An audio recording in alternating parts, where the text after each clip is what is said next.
Hey guys, welcome to the channel. As you see in the thumbnail, what if Naruto got married with Bulma and Android 18? Before I start, please do support for more awesome content and subscribe my channel and like this video. Go support and follow the Namikaze09 for writing that awesome fanfic, and also make sure to comment on this story, link in the description. Let's start this video. 1,000 years have passed since the battle with the Shadow Dragons and the Earth's Guardians, the Z Warriors. Ever since that fateful day, the Earth's mightiest protector, Son Goku, fought his last fight and tiredly joined the newly rejuvenated Shenron and left his family behind to rest his tired soul of all the fighting, forever joining Shenron, taking the Dragon Balls with them so the humans can learn to rely on themselves instead of the magical items.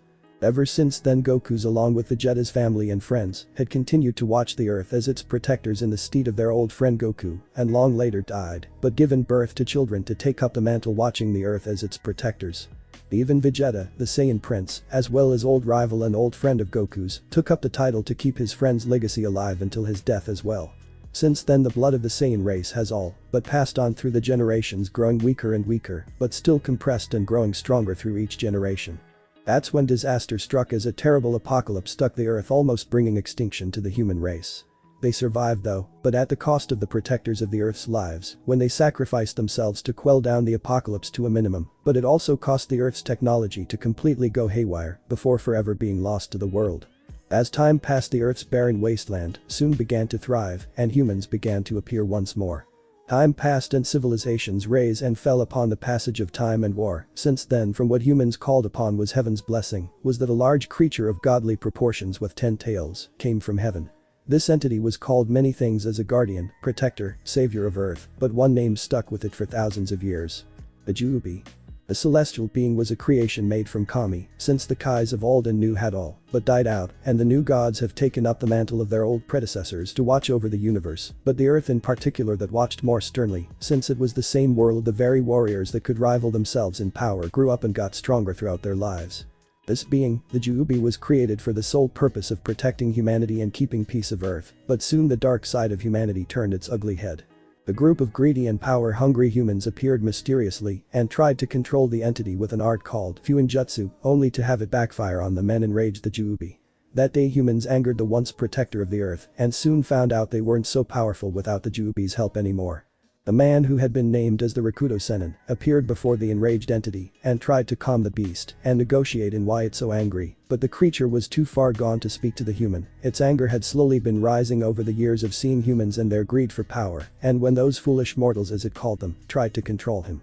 That drew the line for it and killed all of the humans that got in its way to cleanse the Earth. Seeing the beast to enraged answer, the Rakuto did a sealing only he knew and was said to have been blessed by the juubi's very own creators to calm the beast. How he did this? He used the power of his eyes and body and sealed the entity within his own body, making him the first of many Jinchuriki to come before him. Years later, the Rakuto was on his deathbed and was already at death's door, so with the last of the incredible man spirit, he gave his 2 sons a gift for the future. The youngest he gave his physical power and body, and to the eldest, he was given his eyes and spiritual power. After this, the Rakuto had named the youngest as his successor, which in turn made the eldest, who believed in power, could keep the peace of the world, turn his back on the youngest and tried to attack him. Which in turn led to the 2 sons' rivalry go throughout the ages, as with their families passing on the rivalry and legacy of the Rakuto. As the man laid on his deathbed with the last of his strength, he split the juubi's power into 9 parts and sealed each one into a spiritually aware animal of his choosing. One was a sand-colored tanuki, which in turn became the Ichibi no Shukaku, a purple cat which soon became the Nibi Nekomata. Thirdly was the choosing of a beach sea turtle, which became the Sambi no Yutsuri. Next was a monkey of legend, which in turn became the Yonbi. Fifth was a fusion of a horse and a dolphin of the ocean, which the 2 joined as one, becoming the Gobi, the 5-tailed whale horse. Sixth was the animal of healing, as the locals put it, a slug that birthed medically used slugs, became the Rakubi 6-tailed gastropod. Seventh was another fusion of a rhino and a forest beetle, which soon became the Shichibi 7-tailed rhino beetle. Eighth was a fusion of a squid and an ox, which turned into the Hachibi 8-tailed oxcephalopod.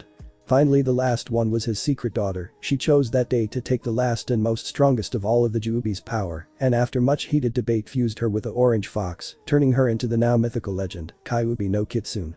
After the separation of the godlike entity and seeing his only child, now a Bijuu as he named them, finally died, not knowing of the future he brought upon the world. Centuries later. Hanahagakure. The day just wasn't Minato Namikaze's day. First off, the civilian council was still causing a scene of having more trade relations with other villages to increase their own shops and stores to fill their own pockets, while the shinobi council was advising him to make advancements on opposing villages' borders. But he always saw the reluctance of Koharu and Homura, so they weren't all there with Danzo Shimura when it came to military relations. Lastly, the evils of being the Hokage of a shinobi village, the evil no Hokage or any Kage in history has ever been able to face and defeat. The accursed paperwork. But he was joyfully happy also. His wife Kushina was gonna give birth to twins, and from what his friend Tsunade said, one was a boy and the other a girl. He couldn't wait to be a father. But something happened. A masked man had come and attacked during Kushina's labor and threatened to kill his 2 children if he didn't step away from the woman. Doing so started the whole situation he was in now. In front of him was a chained 9-tailed fox growling at him and a bloody rage in its eyes. With his wife Kushina on the ground beside him holding his 2 children in her arms as they both stared into the crazed eyes of the Kyuubi that was once a loving being to Kushina. "Damn you Madara, damn you to hell." Kushina yelled as she was told of what the man did and only knew of one person to control the Kyuubi in such a way. Minato looked very desperate and broken. He had tried everything to quell Kyuubi, but nothing had worked, that is until he remembered a particular ceiling. Looking at his children, he looked at his daughter. The sleeping babe had the same hair as Kushina, only with a few streaks of blonde, but blue eyes like his own. Looking at his son, he felt a rush of fatherly pride. The boy had spiky yellow hair like his own, but strangely, it seemed to glow at times. His eyes, she remembered them even now, they were his mother's eyes, but at the same time flashed a sea green before disappearing. He remembered the birth of the 2 and had gave his son the name Naruto, which he meant as Maelstrom, and Kushina named their daughter Mito, whom he named after Tsunade's grandmother. His son was born before her a minute early, so Naruto was the older brother of Mito. He smiled seeing his family and children, but his face turned stony, remembering what he had to do. But that he got the sobbing Kushina's attention and told him of his plan. Only they nor Kyuubi never knew of another entity watching the scene with interest. Realm of Shenron. Watching the scene was a giant green dragon with 2 glowing red eyes. He watched on with what could be seen as a smile.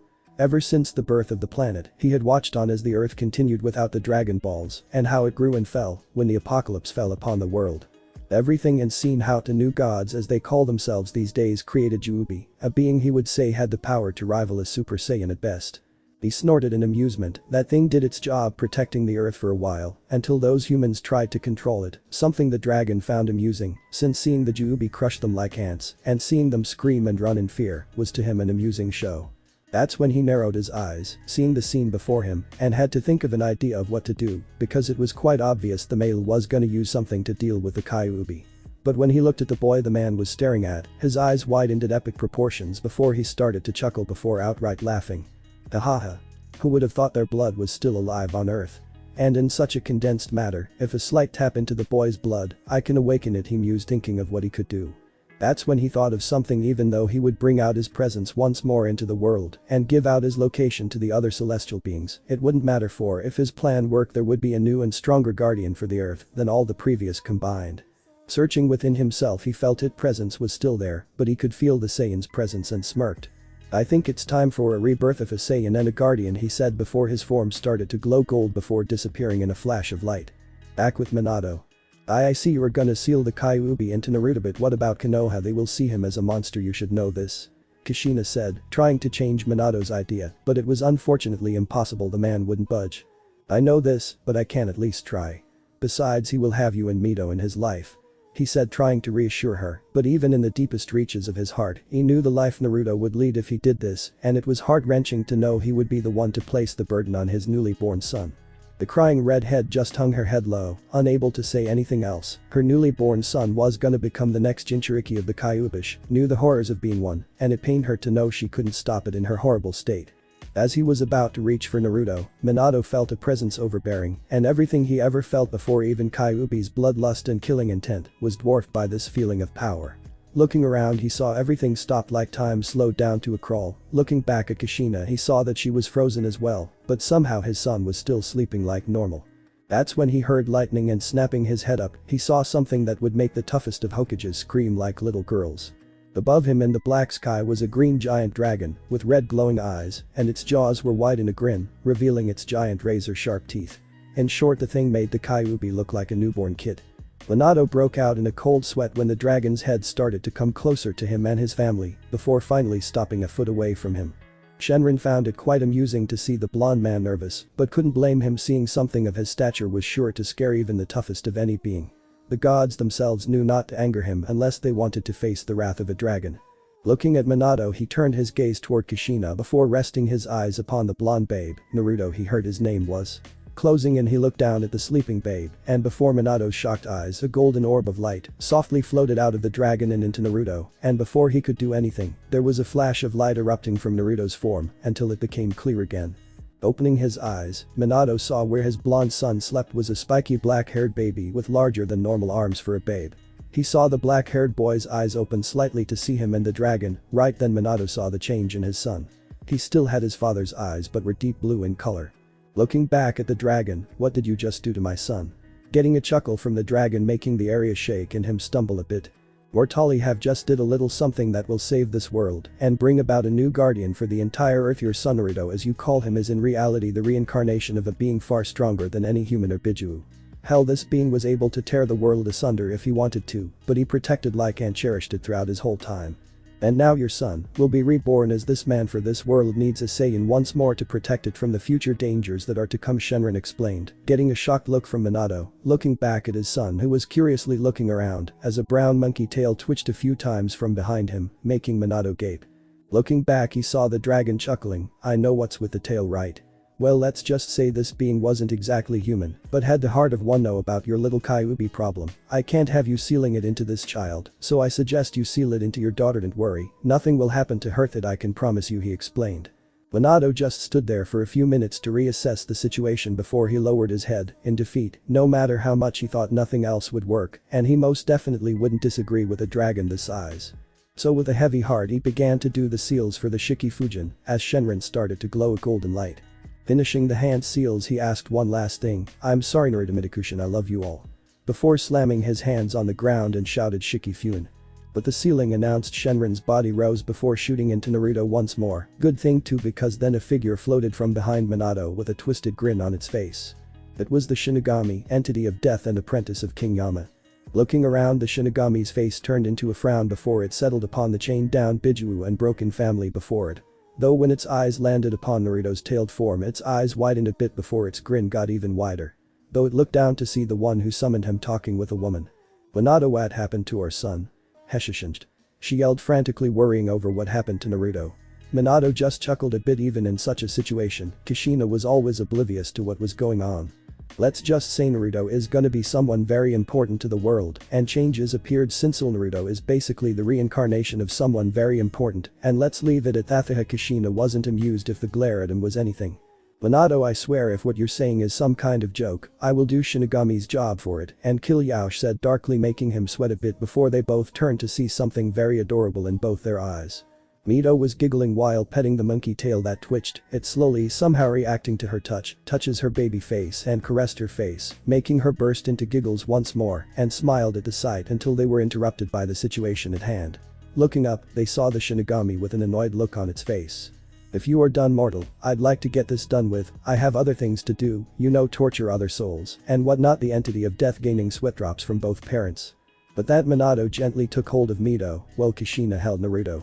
Seeing what Minato was about to do, Kushina just felt so bad about not knowing how to do this another way, and now one of her children had to pay the price for it. She felt awful and disgusted with herself at that moment. But looking down, she saw Naruto's blue eyes staring at her own purple ones with curiosity before he reached up, placed both hands on her cheeks and smiled.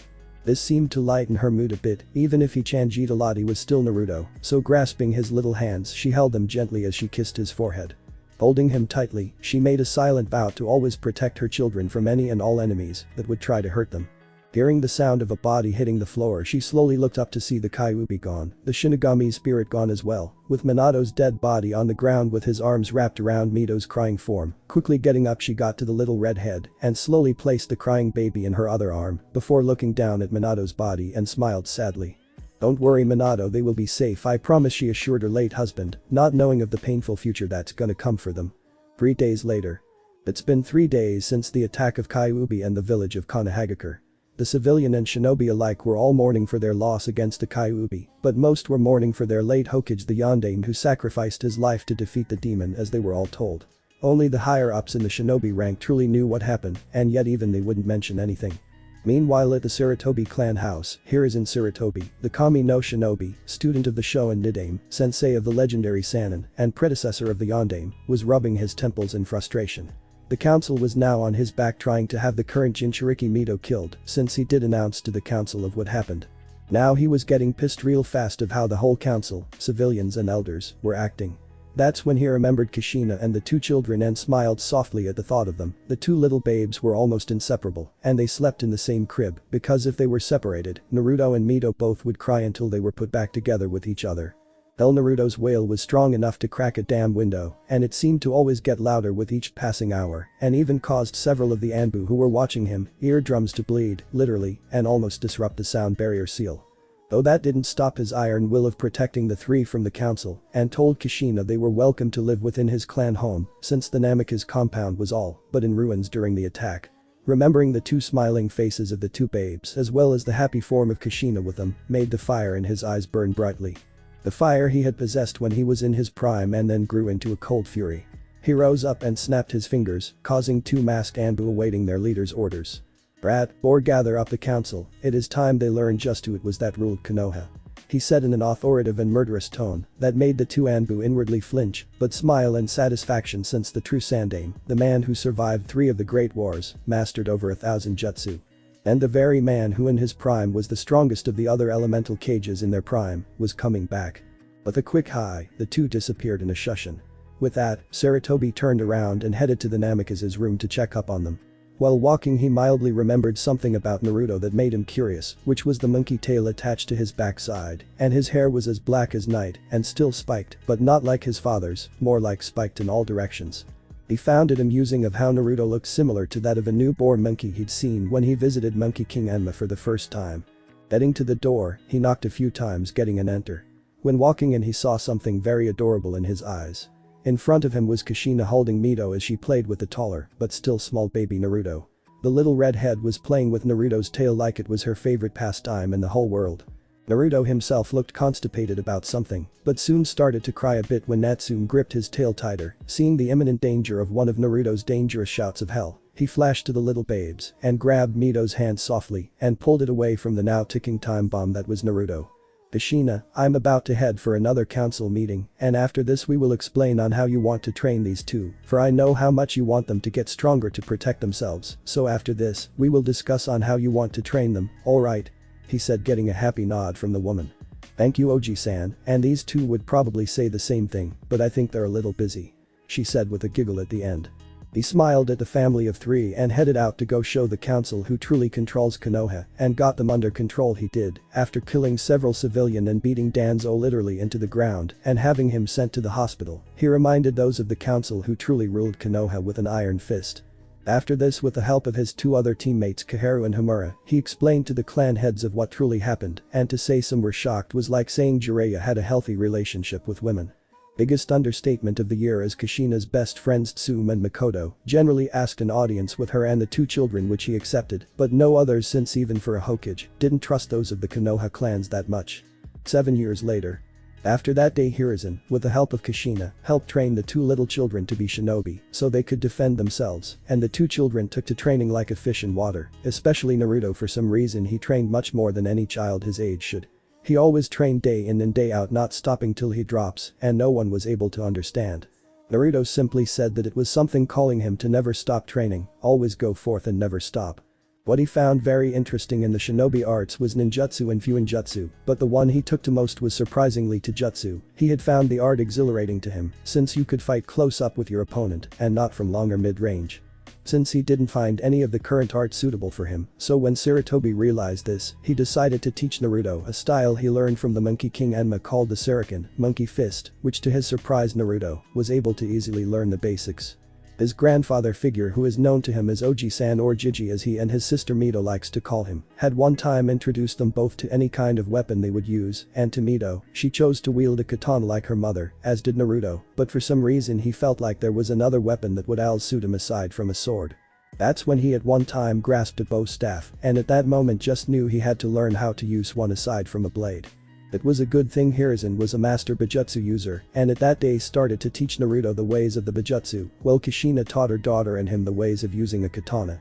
Speaking of Mito, for a 7-year-old the girl she was quite the hothead just like her mother, since anything that pissed her off would make any male in the vicinity flinch holding their groins at a phantom pain, as they still remembered that one man that tried to grope Kushina, and that same man ended up getting a good beating from both Mito and Naruto. But Mito finished it off by throwing a kunai right in the center of the man's groin, destroying any way of him having children. But if there was one thing she loved most was her big brother, despite him only being a minute older than her, he stood by her when she needed it.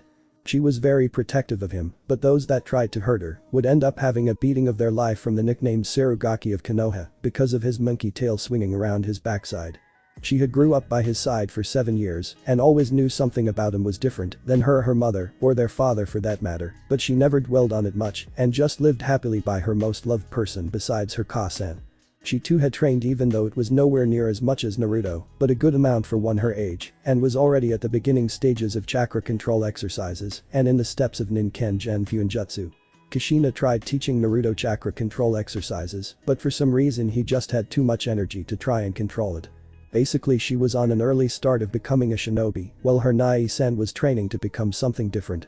They both physically grew up like the 7-year-olds they were, but somehow Naruto's body was starting to turn more lean and muscular, with each passing month of what he called warm-up exercises, which included him pulling a full-grown high-no-kuni tree around Konoha in 7 laps, before climbing the Hokage monument, with one arm tied together with 2 giant boulders weighing him down.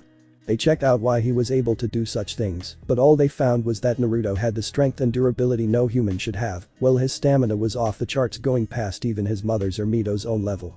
His muscles weren't too buff for a child his age, but they were quite see-able, and at times when Mito doesn't think people were watching, she would watch how Naruto trained. She didn't know why, but just watching him made her feel weird. She never told anyone though, and kept it to herself. Over the last 7 years when they grew up they had met their Kachan's best friends who were the Inyazuka matriarch Tsume Inyazuka and the Uchiha clan's head's wife Mikoto Uchiha. When the two women met the 2 little tykes they all but glomped the poor children, or in Naruto's case tortured when they found out about his tale. Ever since then he's been named their pet with the nickname Monkey-kun, Kushina, and Natsume never let him live it down either, always bugging him about it. It was the same when they met their dad's 2 students Kakashi Haddock and Rin Kazama. Mito and Naruto would call Kakashi either Iro-inu or Iro-nai, since Kushina told them about how Kakashi read the books their father's old student wrote in public, much to the man's embarrassment. Rin on the other adored them both, especially Naruto and his tale.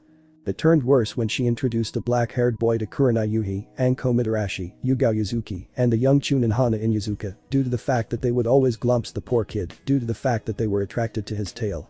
Right now we find a spiky black-haired boy who wore black shinobi sandals with black cargo pants. He had around his waist a white sash with a black shirt over his chest, and strapped to his back was a black pole with gold tips at the end of it that from normal standards was just a normal black pole, but to those that knew what it truly did, they would know it was a bow staff with a seal making it able to expand and lengthen, and also wielded an injado that Kakashi gave him.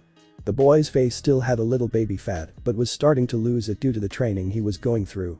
The boy's eyes were now deep blue and had black eyebrows as well, and sticking out from his upper lip were 2 small canines. He had a small tired smile on his face, since he was out panting in the forest of Konohagakure. Around him were craters and broken trees from his latest training exercise.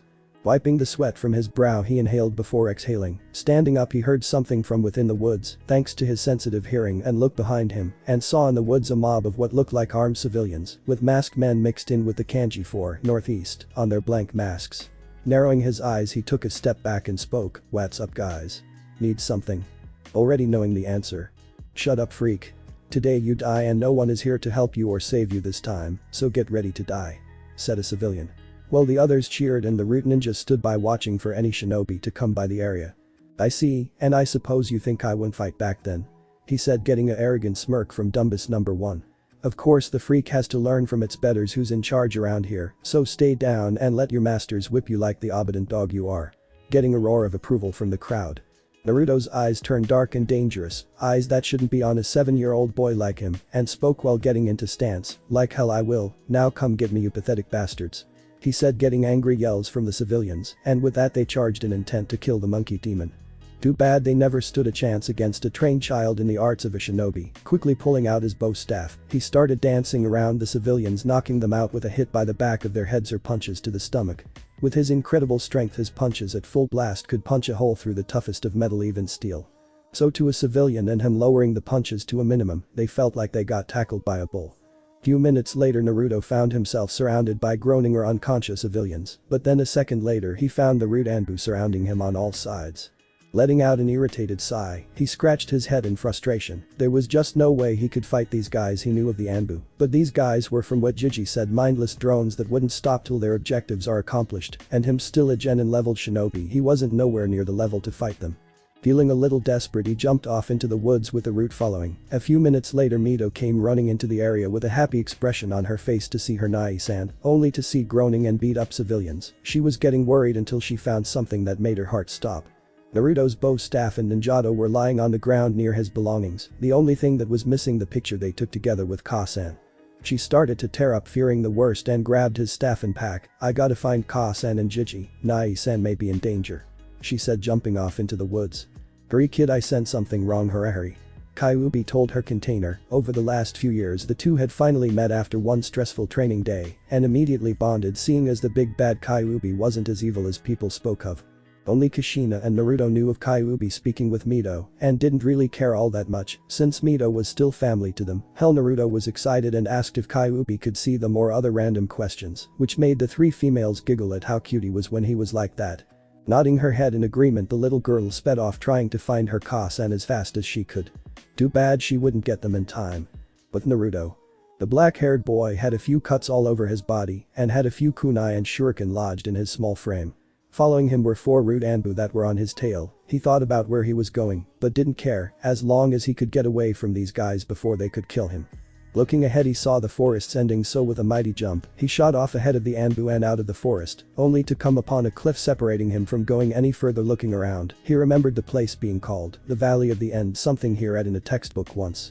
Ironic he would come here in his situation. Hearing a thunderous sound, he looked up to see storm clouds rolling in. Hearing multiple thuds, he looked over his shoulder to see the 4 rude Anbu behind him with their ninjato drawn. "You have nowhere to go now, demon, just surrender and Danzo-sama can finally have his weapon," said drone number 1 in an emotionless tone. Naruto quirked an eyebrow. "Danzo?" He shook his head and looked at the situation he was in, looking at the route before slowly looking down of the cliff. He saw the raging river from the brewing up storm.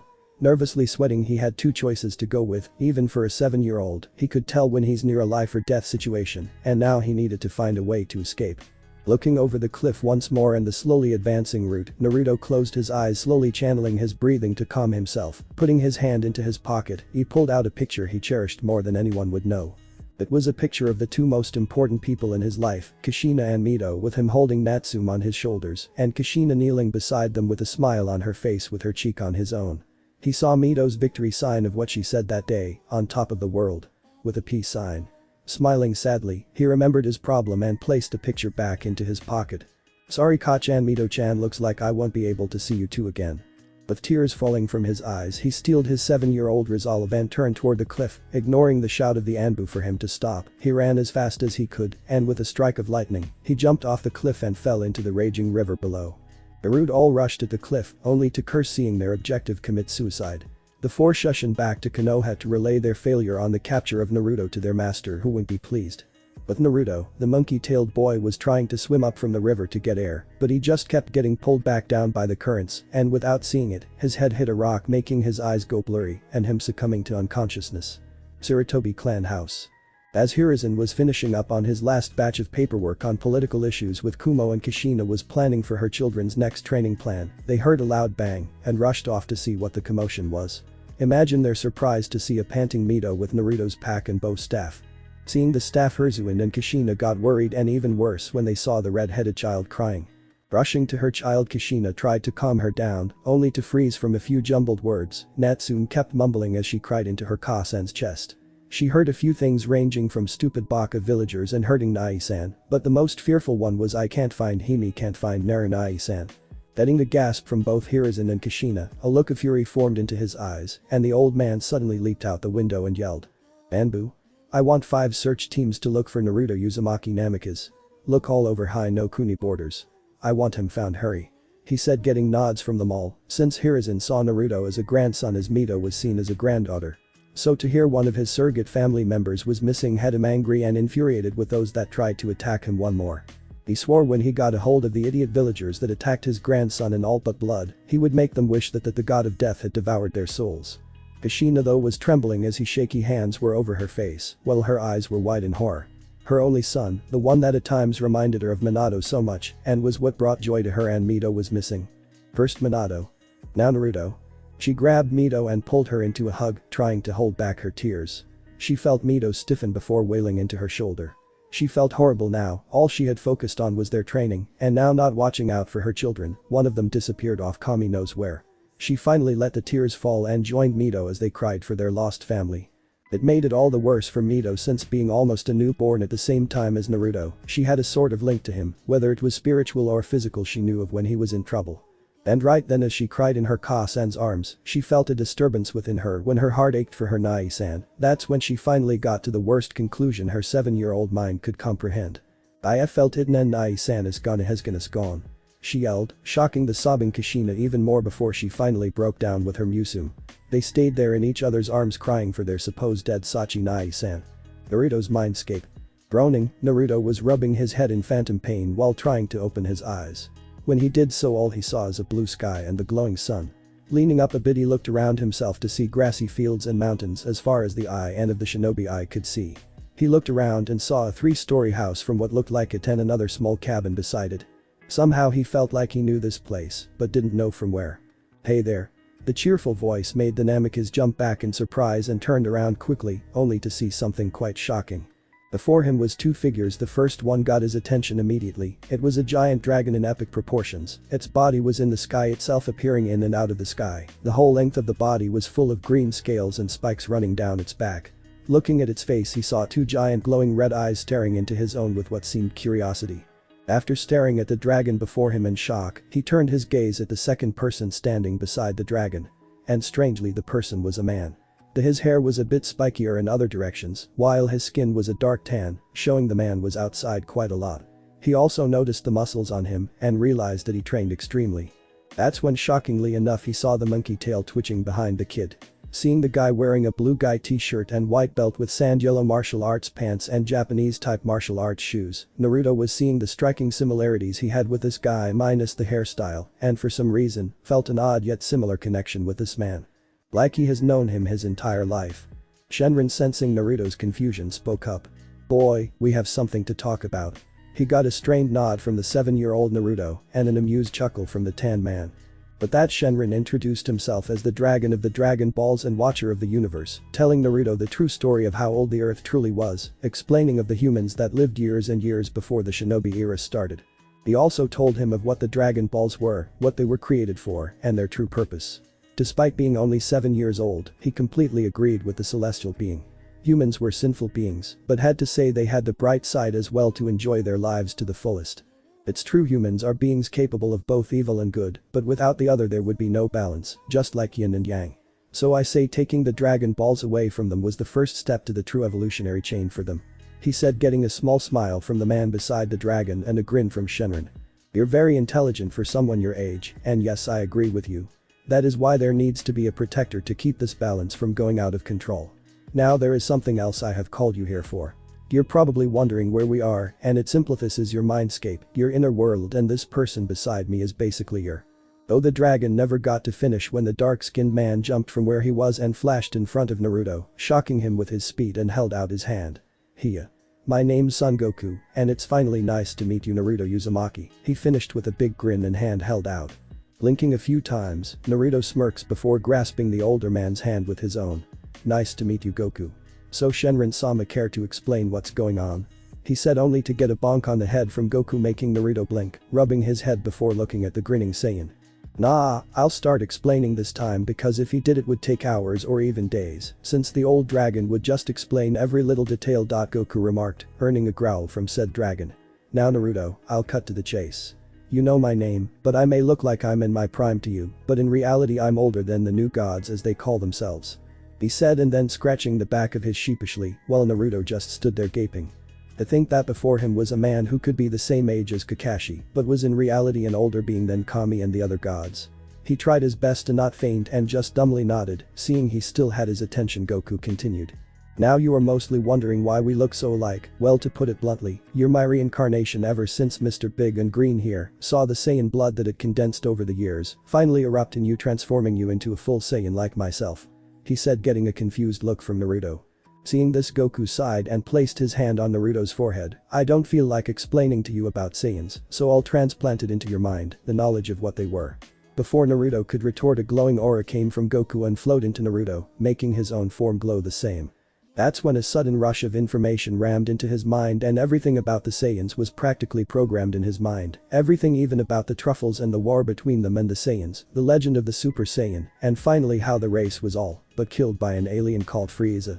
He grit his teeth in anger as he saw people like him murdered, but smiled softly since they died fighting at least. That's when he closed his eyes and thought, now I know where I got my love of fighting and competition from. I see you understand what the Saiyans were. They were once a powerful race, the strongest in the universe, but they were all killed, including my own blood father Bardock, by that madman Frieza. Good thing Trunks finished him off. Which made Naruto calm down a bit. Looking up at the boy in front of him, he reminisced of what he heard and had to smile. I always knew I was different, I just didn't know how much, but now that I know the truth, it's finally good to meet a fellow Saiyan, which in turn got grin from Goku. Yeah, but we have things to discuss, you see Naruto, since we are to be reunited we have to become one, but in order to do this, you must reach the requirements both mentally and physically, and since you're currently at such a young age, we still have a few years for that to happen. He explained, which confused Naruto. Then what do we do then? I don't think I should just wait around doing nothing. Naruto stated and got a nod from Goku. That's right, and since you're out of Konoha, we can take this opportunity to fix this little problem, and that is with an old teaching method one of my mentors taught me. Goku said with a fond smile. Raising an eyebrow, Naruto got curious. Oh, and what would that be? That made Goku turn happy all of a sudden. It will be you traveling all across the elemental countries, honing your skills as I did, and Shenron and I here will teach you how to use your abilities correctly and how different they are from what humans nowadays call chakra. During this I will be teaching you of what I learned at your age, that includes every style I've learned and seen, and the ways to control your energy, or Kai as it was called by the users of this energy. First off will be what Master Roshi taught me, and that is called the Turtle Hermit way of training in martial arts. Naruto's ears perked up at the word martial arts, and Goku saw his reaction and smiled. Martial arts is a way of fighting in close combat, or as the shinobi call it, taijutsu, but martial arts is more of a basic way of fighting than what the shinobi do. Now first off, before we do this, Shenron here is gonna have to fully awaken your Saiyan blood, since only half of it has been awoken, and let me tell ya, it's gonna hurt a lot. He warned the young Saiyan. I don't care, as long as I can get stronger to fight stronger opponents and protect those important to me, I'll go through anything done to me. Naruto said with his eyes filled with the same determination Goku had when he is a child. Smiling at his longtime descendant, he pat his shoulder. Good, because I have a feeling trouble is gonna blow its way toward you, and you have to be ready for it. Now Shenron, it said while Naruto nodded with him, showing he was ready.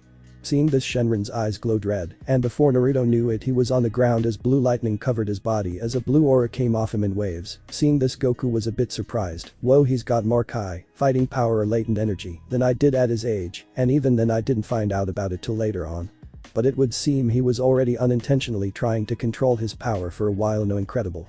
But Goku's face then started to sport a large grin. He'll be the perfect apprentice. Though Goku was cut short of his musings and his eyes widened when he saw Naruto's form start to glow a gold color. Before he and Shenron knew it, they had to close their eyes from the sudden light erupting within the mindscape. But that didn't stop the sudden skyrocket of Naruto's power rising in the elemental countries, alerting many, and even the ground itself was trembling from the raw power he was emitting. In Konoha, the two crying Uzumakis suddenly, along with the tired yet furious Andame, felt a strange yet foreign energy, along with a tremble that shook the very foundations of Konoha itself. But Kushina and Mito felt the power and knew immediately that it felt closely related to Naruto, but it was much stronger yet. Far more primal. Narinai-kuni sense him Kachan. I sense him's out there somewhere. Narinai-kun is out there. Mito said happily, while Kushina was sporting a full-blown megawatt grin on her face. Her son was Alevin was out there somewhere, but the energy she felt, it was definitely that of what Naruto's felt like.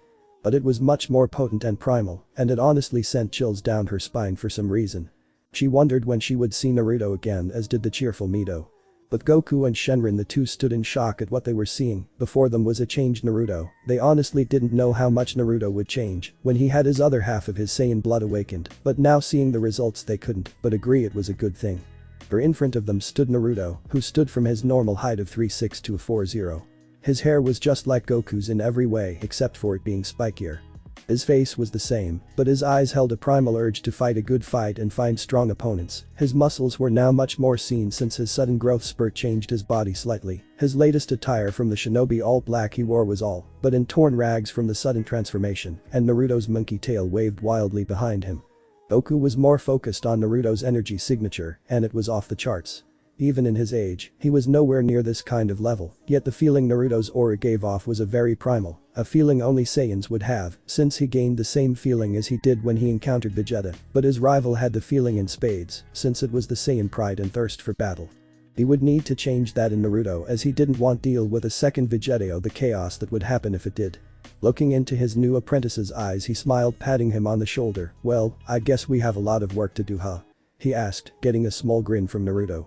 "That we do, Goku senseth it, we do." But that's when Naruto's eyes widened, comically making Goku wonder what was wrong, until he realized that he was fearful of his mother and sister, who have been known to have short tempers and violent streaks. Oh shit, oh shit, oh shit, oh shit. Kushina-chan and Mito-chan are gonna kill me when I don't come back. Oh Kami, the horror. He said in a fearful tone, which Goku suddenly sympathized with him as he still felt the phantom pains of Chichi's frying pan attacks.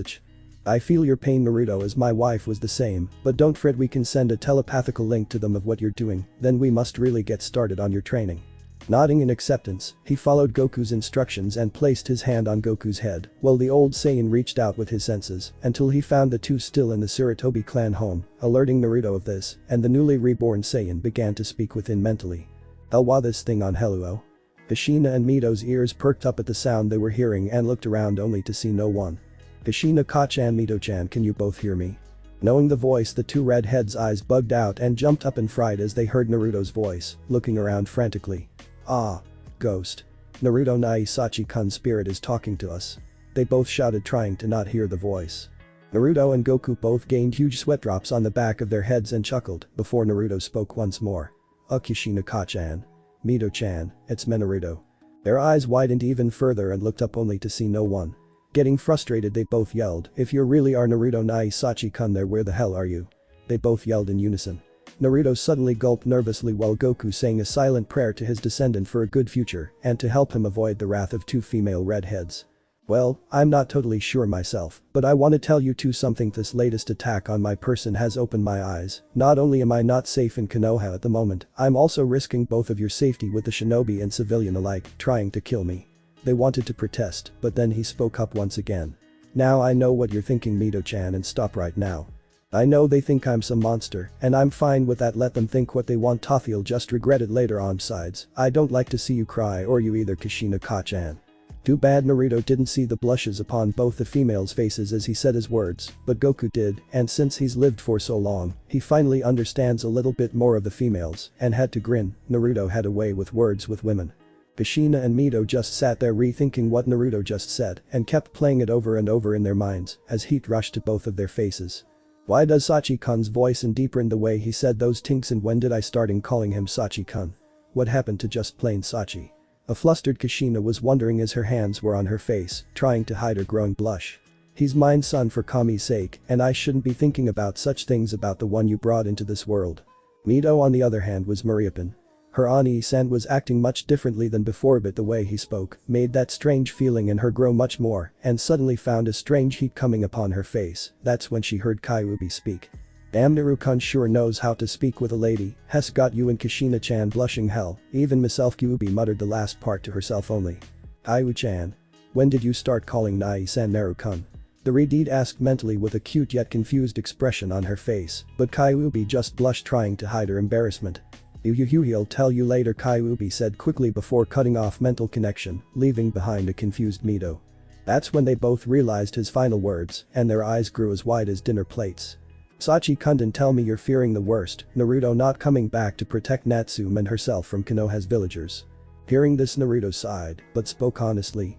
"Yes, that was my first option of not returning, but I've been persuaded to do something different. I'm gonna travel the elemental countries and try to hone my skills and get stronger. That way when I come back I'll be able to protect not only myself, but my family as well. Until then we won't hear from each other for a long time," he answered solemnly. Hearing this, the 2-3 counting Kyuubi felt their hearts wrench, and asking the question on their minds, Kushina asked, "How long will you be gone?" she asked, dreading the answer. There was a long pause, making them feel uneasy. Ahem, well, it would be around the time Mito-chan graduates from the academy to when our generation of Chunin exams begin. I'm not totally sure, but don't worry, I'll be fine. I just want you two to be safe and Mito-chan to train as well to get stronger before we meet again. And you Kushina-chan, I want you to start training once more. I'd like to fight the woman that made Iwa, Kumo. And Kiri piss themselves in fear whenever you draw your sword. He said nervously, getting shocked looks from the two, while Kyuubi was surprised as well. Yeah, you'll be gone for years, Sachi-kun, but if that is truly your decision, she said sadly. It is, Kushina-chan. I realize I'm not normal like the others, the monkey tail proves this, so I'd like to fully understand just what I am, but could you tell Tsurujiji, Mikoto-san, Sum-san, Sukina-chan, Fem. Sok, Hitomi-chan, Fem. Itachi, Hana-chan, Inunai-san. And the others that I will be back, so let them not worry of where I am, and let them continue on with their lives. Can you do this for me? Wiping the tears from her face, she smiled. Of course, Sachi-kun, just hurry up with your training and come back to us, she said, getting a chuckle from him. Hey, you got it, Kushina-chan. Naruto Nai-kun, said the silent voice of Mito, which Naruto noted was too silent from Mito. Worried, he answered her, yes, Mito-chan, is something wrong? Biting her lower lip, she started to shake before speaking. Please come back home quickly, understand you need to train like I do, but I'll miss Yaka-chan, will miss you, she said, as tears started to form in her blue eyes. Naruto flinched at her words, but steeled his resolve. I know this and I'll come back as quick as I can, promise. I mean, I still owe you that day out, don't I?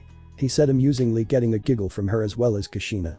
The day outs, as they are called, was practically Mito dragging Naruto everywhere with her despite whatever it may be. She called it bonding with Ani-san, but he mentally calls it torture. A few seconds of comfortable silence reigned in before Naruto spoke once more. I gotta go, guys, not sure if I have Jiji's Anbu on my tail or what, but I gotta get going, okay. Bye. Snapping their heads to his voice, they spoke in unison, not knowing how long it would be before they saw Naruto again. Goodbye, Naruto-kun. Be safe. They said in unison.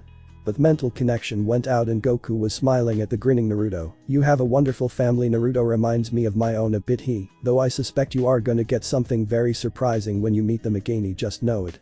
Goku said with grin of his own. Naruto, shaking his head at his master, stood at attention and spoke. When should we begin, Goku-sensei, Shenron-sensei? He asked. The two beings blinked and looked at each and blinked twice before grinning. Turning his head back to Naruto, he spoke. We will begin by first getting you some new clothes, and seeing as you have no money, you're gonna be doing some odd jobs that includes farming, construction, and delivering milk, while using an old training method Master Roshi used on me and my best friend Krillin. Goku said, remembering the times he did the training. That's when a giant green turtle shell with two straps on appeared in his hand and started handing it to Naruto. Expecting it to weigh a bit, Naruto grabbed hold of the shell, only a second later hitting the ground with a loud thud. Hey Kami, how much does this thing weigh? Naruto muttered and never saw the dark gleam in Goku's eyes. And Naruto will be your personal training, wait until I'm satisfied with the results. Now get out of here and get to training. He said, personally kicking Naruto out of his own mindscape. When he was gone, he heard Shenron chuckling. Raising an eyebrow in curiosity, he asked, Shenron, what's so funny? He asked the old dragon and saw the smirk of the dragon. Haha, nothing, just that turtle shell weighs 10x more than what you had to begin with at your start of training. Blinking, Goku chuckled, seeing where this was heading to. Ah yeah, about that, well, I just have a feeling that was the beginning of where he would need to start at. He asked, getting a deadpan look from the dragon. You call 20 tons a beginning? He asked in a monotone-like voice, which Goku just nodded at. Shaking his head, the dragon laid its head down, thinking about his and Goku's new student and how his training should be planned out for the next few years. The black blur was currently zipping around, causing several rock textures to explode on contact and be reduced to rubble as the blur made contact with them and vanished from plain sight. Several more erupted on contact with either a punch or kick before once again they were nothing more than a pile of pebbles. The blur appeared in the air before landing on the ground with a crouch, revealing a spiky black-haired teenager who appeared to be 11 to 12 years old. He seemed to be wearing a black fighter guy with a red sash holding it together. Picture the outfit Gohan wore during the Cell games, along with a pair of black martial arts shoes, similar to the ones Gogeta wears. He then stood straight up, revealing the face of none other than Naruto Uzumaki Namikaze. For the past 4 years he has spent all of his time training under his masters Goku and Shenron and has changed a lot during his travels. He spent the first year training his physical strength and speed, using the turtle shell Goku had him wear for basically every form of physical training he had him do, such as climbing mountains with weights on his arms and legs or with one arm tied behind his back. He also did the same when it came to something like swimming, in order to not just increase his strength but his speed as well. During his travels he learned how to perform a lot of labor jobs such as carpenting, farming, and construction work and would usually travel to small villages and assist them. Naruto also went through survival training where he had to learn about the various plants that he could use for healing, as well as ones that could be eaten and are poisonous, as well as use the landscape to build shelters like a homemade teepee or a small cabin. Training in the wild did give him a more perspective for nature and wildlife, and sleeping out at night and eating food you catch yourself shows you're capable of surviving alone in the forest. It also helped train his senses and raised his awareness around him in case missing nin or bandits attempted to attack him.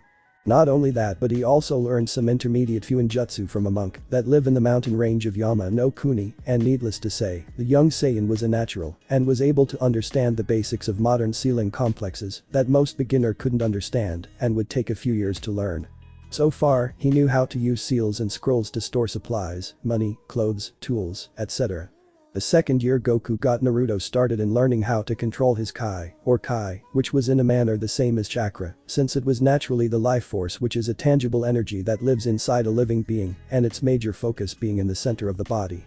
By drawing it out, a person is able to manipulate it and use it for performances outside the body, as well as increase their speed, strength, endurance, and can increase the power of their attacks to inflict greater damage to opponents. Goku first taught Naruto how to draw out his Kai, and when he was able to do that, he proceeded to help him in learning how to summon it in its raw form by having him focus in summoning it into his palms. This exercise took around 3 weeks to perform before he was able to create a ball of Kai, which left Naruto surprised and awestruck at how beautiful it looked. Once he managed to do that, Goku first taught him the basic attack for this technique called the Kai Blast, and with that, Naruto spent his time learning how to manipulate and shape the blast into different forms and managed to form it into either a thin beam of energy that can easily pierce through solid rock or steel to one that can leave a crater in the ground, as well as form it into a thin disc that can cut down countless trees in a single line. The only issue was the amount of energy he put in them, so he spent his time in working how to not waste so much and control it effectively. After that, Goku decided to teach him a few Kai-based techniques that were really powerful if used correctly, the ones that he learned or seen his friends use. He started off by teaching him his family's traditional technique, the Kamehameha wave, turtle destruction wave, which happened to be the first technique he learned from Master Roshi when he started his training. Goku instructed Naruto in how the energy attack was basically a straightforward attack that could do serious damage ranging from destroying a small mountain and causing tidal waves to wiping out a large city and destroying an entire planet or even a solar system. So with that, Naruto learned the Kamehameha and even created different variations of it, like ones he could use as a barrage attack or manipulate it like a heat-seeking missile. Surprisingly, Naruto managed to get the technique down in nearly half a year before Goku taught him the other Kai techniques, but only after he was able to use them properly and master them to an extent, and even then, Naruto still continued to hone his skills, even after mastering whichever technique Goku taught him. Shenron on the other hand taught Naruto an ancient style of fighting called elemental bending, which was the bending of the 5 elements that were based off of a certain fighting style. Basically it's bending form the Avatar cartoon that is combined with a certain element like water bending, for example. Water bending is based on a style of Tai Kai Chuan, specifically the Yang style. It is a Chinese martial art that features slow movements and elegant forms that evoke the feel of flowing water. Water bending's strength is its great versatility. Rather than supporting a separate set of offensive methods, water bending employs defensive techniques that can be transformed into attacks and counters defense into offense.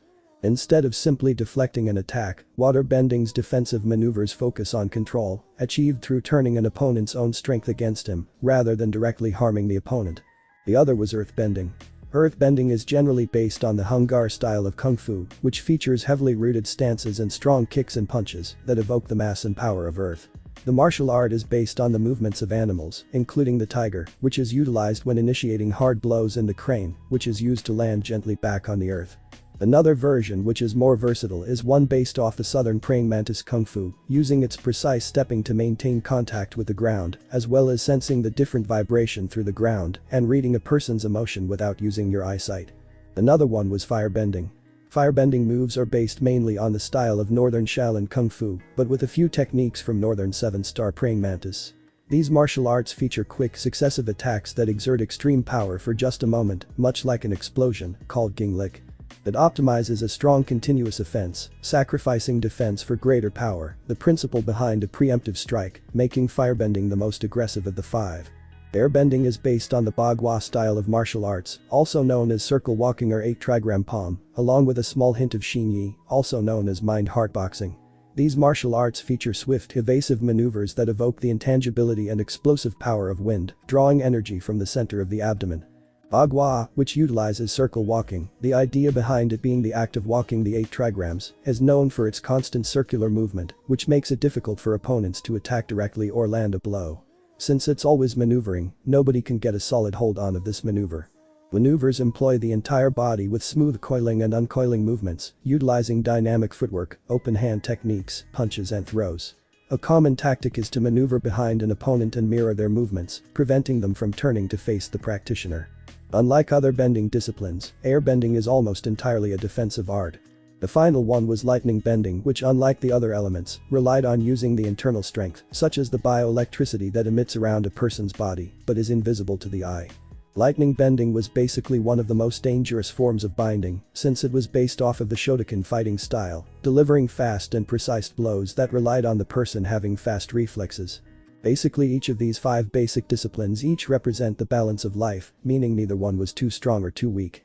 With this, Naruto was intermediate at best, learning the 5 elemental fighting styles. Goku also taught him a very unique technique known as flight Bukijutsu, in which the user manipulates their Kai energy so that they can levitate or fly into the air. Naruto was literally excited in learning how to fly, as he always wondered what it would be like to soar across the air like birds do and see everything below him. Goku had to agree since he too loved to fly. When Naruto first started off, he could only levitate a few feet into the air and slowly learned how to maneuver around objects and increase his speed and slow down. The first few tries proved to be disastrous at first due to the fact that Naruto ended up crashing into several trees face first and then one time the side of a cliff, leaving an imprint of his body which made Goku and Shenron bust out laughing at the incidents, but he did start to improve as he got older. Right now Naruto overall had an excellent build for someone his age, think Teen Gohan from the Cell games. Swaying behind his back was his tail, and Goku also warned him about how a Saiyan's tail was their weak point, as whenever it is grabbed, it weakens the Saiyan greatly, but he helped Naruto overcome that weakness. Naruto also worked on using a bow staff and a katana, as he bought them both from a weapons store near the border of Fire Country, and worked on the katas, the style he learned from Hiruzen and Kushina before the incident. Said Saiyan was observing the damage he did around the area and couldn't help but rub the back of his head sheepishly. Looks like I overdid it a little," Naruto stated as he saw a rock texture collapse over and hit the ground. "Haha, don't fret Naruto, you've improved a lot over the last 7 years in controlling your power. Good thing this mountain isn't populated," Goku stated as he was extremely proud in how far Naruto has gotten in his training and felt a sense of pride. "Indeed. I didn't expect you to get this strong so soon, young one, but it looks like you've surpassed my expectations," the Eternal Dragon remarked with a sense of pride in his voice. "Thanks, Shenron-sensei," Naruto said as he wiped a bead of sweat from his face. "Though I wonder how Kushina-chan and Mito-chan as well as the other are doing. I really miss them." "I'm pretty sure they are doing just fine, Naruto, after all they're each strong in their own way," Goku assured his apprentice. Naruto merely sighs and nods as he makes his way over to the small hut to gather his things. "I guess you're right, sensei, since Sarutobi has things handled." He pulls out a map of the elemental countries and inspects it. "I'll need to restock my supplies at the closest village, and I think I'll make a detour to Kiri next. What do you think, Goku-sensei?" Naruto asked as he got his stuff packed up. "Sounds like a plan, Naruto. Let's get some supplies first at the closest village on the island, and I think you should head to one of the closest elemental countries next," he instructed while his apprentice studied the map. "That would be Kurigakure no Sado." "Alright then, next stop Kiri. Say sensei, can I fly there this time, instead of having to swim like I did when I went to Nami no Kuni?" he asked and heard his mentor chuckle. "Sure Naruto, knock yourself out, but don't do it literally, as I still haven't gotten over that time you crashed head first into that mountain, hehehe," Goku said, chuckling while Naruto hung his head in embarrassment before flaring his Kai and taking off into the air. After getting the supplies, he was currently soaring over the ocean, passing several islands. "Man, that's weird, I should be close to Kiri right now." He pondered until he noticed a ship sailing across the water. "Maybe they would know if I was close or not." With that, he took off towards the ship. "Man, this is so boring." A female Kirin groaned while 2 of her comrades had tick marks on their heads. "For the love of Kami, stop whining, damn it." A Jonin yelled, getting tired of the Chunin's constant whining, even though water patrol was the most boring objective, while the other Jonin chuckles. "Relax man, it's not like we're run into anything out here," he remarked until he saw a black dot heading in their direction. "Hey, what is that?" he asked as he squinted his eye, and his teammates did the same until the dot got a little bigger. It looks like a kid and he's flying towards us. The female nin's eyes bugged out while her comrades appear right beside her with the same expression. No way. The Jonin said until Naruto appeared before them hovering in the air like it was as simple as breathing. Hey, are you guys from Kurigakure no Sado? Naruto asked the group, who said nothing but gape at him. How are you hovering in the air like that? The other male Kirin asked. Naruto blinked a few times at their reaction and shrugs. It's a technique my sensei taught me, but anyway, are you guys from Kiri? Naruto asked again. Yeah, we are, but why are you going there? Don't you know there's a civil war going on there? The male nin asked the young Saiyan. Really? Wow, I didn't know that, but I'm merely going into the wilderness as I am a traveler. The black-haired Saiyan answered while the ninja looked at him in a skeptic manner, but relented. Fine then, it's 10 miles southwest from here, but like I said, be careful as travelers aren't really welcome there. The leader informed Naruto, who nodded back at the ninja. Okay, and thanks for the info. Later. He did a two-finger salute with his hand before flaring up his kai and took off instantly, making the water from under him splash upwards and even creating a gust of wind, leaving the 3 Kiri ninjas stumped. That was awesome. The female nin said with stars in her eyes while her 2 comrades merely nodded in agreement. Meanwhile, Naruto managed to make it to water country and was searching for a good spot where he could train in peace as well as make a temporary home while being close to a village where he could restock his supplies should he run out, and after searching for a while, he found a great spot that was near a mountain range, and below it was a jungle with a decent clearing and a large river, along with a waterfall flowing into the river. Afterwards, he spent the whole week making a decent-sized cabin for himself before setting up the rooms with the furniture he sealed up, as well as his tools, clothes, training weights, etc. Right now, the young Saiyan walking through a trail he created in the jungle, carrying the dead body of a wild boar he caught that was hog-tied to a large stick over his shoulder, and also was carrying a large sack that contained wild fruits and vegetables, as well as medical herbs that grew in the forest. Man, catching this boar with weighted clothes was a lot tougher than I thought, but at least I'm getting a decent workout. He said as he made it to his cabin and drops the boar onto the ground and wipes a bead of sweat from his forehead. Phew, this humidity is no joke. I didn't think it would be this hot in Kiri. He thought while pulling out a jagged-looking dagger with the edges appearing to be smoothed out but extremely sharp, and proceeded to skin the boar and then cut open the stomach and remove whatever entrails he didn't need and threw them somewhere in the jungle away from his cabin and where scavengers would get them. Afterwards, he hung the skinned body over a pole that is out of the reach of any bears, wolves, and mountain lions, while removing the tusks, just in case he needed extra tools. For the rest of the day, the cheerful Saiyan was in the jungle, performing acrobatic feats across the trees and in ways most kids his age couldn't even think of doing, but then again, he is not like other kids considering who his ancestor is. As he landed onto another tree, he stopped in his tracks and took a whiff in the air. His eyes narrowed as the scent grew stronger. That smell, there's blood in the air and it seems to be fresh, and also, sniff, sniff. He took off into the direction of where the smell is coming from. He lands in the area and his eyes widened at the sight.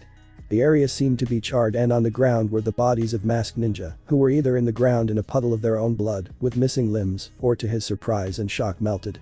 Oh man, there must have been an intense fight here earlier. He pondered and looked around the area only to see a blood trail that went into the jungle.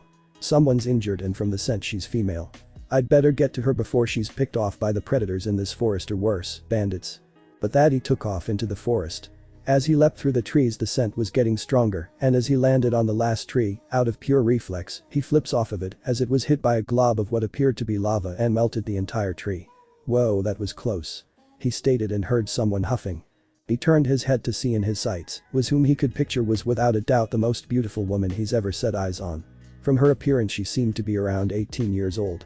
She has ankle-length auburn hair styled into a herringbone pattern at the back, a top knot tied with a dark blue band, and with 4 bangs at the front. 2 bangs are short, with one covering her right eye, and 2 are long, crossing each other on her chest, just below her chin. Her eyes are light green. She dresses in a long-sleeved dark blue dress that falls just below the knees. It seems to be closed at the front with a zipper and is kept open on the front right side from the waist down. The dress only covers up to the upper part of her arms and the underside of her dot. Underneath, she wears a mesh shirt that covers more of her upper body than her dress, but stops short of covering her shoulders and still leaves a sizable cleavage. She also wears shorts in the same color as her, and underneath those mesh leggings reaching down over her knees. Around her waist, she wears a belt with a pouch attached to the back on the left. Furthermore, she wears high-heeled sandals and shin guards reaching up over her knees. All in all, she looked like a goddess in Naruto's eyes, and he couldn't help but blush a little at her flawless form, despite the fact that she had a few tears and dirt on her face. A sided smile formed on the auburn-haired woman's face as she saw the boy stare. "You see something you like?" She teased but then hissed in pain, clutching her bleeding side, and was about to collapse over until she was caught in the arms of the black-haired Saiyan. "Whoa, take easy lady, otherwise you're gonna bleed out more than usual," Naruto warned as he carefully helped her up while looking at the gash on the left side. "You need to get that treated before it gets infected.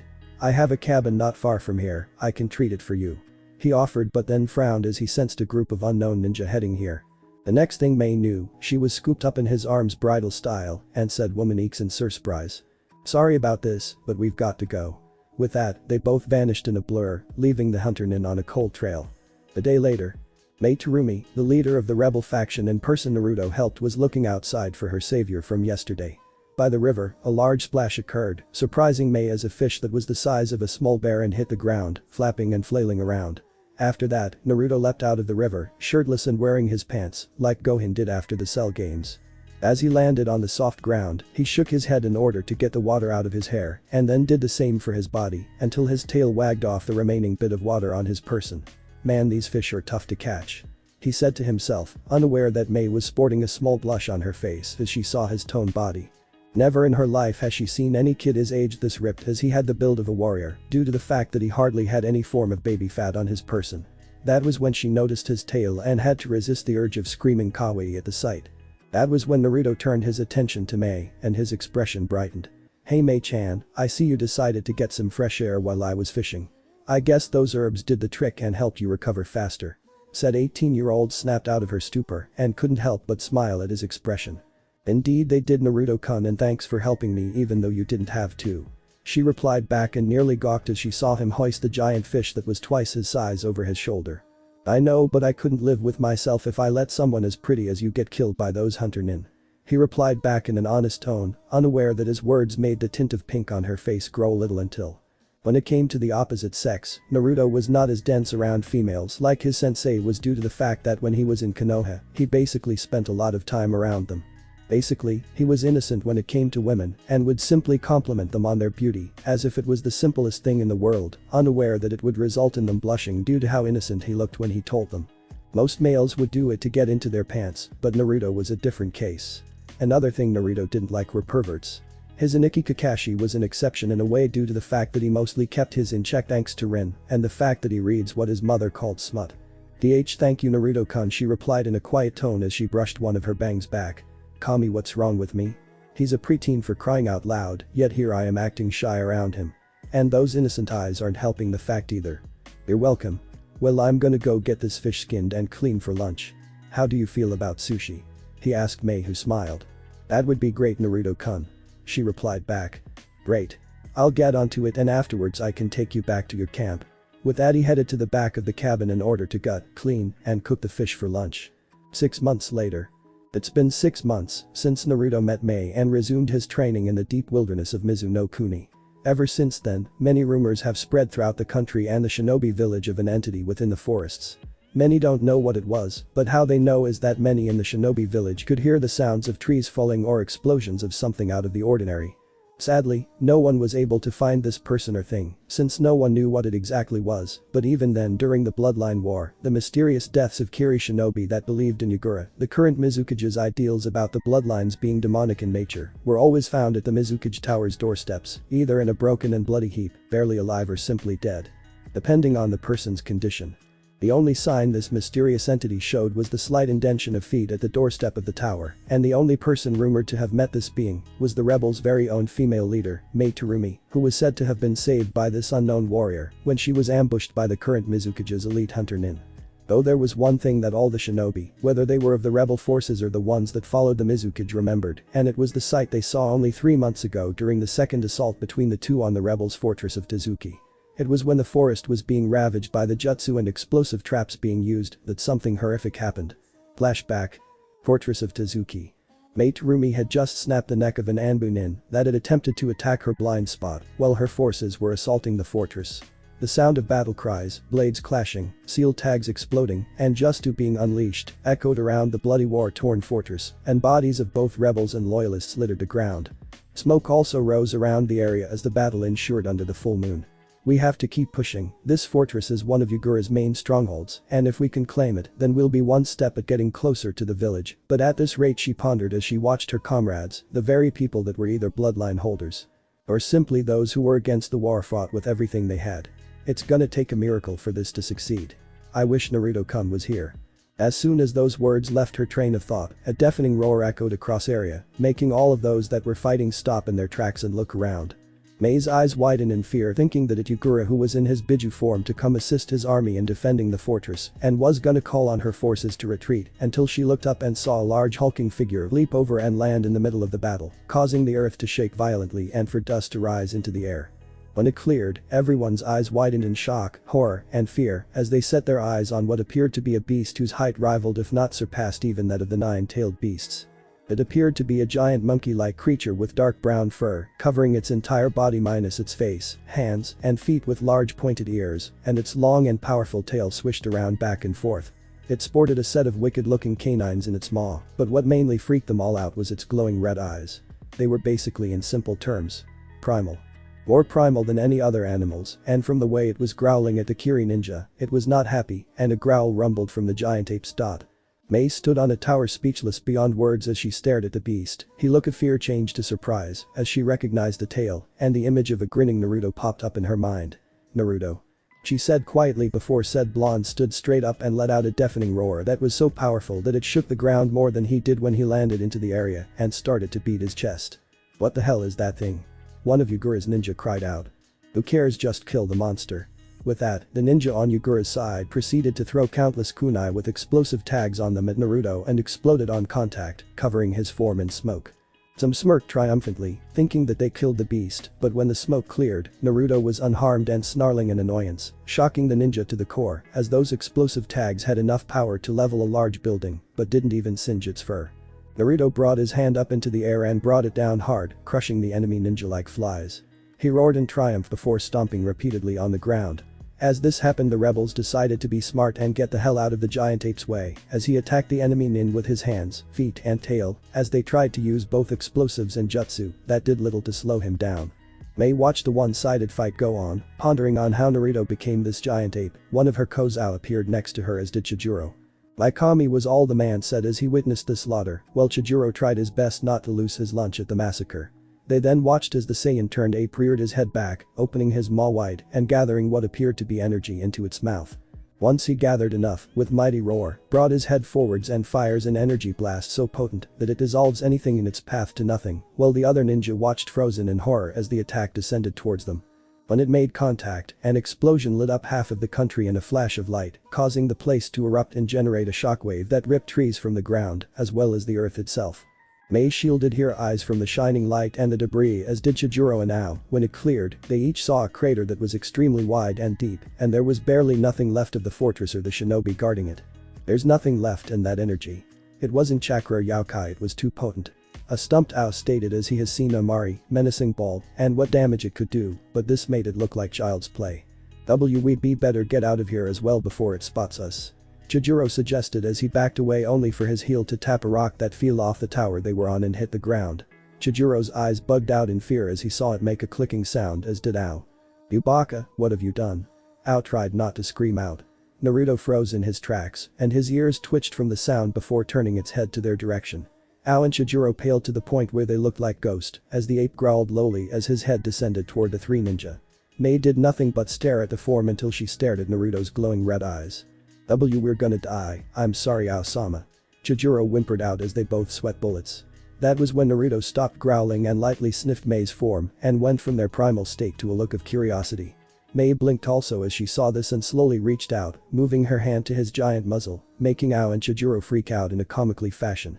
That was until she placed her hands on his muzzle, resulting in the ape to growl out softly as she gently rubbed his nose. Naruto sits down, making the earth rumble lightly while wagging his tail in a happy manner, and from their shock was purring. Both Ao and Chijuro felt like they were gonna faint as this behemoth that not too long ago ravaged a fortress, destroying it and the enemy like they were nothing was now being calmed by their leader of all people, and wondered what was her connection to this beast. Can this beast really be Naruto? Mei wondered as she felt its muzzle vibrate. She then notices that he was trying to growl out something. Mei-chan was all it said, causing Mei's eyes to widen, and the same went with Ao and Chijuro. It spoke. It spoke to Mei-sama. Chijuro cried out, pointing his finger at Naruto in a comical fashion, only to get a brain duster to the back of his skull by Ao. "Baka. Don't scream, you'll startle it," the man yelled back. Naruto was all Mei said quietly, while said ape got back up and walked away from her, disappearing into the forest. Flashback ends. After hearing about the destruction of the fortress, Yagura immediately sent the remaining Kiri no Shinobigatana Shichinen SHK, the 7 ninja swordsmen of the mist, in search of the beast, so he could kill it for killing his shinobi and one of his main strongholds, only on that same day, to come back with them extremely injured and on the brink of death itself. One Kisame Hashigaki, Kurigakure's very own Kurigaku no Kajin, monster of the hidden mist, quickly fled after the swordsmen reported their failure. Rumors said, the fish man was extremely terrified after the encounter with the ape, and was said by one of the surviving swordsmen that Kisame got the worst of it. He was close to being killed by the thing if it wasn't for his Samahata saving him at the last second. Ever since then and on our way back, Kisame was always looking over his shoulder for another attack. But what basically got Kisame scared was the great ape's eyes. They were primal and filled with a rage that would make the Hachibi's rampage look like a carnival ride, and the blue-skinned man downright refused to go after that ape, not caring if his leader would execute him or not, as he never wanted to see that beast or its eyes ever again, for as long as he lived. So safe to say, Yagura kept a wary eye for the so-called ape, but still concentrated on the war. Mei though had an entirely different reaction after the event, so she just placed a report down, stood up, and went into the forest issuing orders to her second-in-command that she would be gone for a bit and didn't want anyone to follow her. No one was able to tell what Mei was thinking that day, and her eyes didn't portray anything when she went into the forest, but it was highly thought she went to meet the ape herself, only to come back with a big smile on her face and a dazed look in her eyes. Ever since then, despite the best efforts of the rebels asking what happened, all she said was that the ape wouldn't harm them at all and wouldn't be seen again for a while. Still, it made people wary if it ever shown up again, but also they were suspicious of how Mei was the only one to know the ape, but also the strange entity in the forest. That was another thing, people were beginning to think the entity and the monstrous ape were the same thing. So when they found no sighting of it before and after Mei went to find it, they felt extremely relieved. But now, after 6 months of fighting, the rebels were losing their sight in the war, and with Yagura pressing on all sides made it hard for them to counterattack. It made it only worse when said Jinchuriki was joining the battle in order to end the war quickly, and it was happening with him having perfect control over his Biju, the Sambi no Kaidagam, 3-tailed giant turtle, made the war tip in his favor. Kurigaku rebels' main camp. In the main camp of the Kurigaku's rebel forces, we could see in the main hut was a round table with the inner map of the whole village of Kurigaku within. Around this table was commanders and generals that made up to command the forces. Reaching the end of the table was Mei Terumi, rebel faction's leader, Yoden no Danshingoku plus N, lava dancing princess, and rumored to be the only link to the strange entity in the forest, and the Biju-sized ape as well. We can't keep hold on our positions with the enemy pushing forward is only making it worse. I agree, and with Yagura on the front lines himself is making it impossible to push back and only watch our men get slaughtered out there. True, and with our resources going down immensely and the enemy all converging on us in one giant army is gonna make things even worse. Seeing their leader's thoughtful look, the general spoke. Mei-sama, do you have any idea to handle this situation? Mei kept thinking for a while, not showing she heard the man. We're losing this war, that's true, and we don't have the manpower to fight both the army that's coming and Yagura himself. Hell, I don't think an army can defeat Yagura, especially when he uses the chakra of the Sambi. That's when something important hit her, snapping her head up, alerting the others. Her eyes widen a bit. Maybe just maybe might help Yusa. If he were to help Yusi, have no doubt we'd win this war. Mei-sama, are you okay? The general asked his leader. Looking at the general with a small smile and a hopeful look in her emerald eyes, she spoke. I think I may know a way to win this war, she spoke, getting shocked looks from them all. Abruptly standing up, the general spoke. Why you know a way? He asked. Nodding, she spoke, yes, but it all depends if he accepts, said the last part softly before turning towards her commanders. Alright, I want you all to go to your posts, I'll explain everything later, first I need to check on something, she said, getting hesitant nods from them all. When they all left, Mei turned toward the window looking into the deep forest of Mizu-no-Kuni before letting a slip of a smile cross her face. I wonder, will you help me again like you did last time, Saru-kun? She asked herself in a voice filled with hope as she got up and did some hand seals.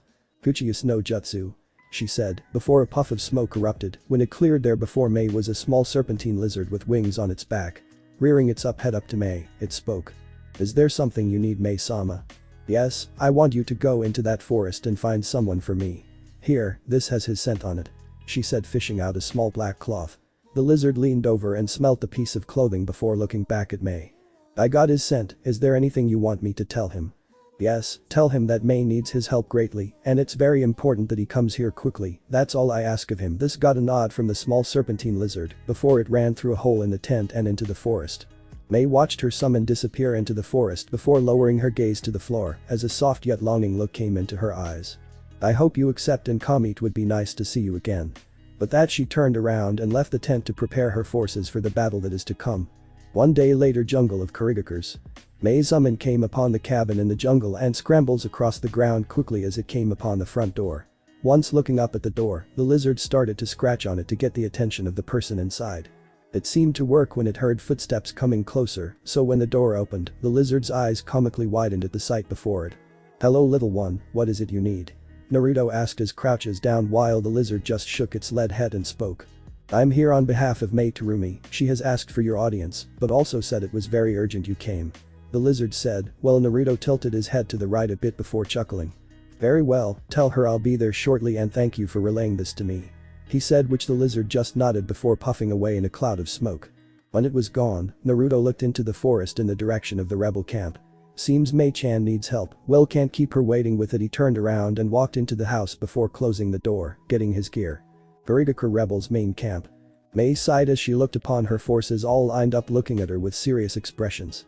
She had just explained the details of Yagura and his army coming to finish them off.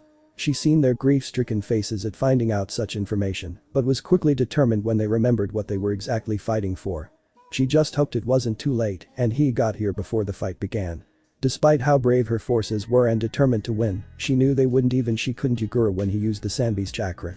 Sure, she could take him down with him alone, but that in itself is a tough fight. Looking upon her forces once more she spoke, now we must prepare for the battle, I want all shinobi at their posts and begin preparations for the enemy.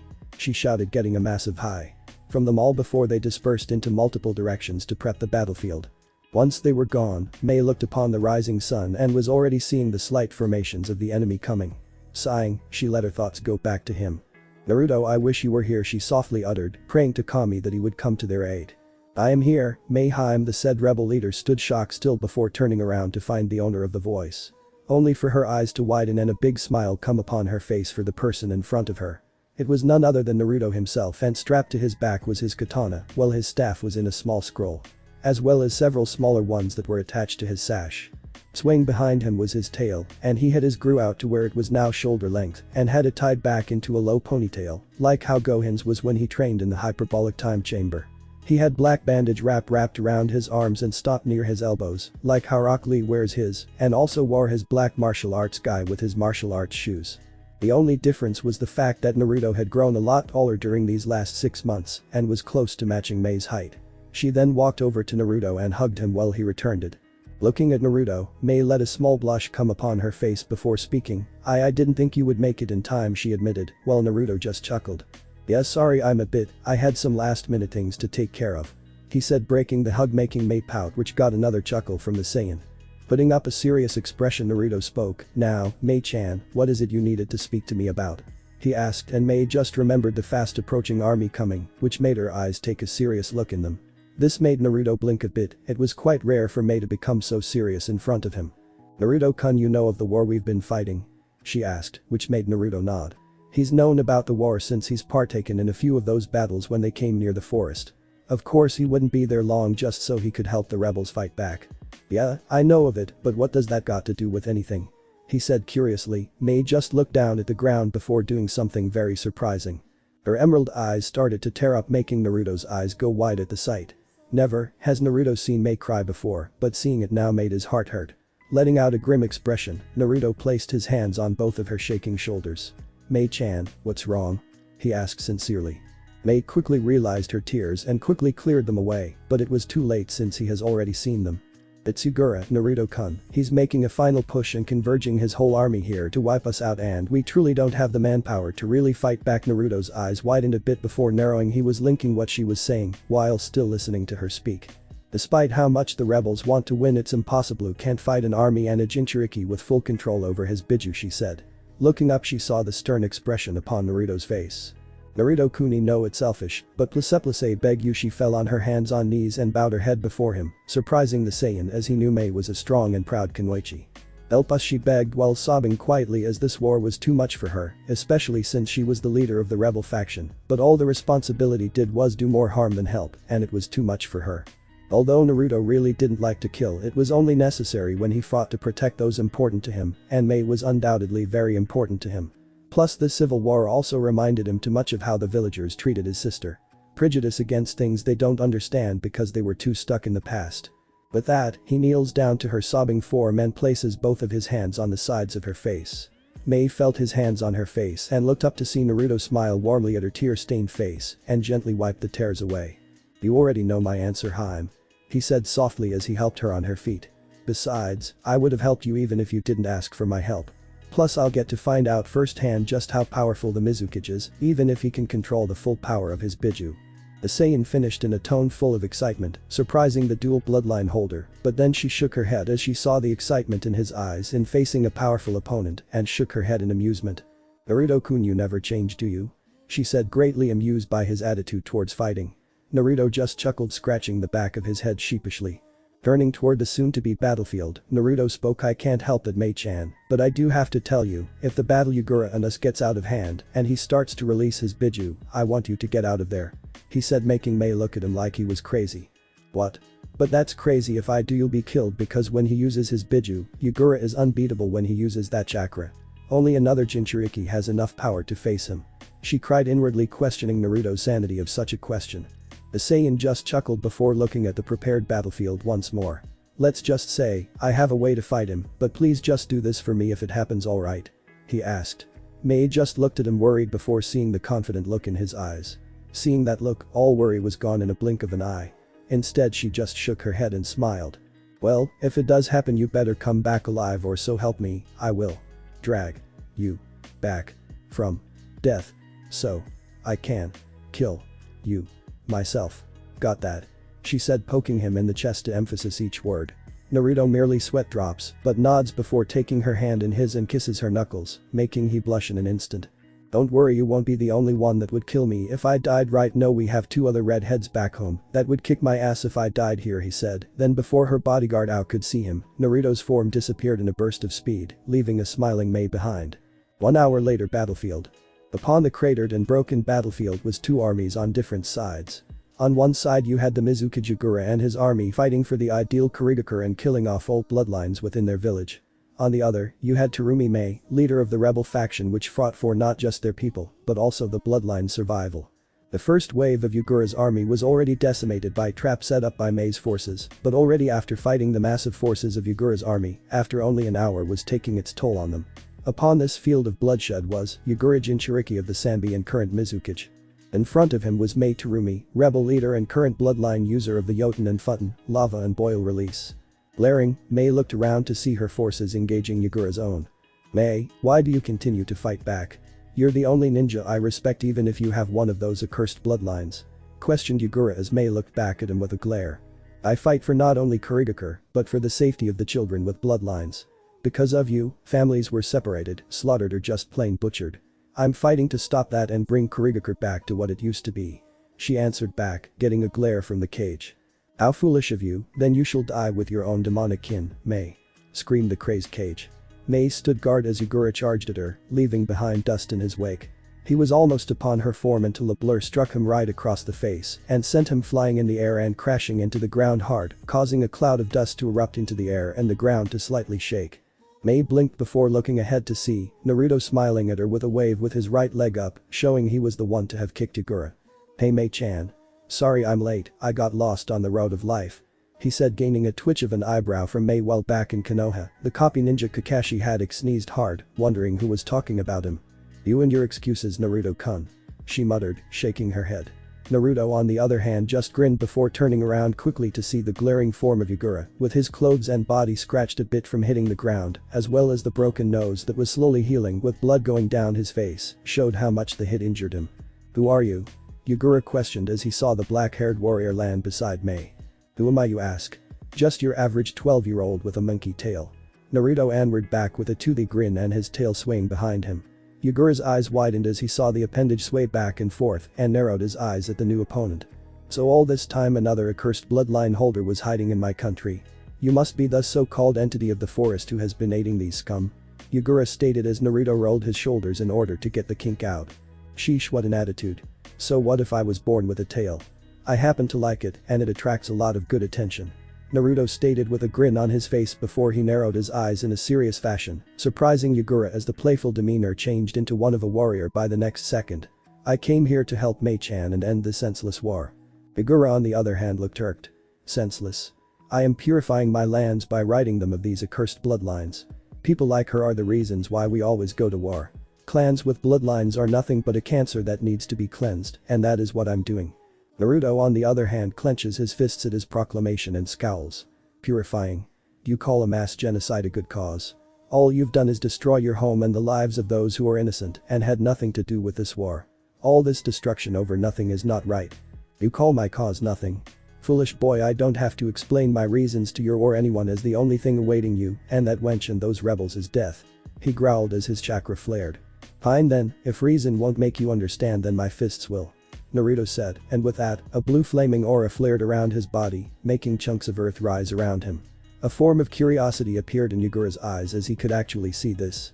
Chakra. It didn't feel like chakra or yokai, so what exactly was this energy, he wondered. So the time for talk is over? Well then boy, show me exactly just how powerful you are. Yagura challenged. Trust me, you won't be disappointed. Naruto remarked before vanishing in a blur, surprising both Yagura and Mei, as that was pure speed, meaning there was no chakra in his movements. The next thing that happened was Yagura's head jerking back from a vicious right hook to the jaw, making his eyes glaze over from the impact and stumble back a little. He then hunched over as Naruto drove his fist into his gut, making him spit up before being assaulted by a series of several punches to the sternum. Naruto stopped his assault, delivers a roundhouse kick to the cage's skull, and sent him flying and crashing through several rock textures. Naruto vanished once again and appeared behind the man's flying form, with his right palm pushed backwards and then thrusting it forward, releasing a powerful telekinetic shockwave to Yagura's spine, and said vessel for the Sanbi went sailing through the ground, creating a deep trench line. Mei was gobsmacked at what just happened, and her eyes bugged out when she saw him hover into the air. Naruto on the other hand remained focused and knew this was far from and didn't drop his guard for even a second. Come on Yagura, I know those love taps couldn't have taken you out so easily. He said quietly until from the smoke several large water bullets flew out and headed straight for Naruto. Said black-haired warrior dodged and weaved through the attacks until one of the larger ones hit him directly in the chest and sent him crashing into the ground. Naruto. Mei went after his fallen form, and as she approached him, he was sprawled out on the ground shaking the cobwebs out of his head before flipping back onto his feet. Ow. Man, that smarts. Naruto cried out as he held his throbbing chest for a few seconds before shaking it off. Those water bullets were no joke. A normal person, even if they were a ninja, would have been seriously injured. That was when a smirk formed on his face. I guess he's a cage for a reason. I've got to be more careful and not slip up or I'm done for. Not bad boy, but not good enough.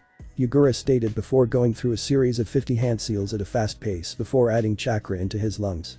Suiton. Suryudan, water release. Water dragon bullet. He instantly shot a large torrent of water from his mouth, and it took the form of a roaring water dragon with glowing yellow eyes and ascended towards the two. Mei clapped her hands together as the dragon made its way towards them. Naruto, get behind me. She ordered, which he did while her cheeks expand a little. Yoten. Maguma Dangan, lava release. Magma bullet. She then shot out several large lava bullets at her foe, who did a ram seal in one hand. Suiton. Sashoha, water release. Water shockwave. This time Yagura shot out an even larger torrent of water that cancelled out Mei's technique and rushed at them. Damn it. I can't counter that in time. Mei cursed as the large wave of water loomed over them and was ready to crush them both until Naruto appeared behind her and wrapped one arm around her before taking off into the air as the water crashed in their location. Yagura's eyes widened in frustration as he saw the boy save them both before Naruto landed back on the ground with said russet-haired Kunoichi. It's a good thing I can fly. He commented while Yagura was getting frustrated. How was he able to do that? He wasn't using any chakra in that technique he used, and the only ones who could actually fly were the Nidaime and Sandaime Tsuchikage. Just who is this kid? He then once again fires another water dragon at them both. Not this time.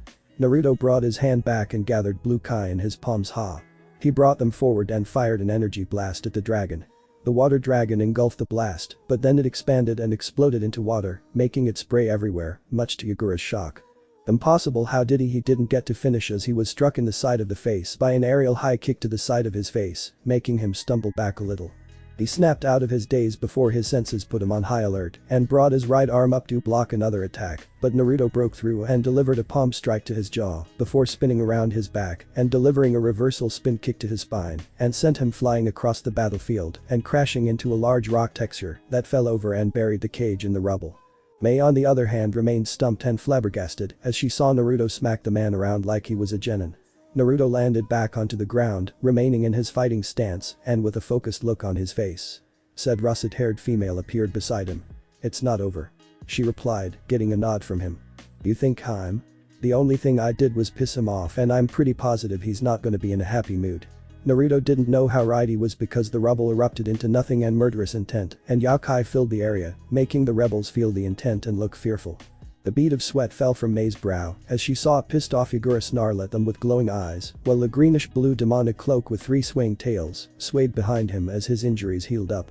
"You're dead, boy," he growled out, "you hear me? You're dead." He released a roar that shook the area, causing a shockwave to blow around the area, making rocks and other debris scatter about. "Mei, you need to clear out," Naruto informed her. She wanted to protested, but the look in his eyes showed no form of joking and remembered what he said back then.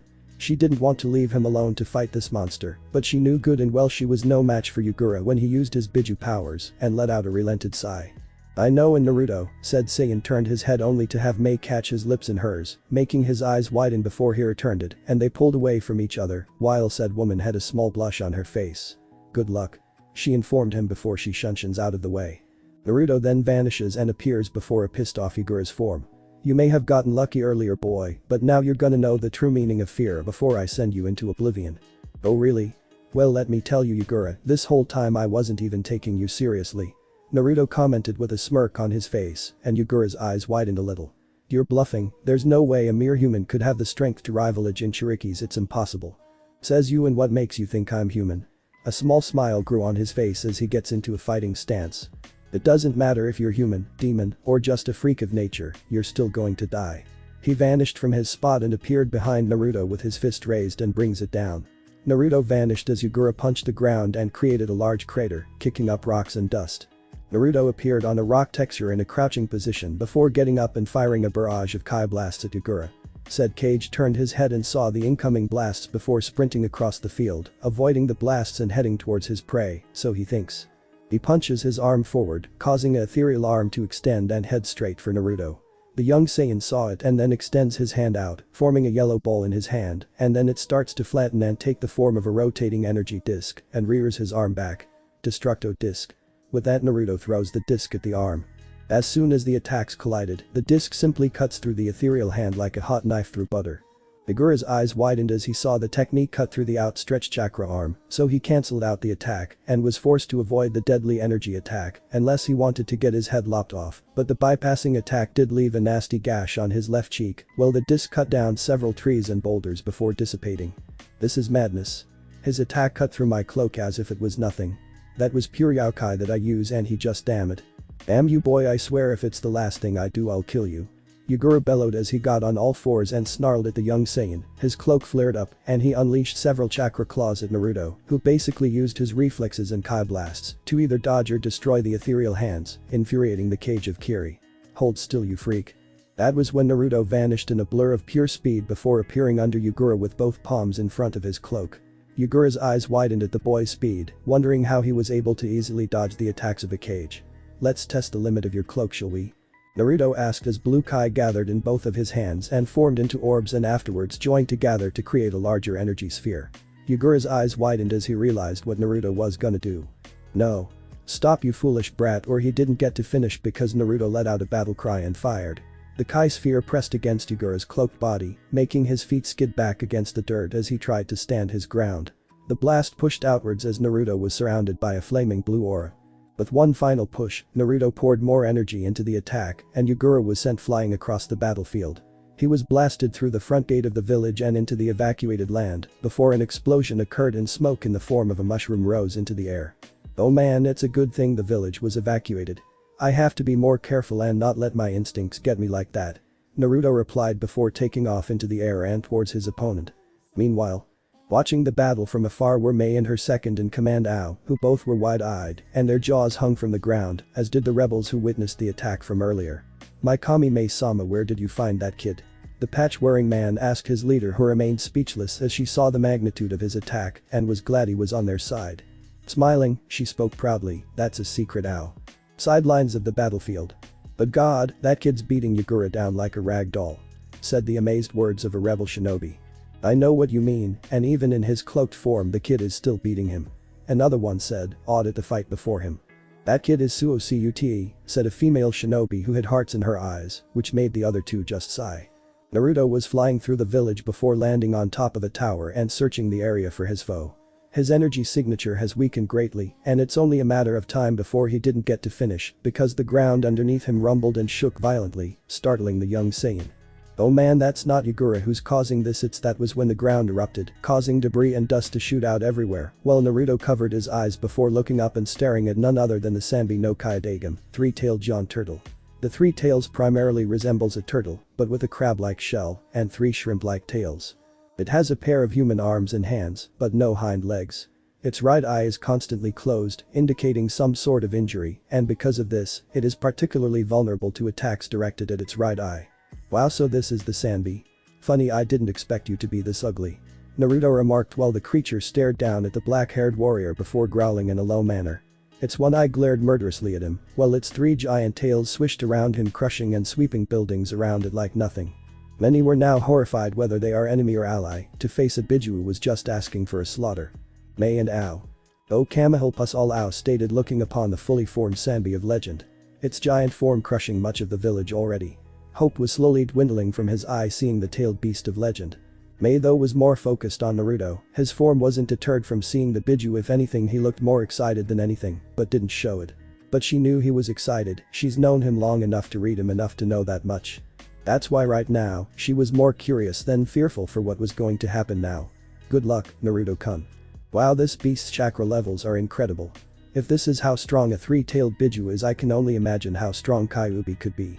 She could easily mop the floor with this clown, a grim expression formed on his face as he rose into the air and stared down at the giant turtle. "At this rate there won't be a village to go back to.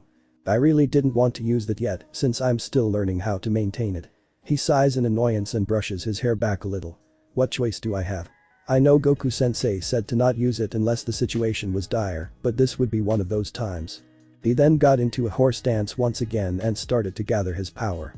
He grits his teeth as his hair rises once more, but this time, it takes on an even spikier appearance.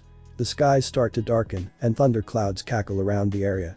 As the sky rumbled, flashes of lightning rained from the heavens and the ground started to rumble. With Mei-sama, what's going on?" Ao asked as he tried to get his footing in check.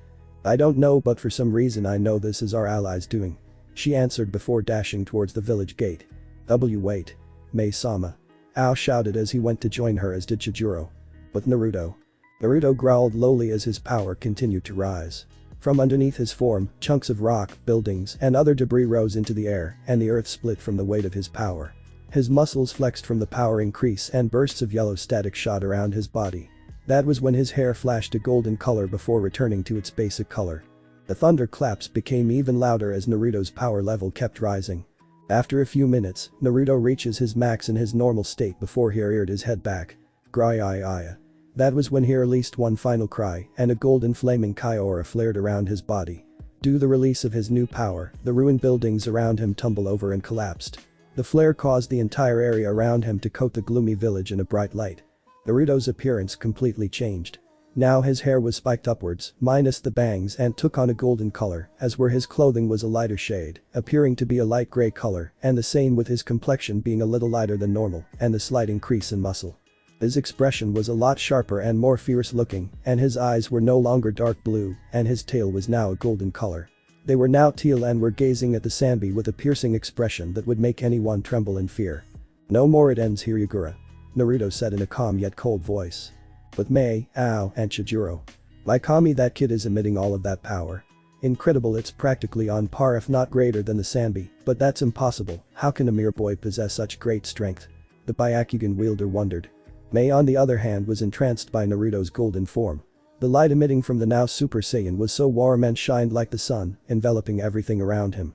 If it wasn't for the fact that Naruto had a monkey tail, she'd practically think he was an angel sent from heaven to purge their village from the darkness that slowly destroyed them in this war. Sanbi growled for a while before releasing a powerful roar that released a shockwave so powerful that it blew everything before it minus Naruto back. Said Super Saiyan just stood there floating into the air, not moving a single muscle, while his hair and aura blew back a little before it died down. Nice breeze. Naruto merely said as the beast growled at him before bringing his massive arm up and swinging it forward at Naruto who just stood there. What's that fool doing? Ao cried out as he saw the massive appendage head straight for the golden-haired fighter. Naruto brought his left arm up to the side as the appendage went right at him, and when it struck nothing happened as he simply blocked the attack with his arm, while the ground underneath him rumbled. Both Ao's and Chijuro's eyes bug out in a comically fashion, and their jaws hung down. Did he just? Chijuro started to say. He did. He stopped Sanbi's arm with his wrist. Ao finished. My turn. Naruto said as he brought his palm in front of the Sanbi's face. He then fires a powerful Kai spirit cannon blast that sends the massive creature flying backward, and the after effects level the demolished buildings and roads in the village. The Sanbi crashes through several large buildings before tumbling onto the ground, kicking up dust and debris. Naruto remained in his posture for a few seconds before bringing his hand down as flying towards his opponent's location. The giant turtle rose from the rubble roaring in frustration before throwing a large chunk of rock at Naruto. Said Saiyan vanished in a blur before reappearing again and fires a Kai blast at the second boulder, demolishing it. The Sanbi then fires a large water bullet from its gullet at Naruto, who weaves around them before punching the last one back at the Sanbi, who got hit by it and roared out in anger. Naruto appeared over his head with his right leg up before descending and striking it directly in the head with a powerful heel drop kick and practically cracked the shell on tops of its head and crashed headfirst into the ground. This has gone on for too long. I have to end this. Naruto stated as he flew up into the air until he was high enough and stared at the Sanbi's fallen form as it tried to get up. He then cupped his hands together and brought them back. He started to gather blue Kai in his hands and the blue orb shined around the area as it hummed to life. Amahem his aura flared as he powered up the attack. Hi! He shouted as he thrusts his hands forward and shoots out a streaming powerful light blue beam of energy downwards at the Sanbi, who looks up to see the beam head right for him. The technique crashes down and engulfs the beast in a dome of light, while said Biju roared out in pain as the attack tore through his body until a great explosion occurred, sending a shockwave that made every form of debris scatter everywhere. Mei, Ao and Chijuro were forced to cover their faces with the attack and add chakra to their feet in order to cling onto the top of the gate. Naruto watched as the flash died down and smoke rose from the very deep and large crater his attack caused. The smoke slowly cleared and revealed the form of a beaten, bloody, broken, and unconscious Yagura, whose clothes were tattered and torn. Naruto slowly descended to the ground and landed right next to Yagura. Looking down at his form for a few seconds before looking up to see the clouds clear up and the sun to shine down on the very village that covered in darkness, but thanks to Naruto was now basking in the light. It's over. He said as he reverted back into his normal state and collapsed onto the ground, completely exhausted. Several minutes later, Mei and a few of her rebel ninja appeared in the battle scene. The 18-year-old knelt down at the Saiyan's tired form and placed his head on her lap before smiling at him. Naruto looked back up at her with tired eyes and smiled weakly, giving her a thumbs up and chuckling. Congratulations Mei Haim you guys when he finished before passing out with a smile on his face. She couldn't help but chuckle at his antic before tears of happiness fell down her cheek and landed on Naruto's. Thank you Naruto-kun, thank you for bringing our war-torn lands back into the light. She thanked to the young Saiyan as the sun rays shined down on his face. The day was the day that Naruto Uzumaki Namikaze, descendant of the legendary Saiyan Goku, had made his first mark as the future guardian of this world. One of the nurses in the hallway of the hospital walked by one of the patient's room before ahhhh. Get that needle away from me screamed a frantic Naruto, and before she knew it the door came flying off its hinges courtesy of a medical nin who crashed into a wall and had the imprint of a foot on his face, and the nurse ekes out in surprise as this happened. She looked inside the room only to see a 12-year-old Naruto and sweat drops at the sight. He was in a hospital gown wearing some boxers underneath. Naruto had two med ninja and a single arm lock, the other one interlocked around his legs, and the last one was being strangled by his tail in a comical fashion, and each of them were struggling to get out of his iron grip and with their faces going from blue to purple, while a frantic nurse with a needle in her hand was standing at the sides, wondering what to do. At first she tried to calm him down, but when he bared his teeth, revealing a pair of lengthened canines and growled at her in an animalistic way, she instantly backed away, not wanting to get bitten by him. As this chaotic scene occurred, Mei was making one of her daily routes in the building, checking not just the injured rebels, but even the enemy ninja. She saw one of the nurses helping one of the medical ninja up and realized that this was Naruto's room and size. As she entered the room, she sweat drops at the sight and shakes her head in amusement. "Mei-chan, help me, they're trying to give me shot," Naruto cried. Both the nurse and the 4 medical ninja were giving her a pleading look to help them, so she decided to intervene. She knelt down next to him, leaned forward and kissed him on the lips, making the young Saiyan eyes widen in surprise and freeze at the contact. He lessened his grip on the 4 who managed to slip out of his grasp and inhale air at an alarming rate before rushing out the room, while the nurse took this opportunity to give him the shot before leaving out the room. Mei ended the kiss and then looked down at the dazed warrior in training, placing her hands on her and having a look of amusement on her face. "What am I gonna do with you, Naruto-kun? Did you have to strangle 4 mednin to death and attempt to bite the nurse's arm off? They're just trying to help you get better." Naruto snapped out of his daze and had the gall to look sheepish. "Sorry Mei-chan, but I don't really like hospitals and tend to steer away from them, especially needles. I hate needles," he said with a pout on his face while Mei giggles at his action. "So what has happened to Yagura?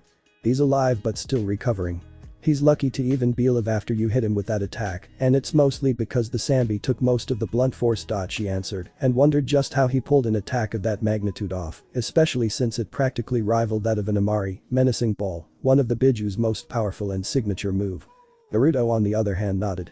"Yeah, that was my first time using that move on an opponent of Yagura's level, and I also lessened that technique's attack power, otherwise I would have not only destroyed Yagura and the village, but also half of Water Country." He answered, which made her eyes widen at the implication before realizing something.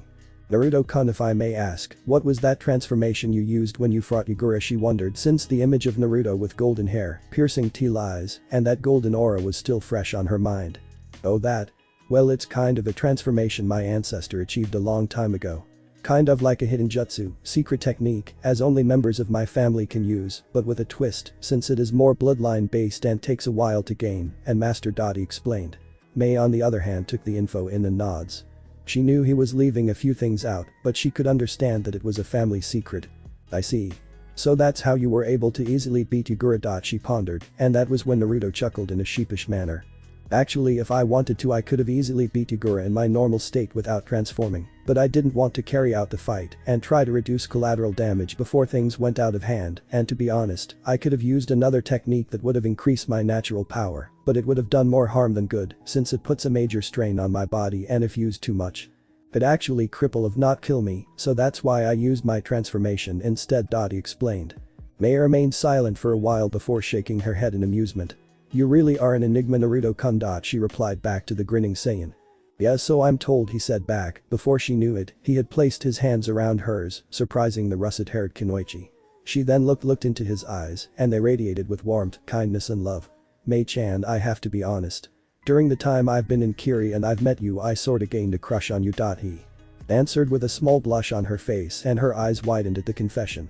What was her reply before I smiled at her shocked form. "Yeah, at first it started off as what you would call puppy love, due to the fact that I was entranced by how beautiful you were, before getting to know a little more about you. When I saw how you kept charge of the rebels and how strong you were, I was amazed, but it was mostly because you are strong-spirited and determined. You didn't care how the odds were against you, and it was your desire to save your home that gave your comrades the strength to go on even when things looked bleak. Another fact is that you treated everyone in an equal manner and didn't see yourself as someone who is better than others and always put the lives of others above your own, and that is why I have developed feelings for you." Mei just looked at Naruto with surprise in her eyes before she remembered his words. As she looked into his eyes, she saw the sincerity of how much he wanted to get to know her, and on a more personal level. She already knew of his clan status since he told her early on, and of how the Craw was undoubtedly gonna be pushed on him when he was older. Though that didn't mean anything to her. "He has feelings for me just like I do, thank you, Kami." She squealed in her mindscape while a chibi form danced around in her mindscape. "Naruto, that was the most beautiful thing you've ever said to me, and I am beyond flattered." Her cheeks grew pink and looked away slightly before looking back at him. "I know this seems so strange, especially with our age difference, but seeing you fight Yagura and how strong-willed you were showed me that you were more of a man than you were a child, as I have never met any male who is as strong-willed, fearless, or as kind-hearted as you." She confessed. She then placed both of her hands on the sides of his face before leaning forward and capturing his lips into hers, surprising Naruto for a few seconds before he returned the passionate kiss and wrapped his arms around her waist and placed her on his lap. Several days later, Kurigakure main gate. Several days have passed since Naruto healed and spent his time with Mei, and during that time, rumors had already spread about his relationship with Mei, their newly instated Mizukage, and surprisingly, the populace was happy for them, but was informed to keep it under wraps so other nations wouldn't find out. Also, over the last few days, Yagura managed to recover and woke up with confusion etched on his face. Mei wanted to see if what many thought were true. And if Yagura was just under a genjutsu of sorts, and to their shock he was, and since then the man isolated himself in the Anbu core, but when he asked who it was that stopped him, and was informed that it was Mei's guardian, it was funny when the man met Naruto. Because Yagura was finding it very hard to believe he was bested by a 12-year-old kid, but when Mei showed him the construction site where there was a crater that was twice as big as the Sanbi, and the fact that Naruto shot a Kamehameha wave into the ocean that created tsunami wave and shook the land from the force the beam was emitting. The man was officially convinced and was thanking Kami that Naruto showed him mercy, even if he wasn't in control of his actions. At the gates, a fully dressed Naruto was garbed in a new outfit, where he wore a pair of black training guy pants and martial arts shoes with a dark blue shirt that had a black sash wrapped around his waist and black wristbands. Picture Gaku's outfit at the end of the DBZ saga when he takes Uuk to Kami's lookout, and also had a tan and black drawstring bag, which he carried over his shoulder. Looking in front of him was Mei Terumi Anao, whom he had come to respect as a shinobi and fighter, as well as Shijuro, who apparently gained more courage and belief in himself, especially after seeing Naruto, who was younger than him, take on the previous cage and defeat the man. But aside from that, Naruto did gain a slight shiver of terror when he felt the many lustful stares he was getting from the female populace that came to see him off, both civilian and Kenwaichi alike, while some of the males called him a lucky bastard for getting their attention so easily. Mei saw this and released a little killing intent on the women in order to stop their actions quickly, lest they face the wrath of an angry russet-haired female. Naruto chuckled at her protective nature before turning his gaze back to Mei and lets a smirk cross his face. The woman he had no doubt loved was great to be with during his stay in Kurigakure, and during his time with her in the hospital room, they spent the time getting to know one another while getting closer to each other on a more personal level, and it was a little heart-wrenching he had to leave her for now. "I guess this is goodbye for now, Mayheim, but don't worry, I will be coming back to pay you a visit," Dottie said with a grin which Mei just matched with her own before she kissed him with the same love she had for him as he did. This seemed to get smiles from the crowd despite the age difference. Naruto really looked to be around his teens. In how he looked physically, they stayed like that for a few minutes and separated while leaning their heads against one another with soft smiles on their faces. Mei then placed her hand on his cheek and spoke in his ear. "I'll see you soon, Narukoi, and next time we'll share more than a kiss," she cooed in his ear seductively, which earned her a blush from the Saiyan in training, while Goku and Shenron chuckled at their student.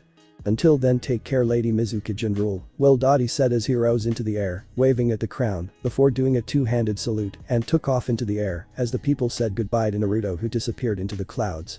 Afterwards, an Anbu appeared beside Mei and handed her a bingo book that she opened up and turned to the page where Naruto was in his Super Saiyan form with a golden aura surrounding his body and flaring to life in a stance where he's performing the Kamehameha wave, and it reads, "Name: Son Naruto. I've got Naruto use Goku's surname instead of his parents for now, the Kage Masaru, Golden Warrior.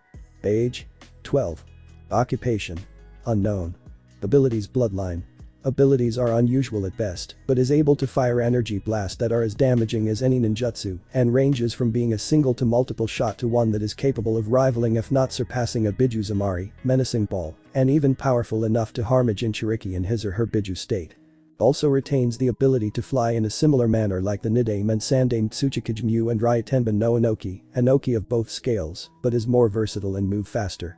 Strength level is stated to be on par with that of Tsunade Senju, and his speed apparently rivals that of Yandame Reikage Ayatsuki and late Yandame Hokage Minato Namikaze. Possesses the ability to produce barriers made of energy that deflect incoming weapons and ninjutsu-based attacks, as well as use a technique that allows him to create an invisible yet powerful force of energy that is capable of knocking down a Biju or leveling a fortress with minimum effort. Is highly skilled with a bow staff and a katana. The jutsu: beyond cage level since he was able to best the Yandame Mizukage. Ninjutsu unknown. Ninjutsu: cage level. Ninjutsu: unknown. Ninjutsu: unknown. Ranks: class was able to defeat the Yandame Mizukage single-handedly and even fight on equal grounds with him in his Biju state. It was rumored he's punched through a ninjutsu with his bare hands and feet. History: unknown, but is rumored in Wave that he crushed Geto and his army of mercenaries and prevented him from taking over Wave country and is considered a hero of the people. Bounty: unknown. On-site: approach with caution. Mei smiled at the picture and looked back up at the sky where she saw her boyfriend take off in. You are truly an enigma, Naruto-kun. If you're this strong now, then I can't wait to see how powerful you'll be in a few years as well. Some Albican. But Naruto. Said teenage Saiyan was taking a stroll in the air before sneezing and wiping his nose with his fingers. Someone must be talking about me, and I bet it's Mei-chan. Naruto pondered while Goku chuckles in his mindscape. Hey Naruto, I never got a chance to say how proud I am of you, especially with how you were able to handle that biju. Not only that, but also you got together with Mei, and I gotta say you are one lucky person. Naruto on the other hand lets out an annoyed groan as he heard this. Ugh, here we go again, sometimes I wonder if you're a closet pervert or something, sensei. No way. Kai would beat me senseless in the afterlife if I was like that, he said frantically while his students snickered but could help but sympathize with the man. Hey, your wife must be something else if she intimidating enough to scare you of all people, sensei. I'd love to meet her. Anyway sensei, I've got an issue regarding my Super Saiyan form. You know how I gained it when you turned me into a full-blooded Saiyan, right? I do, and I was gonna discuss that issue with you once you left Kuritaker. Youc Naruto, well, the Super Saiyan state makes you 50 times stronger than you'd naturally be. It also takes up a lot of energy and stamina, thus you won't be able to maintain the state for too long. That and it makes you more aggressive personality-wise and slightly alters your way of fighting. I too had the same issue when I fought Frieza after he killed my best friend Krillin out of spite for nearly killing him, and I'll never forget that feeling, the insatiable rage and the way my blood boiled whenever I had that guy in my line of vision. It was like I was a whole different person, and I almost lashed out at my son once for disobeying my order to lead the fight with Piccolo. It took whatever form of my old personality I had left to stay in control, and the fact that it gave me a slightly sadistic side in that fight didn't help either. Goku explained to Naruto, who mentally nodded as Goku continued. Now then, around my time when me and my friends were facing creatures known as androids who were able to go toe-to-toe with Super Saiyans like me and Vegeta, I was thinking of a way on how we could ascend to the next level. It took some time to ponder on this, and I realized something that involved the first stage of a Super Saiyan. It was in a way similar to my Kaioken technique, so I came up with a theory. Like it, the Super Saiyan stage requires a lot of energy to maintain even for a second, but with a twist. The first stage makes the person a lot more aggressive and tense, forcing us to use more power than we need to, so I was trying to come up with a way on how we could maintain the stage for an extended period of time and to the point where the transformation would seem natural for us. Naruto pondered on this for a second before realizing what Goku meant. So for one example would be like how athletes train in aerobics for extensive periods of time, experience heightened states of rest, with their heart and respiratory rate being much lower than that of a normal person, right? Exactly, because the Super Saiyan form follows a similar fundamental concept. By remaining transformed for extended periods of time, the Super Saiyan can desensitize themselves to the negative effects of the transformation. Their wild emotions are kept in check, resulting in a more strategic fighting style, and Kai consumption is reduced to negligible amounts. Energy irradiation is reduced in tandem, and the aura takes on a smoother flow-like appearance. By mastering the transformation, the Super Saiyan is able to retain transformation almost subconsciously. Goku answered. So in other words, the key to this state is energy conservation rather than boosted energy output. That sounds ingenious, Goku-sensei. If I could do that, I wouldn't have to worry about wasting needless energy or having to power up more than I have to. Yep, you hit the nail right on the head, Naruto, but the only problem is the amount of time it would take for you to master this state. Wait, I got it. That made Naruto stop in his tracks in mid-air from his ancestors' excitement. What? What is it, Goku-sensei? Naruto asked. The lookout, it's an excellent place to train at. Wait, I don't even know if the lookout is still around or if there is a guardian who's watching the earth. Hey Shenron, do you think it's still around? Goku asked the eternal dragon, who nodded. Yes, the lookout still exists since it is still in geostationary orbit in the skies of Earth and will still be around until the end of time. I would suggest that you would go there, Naruto, because the lookout is one of the best options where Naruto can train at his fullest. Shenron suggested and started to send Naruto the coordinates of where the lookout was. Alright, next stop, the lookout. The lookout. Whoa, this is amazing. This place looks like a floating palace. Naruto states as he lands on the platform and walks around. And whoever tends this garden has one heck of a green thumb. I've never seen any type of flora that has been taken care of this well, aside from the ones in the Yamanaka flower shop. Naruto crouches down and inspects the flowers and herbs that were well kept. Why, thank you, said a deep and calm voice that made Naruto jump up into the air in a surprised manner before looking down and staring at what appeared to be a dark-skinned, big-lipped, chubby male who wore a reddish-brown vest with no shirt underneath it with yellow armbands around his biceps. He wore a red sash around his waist that held a pair of white pants in place with red shoes, and he wore a type of tunic on his head with a blue gem on top, and he had his hands behind his back.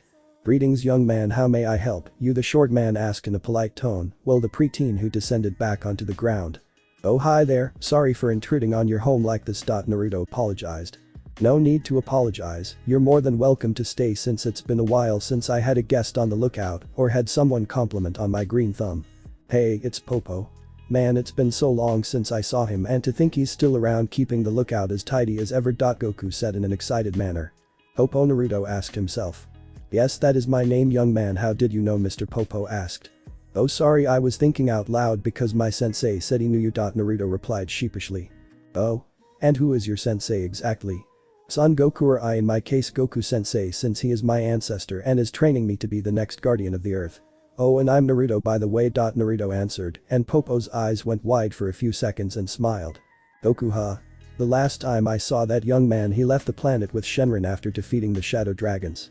Such spirited and energetic person he was." Popo commented as he remembered how he first met Goku when he was a kid and admired his confidence and desire to protect the innocent and strong will. "So Naruto, how can I be of assistance?" "Well, for the past 5 years after I left my home, I spent my time traveling around the nations under Goku and Shenron sensei's guidance and honing my skill and getting stronger, and well, they mentioned that there was a place on the lookout where I could get a lot of training done easily within a few days at the very least, since I'm learning how to transform and maintain my Super Saiyan state like he and his son did." Naruto explained to the Jin. "Ah, I see you wish to use the hyperbolic time chamber. It is the one place where you can get a huge amount of training done easily and not having to worry about the amount of days it would take. I would be willing to give you a tour of the lookout before you start your training." Popo offered. "Sure, I'd like that." Naruto answered back and followed Popo around the lookout. Needless to say, Naruto was stumped when he saw how large the place looked on the outside than it did the inside, and Popo took him around the place, showing him areas like the pendulum room and teleporter, and even told him a few stories about the adventures Goku had as a kid. Afterwards, the two of them approached the door that led to the hyperbolic time chamber. To make this short, Naruto, this chamber is a completely different dimension where time runs at a very slow pace, with 1 year in the chamber being equal to 1 day on the outside. Naruto was ecstatic about this. "Naturally one could only remain in here for 2 days, but during the years I upgraded the time to be at least around 4 to 5 days." Popo insisted as he opened the door. "Everything you need is in the room young man, and I wish you luck." Naruto grinned at the man and nodded. "Thanks Mr. Popo, and maybe afterwards you could give me some tips on how to make my plants as green as yours, since I too have a knack for gardening." Popo chuckled at this, but nodded before Naruto walked into the room and closed the door. The hyperbolic time chamber has an entrance at its center, located in a central building with 2 side wings with housing, food supplies, bathing quarters and sleeping quarters. There is no night or day in the room, but the surroundings remain a constant bright iridescent white aurora. Its reflective floor is of undefined area, and the room's boundaries are thought to stretch to infinity in all directions, even though it appears to have a definite atmosphere, limiting its size. "Man, this place seems to carry on for miles. I better be sure and not get lost or else I'll be in trouble, so Goku-sensei, care to give me a briefing of this place?" "Sure, the time dilation that occurs in the hyperbolic time chamber is 1 day of real time, which is equivalent to 1 year in the chamber, or 1 minute of real time is approximately 6 hours in the chamber. There were dual giant hieroglyphs of emerald sand adorning the sides of the building that count down a year within the chamber. The clock on the dome roof of the main part of the building tells the applicable time in the real world. This essentially allows for someone entering the hyperbolic time chamber to get 1 year worth of intense training in a single day. However, the gravity in the hyperbolic time chamber living area is described as being different, though it seems to not be much higher than Earth's gravity. The gravity of the training area is 10 grams, which is basically 10 times the normal gravity of your planet, but thanks to your Saiyan abilities, your body will be able to adapt to it, depending on how long you reside in the current gravity. The temperature in the training area fluctuates rapidly, ranging between -40 degrees Fahrenheit, -40 degrees centigrade, and 122 degrees Fahrenheit, 50 degrees centigrade, and the air pressure is a quarter of Earth's, which means the air here tends to grow denser the deeper one goes into the chamber, so I would advise not going too far off until you've adjusted to the gravity. Goku explains to Naruto, whistled in admiration. "Wow, just wow. Well then, I think I'll take an hour to relax for a while before I get started on my training, and I can get to work on improving my calligraphy for my seals." He says, and heads to the chambers to unpack. 5 days later, 5 years in the time chamber. Popo was in the process of polishing some antiques in one of the chambers of the lookout, but then paused for a few minutes and smiled. he must be done. I better go greet him. With that, the pointy-eared Jin made his way back to the area where the time chamber was. As soon as he got there, he heard the door creak open and smiles as he saw Naruto exit out of the place, but completely different. Not only did appear to be 15, but to his amazement, Naruto was now in the full-powered Super Saiyan form, but was more relaxed. His facial features exhibit less tension and ferocity than the regular Super Saiyan form, which can be explained by the mastery over the Kai consumption and the emotional restlessness that the regular Super Saiyan transformation causes, and his spiked-up hair appears in a more yellowish-white fashion. Also, his clothes appeared to be torn and worn out from the intense training he went through, and his muscles were more defined, but not overly so. I must say, Naruto, I'm surprised that you stayed so long in the chamber like you did, because when Goku first tried he couldn't even stay in there for a day. Popo stated, while Naruto rubbed the back of his head in a sheepish manner. What can I say? I'm gifted. Naruto replied. Indeed. Said another voice, and walking around the corner was what appeared to be a white-furred anthropomorphic cat with slanted eyes and had a cane. Hey kid. The cat said while Naruto blinked owlishly. Whoa, a talking cat. Say, are you a summons? Because I have an Aniki who can summon a talking dog and grandfather figure who can summon monkeys. Naruto asked the cat, who remained silent. Summons? No kid, I'm not. The name's Corin. An old friend of your ancestor Goku as well as one of his past teachers, and I'm a martial arts master. Corin answered. Wait, you're Corin? Sorry, but I never pictured you to be a cat. Naruto said in an honest tone, while Corin grumbled for a bit but shrugged it off. Yeah, I get that a lot. So I take it you spent the last 5 days in that chamber, huh? I'm beyond impressed. Goku couldn't last in there for even half a day, and the guy looked like he was gonna keel over. Corin boasted, while in Naruto's mindscape, Goku was curled up in the fetal position with a rain cloud over his head looking glum, while Shenron chuckled at the man's childish antics. Those were the days, but anyways, I just came by to see the future protector of the planet, and I have to say, the planet's in good hands if you're this strong in this state. Thanks Corin-san, but I'm not just getting stronger to protect just the world. Naruto stated, and the cat raised a non-existent eyebrow. Oh? Then what else is there, my boy? Corin asked. I'm also doing this to protect the people I love because they are my inspiration to get stronger. Naruto answered back as the images of Kushina, Mito, Hiruzen, Kakashi, Rin, Anko Kurenai, Hana, Tsume, Yugao, Tuchi Nam, Mikoto, Tsukina, and Hitomi appear in his mind. A sided smirk formed on Corin's face as he got his answer from Naruto. Ah yes, Goku was the same way. He may have been an oddball, but the guy had a heart of gold. Say Naruto, if you don't mind, would it be possible for me to get a small glimpse of your real power? Corin asked a young Super Saiyan who blinked a couple of times. Are you sure, Corin-san? I don't want to end up destroying the lookout from my power output. Naruto asked. Yeah, just a small glimpse is all. He assured Naruto, who looked a little unsure but then nodded before getting into his power-up stance, like Goku did before the Cell games. Okay, here goes. Naruto squeezes his fists while an outline of a golden aura formed around his body. His aura flared out around the area. The entire lookout glowed from the output of Naruto's strength. Above the lookout, the skies darkened and lightning crackled and rumbled across the clouds. Corin was gobsmacked at the energy output Naruto was releasing and couldn't believe it. Mentis a sonly glimpsy office power. I feel sorry for over Makeshin Bulletina fight. Corin thought as he saw yellow electricity radiate around Naruto's glowing form before Corin spoke up. Alright Naruto, that's enough. You're gonna make the lookout fall apart, he yelled out before Naruto powered down and remained in his relaxed form. Man, that was insane. I haven't felt a power that great since Goku fought Cell back in the day. I still can't believe that was only a glimpse of your power. Not even Goku's kid was this powerful when he was your age. Thanks Corin-san, that means a lot coming from Goku-sensei's mentor. Naruto thanked. No problem kid, so I take it you're gonna head back into the elementals to complete your traveling trip? Corin asked Naruto, who nodded. Well then I think you're gonna need these just in case. Corin brought his arm around, revealing what looked like a medium-sized sack. In this bag are special beans I created called senzu beans, which I personally grew. Take one of these when you're out of gas, and not only will it restore you back to full strength, but it'll keep you full for 10 days, straight. He answered, while tossing an astonished Naruto the bag. You're serious? Was all Naruto asked. Like a shark attack kid. Corin answered. Naruto remained stunned for a few minutes before snapping out of his stupor. Wow, well thanks. That was when Popo decided to speak up. Well then, before you leave Naruto, might I suggest getting rid of those tattered clothes first before you head out and continue your journey? Naruto looked at his clothes and smiled in a sheepish manner, so a few minutes later, Naruto changed into a spar he kept in his bag and then strapped the senzu beans he got from Corin to his belt and then says his goodbyes to the two and vowed to visit them whenever he got the chance. Later on. Naruto decided to take a break from training and heads over to Kaminari no Kuni, Lightning Country, to check out the sights and was currently walking around the village with his pack slung over his shoulder and was biting down on a stick of dango he bought from a dango shop earlier. As he did, the young Super Saiyan was unaware of the looks he was getting from some of the civilians, especially the females, but it was mostly due to his tail waving back and forth behind him. Hey, is that a tail? Yeah, it looks like it. You think the kid is some kind of demon like the Nibi and Hachibi? Doesn't seem like it. Maybe it's some type of Kekkei Genkai. He is kind of cute and check out the muscles on his arms, giggle. For most of the whispers Naruto would hear and couldn't help but chuckle inwardly before coming across a hot spring site. I might as well.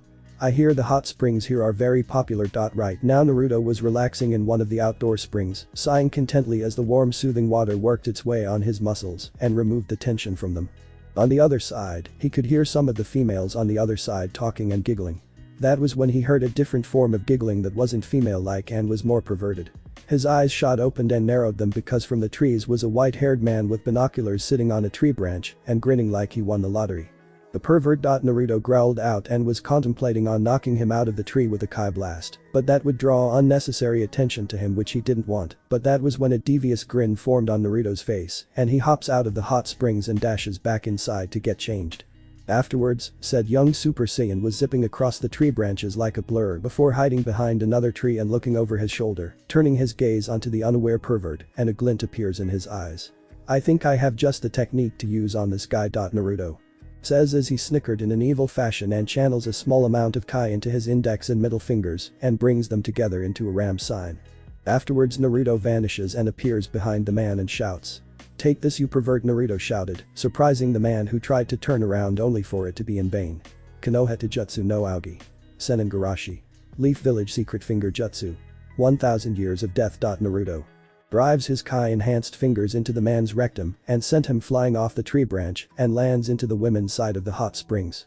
Afterwards, Naruto busted out laughing as he heard the female scream pervert and proceeded to beat the crap out of the man, while Goku and Shenron chuckled in amusement and afterwards, the blonde took off into the forest, leaving the man who was crying out for mercy at the female civilians and some Kunoichi who were beating the crap out of him.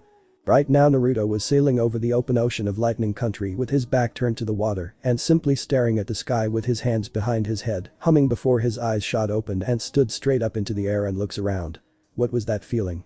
It felt similar to the chakra from the Sanbi, only it's stronger, and this seems to be another one, but is even weaker than the Sanbi's energy signature. He notices a speck far away and as he used his keen sight, he noticed an island in the middle of the ocean. It's coming from that island. I wonder if it's a residence for the Biju that live in Kaminari no Kuni. Might as well check it out. With that Naruto zips towards the unknown island.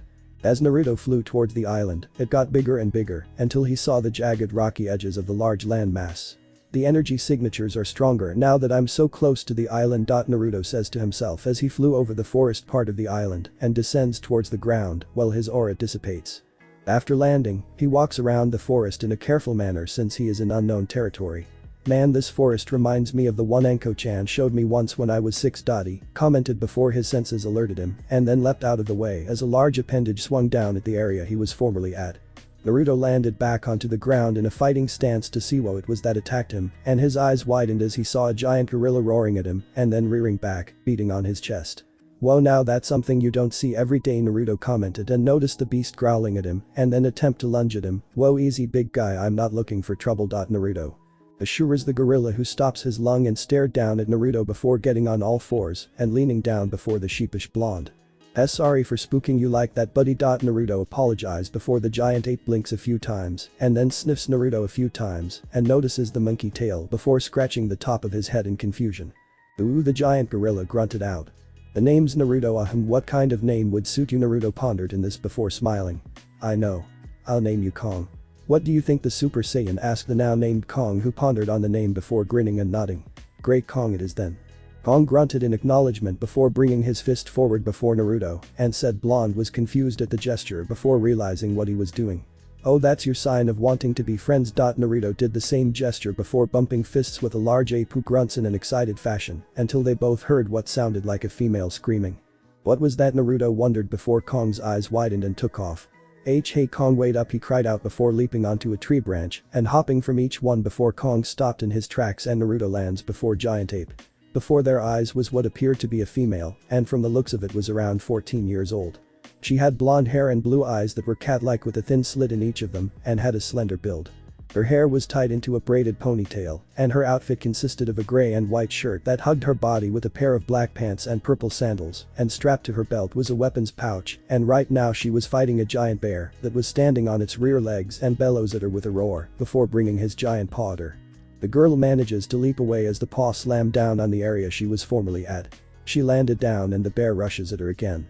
The female blonde gets into a fighting stance with her nails extending and turning into claws, while a violet-blue chakra surrounded her form.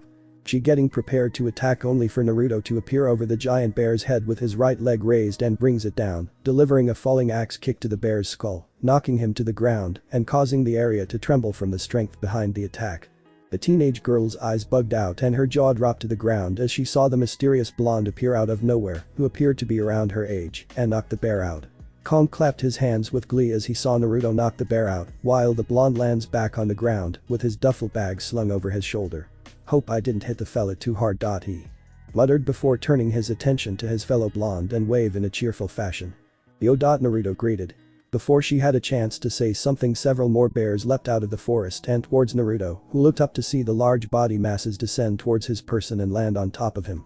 The girl's eyes widen in horror as the bears pile on the blonde until something that even she couldn't believe happened. The 7 giant bears were lifted into the air by one hand, courtesy of the golden-haired Super Saiyan. "Sorry fellas, but I don't have time to sumo wrestle with you all." Naruto states to the stumped bears before slowly rising into the air, causing the other two's eyes to widen to the size of dinner plate and pointed him as he took off into the air. A few minutes later, Naruto descended back into the area Kong and the girl were in.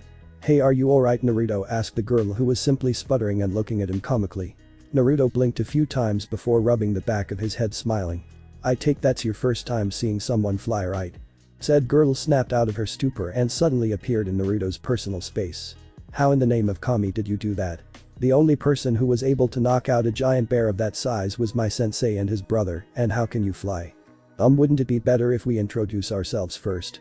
Name's Son Naruto, but just call me Naruto." The girl blinkies a few times before smiling sheepishly. "Sorry, the name's Yugito Nai, so how did you fly anyway?" she asked again, getting a sweat drop from Naruto. Talk about getting straight to the point. Naruto thought. "Well, I learned how to fly from my sensei and trust me, it's not that easy to learn." He answered before Kong walked towards the two. Yugito then noticed a golden brown appendage swing behind Naruto's back, which happened to be his tail, which got her attention. "Is that a tail?" an astonished Yugito asked Naruto, who gazed at his tail and nodded. "Yeah, that's my tail." He answered back as it swayed around some more. "Aoi," Yugito squealed in her mindscape before realizing something. "Wait, how did you find this island anyway? It's protected by a powerful barrier, and even if you flew here, you would have been detected by your chakra signature." She stated as she looked at Naruto in a suspicious manner. "Oh? This island is surrounded by a barrier because I didn't sense anything emitting from it. Plus I didn't use chakra to fly, I used a different form of energy called Kai." Naruto answered back. "Kai? I've never heard of it. Is it like a Kekkei Genkai?" she asked. "No, like chakra, it's an energy that lies deep within a person, with the difference being that Kai is more versatile, and any can awaken it, unlike chakra which you have to awaken when you're at a certain age." He explained to Yugito. "Aside from that, the reason I'm on the island is because I sense 2 powerful energy signatures coming from it, and from the looks of it, the first one is very close." Naruto said as he looked around the area. Yugito on the other hand tenses up when she heard him say that he sensed the chakra of her tenant, the Nibi no Bakaneko, 2-tailed cat monster, and said Biju's eyes widened as she realized that earlier this boy was the one responsible for that energy output she felt back when the skies darkened. That boy's power is on par with a Biju. I highly doubt that even Yugi-chan could take him on, even if she manages to master my tailed form. Hitsubi might be able to inflict some damage, but even then, he'd still lose. She thought. It's gone now, but I can still sense the stronger form of energy, if only slightly. Naruto then looked back at Yugito before realizing something. "Hold the phone, Goku-sensei, earlier when I landed the energy output from one of the Biju had a secondary energy signature, right?" "Yep, it sure did, Naruto. I was able to sense the secondary output and Yugito matches it." Goku answered back, and Naruto's eyes widened since he knew what this meant.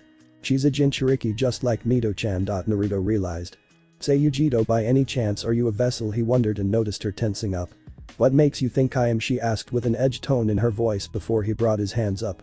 "Whoa, easy, I'm not gonna attack you or anything, I was just wondering because I can sense a secondary source of energy from within you." He answered back. Yugito looks at him in a skeptic manner before calming down. To answer your question, yes, I am a vessel. Why are you one as well, she asked the blonde, who shook his head. No, but someone close to me, as Dottie answered as Mito's image appeared in his thoughts. I see, but tell me this, Naruto-kun. She blushed slightly from the suffix she used before shaking it off. What are you doing on the island in the first place? This is a training ground that the ninja from Kumo use, and even then no one less at the level of a Jonin or Anbu enters the island due to its dangers. She wondered. He was about to say something before his senses went on full alert and leapt back as a thin double-edged short sword covered in lightning chakra descended past his cheek, slightly nicking the side of his face. What the Naruto wondered before a vicious clothesline to the chest sent him flying through several trees and the forest. Very lariat, the figure cried out, and it landed in front of a surprised Yugito. The person had dark skin and a muscular build, as well as blonde white hair and a goatee. On his right shoulder, he has a tattoo of the kanji for Iron D, Tetsu, and on his left cheek, he has a tattoo of a bull's horn. His top lip also has a slightly darker hue than his bottom one. Over his eyes were a pair of oval-shaped sunglasses and a white-colored forehead protector, and wore a one-strap over one shoulder flak jacket, a long red rope belt tied around his waist, standard hand and shin guards, shinobi sandals, and a white scarf around his neck, as well as carried 7 swords on his back. Take that, Tsuragaki, monkey brat, for no one on assaults the deshi of the all-powerful Hachibi Jinchuriki Kurabi. Wee Killer B rapped as he raised his right arm up, doing a hand gesture where his index and pinky finger stuck out in a horn fashion, while his middle and ring finger as well as his thumb were curled up in his palm. Yugito managed to snap out of her stupor and then drop kicks the man in the back of his head, but doesn't budge from it. Kurabi-sensei, you baka. What is wrong with you? Said man turned his head at his mad apprentice with a confused expression on his face. What's the deal, yo? He asked while Yugito's brow twitched. What's the deal? You attack Naruto-kun for no apparent reason. Do you ever think before you act? Shed yelled at the man who simply scratched his chin with his index finger. Who the hell is Naruto? He was cut off from his sentence due to the fact that he was struck across the face by a duffel bag and lands on his back. I'm Naruto. The Super Saiyan answered as he walked out of the forest completely unharmed, twirling the man's blade in his hand. What the hell's your problem? You just don't go around attacking people for no apparent reason, you bull-headed jerk. Yugito, on the other hand, sweat dropped at his response, as did Nibi. Naruto then simply flicked the blade, which landed beside Kurabi with the blade embedded on the ground. Nice sword, by the way. Whoever forged it was incredibly skilled and sharpened the blade's edges to the point where it could easily cut through stone. Yugito's sweat drop grew as he said that. Is he serious? Sensei just lariats him through several trees and he walks out of it without a bruise or scratch on him. She thought. B on the other hand sat up, rubbing the left side of his face. Ow. I actually felt that, yo. He threw that bag with just raw strength. This kid is no pushover. Kurabi yelled thought while the Hachibi snorted. No shit, baka. If could do that with a simple bag, imagine what he could do if he had thrown a tree at you, the hybrid-tailed beast commented. My bad, yo. Didn't know if you were friend or foe, and big bro would have my head if anything had happened to our niece, Yugito. Kurabi apologized as he dusted his pants off, not noticing the tick mark appearing on Yugito's head. Naruto blinks owlishly for a few seconds, as did his teachers. He's an odd one. Shenron commented while Goku chuckles. I'll say he kinda reminds me of the Grand Kai minus being old and all. Goku replied, and they witnessed the man approaching Naruto and brought his fist forward with a grin on his face. So are ye cool, you fool? Kurabi asked. Naruto noticed the gesture was the same one Kong used earlier and then brought his fist forward as well, and they both tapped knuckles. Yeah, we're cool. So you must contain the stronger of the two, Biju, since you did mention the Hachibi, right? Naruto asked the shades-wearing sword user, who nodded with a proud grin on his face. That's right, yo, me and 8-0 are the dynamic duo of Kumo, he states, not noticing Yugito, who was slumping her shoulders and hanging her head in defeat. Why, Kami? Why do you torment me so? It's bad enough having a short-tempered uncle, but a rapping one at that, she thought with tears streaming down her face. The oxyphalopod on the other hand was banging his head on the floor repeatedly. Make the rapping stop, the 8-tails wailed in the man's train of thought. Naruto on the other hand simply rubbed the back of his head in confusion and wonder due to the fact that he always ended up meeting the strangest people in his travels. So after that little event, Kurabi decided to head back to his vacation home in the forest and welcomed Naruto to stay as his guest until he decided to leave. A week later. Naruto was in the middle of the forest, meditating in the lotus style, while Kong was snoring a few feet away from him.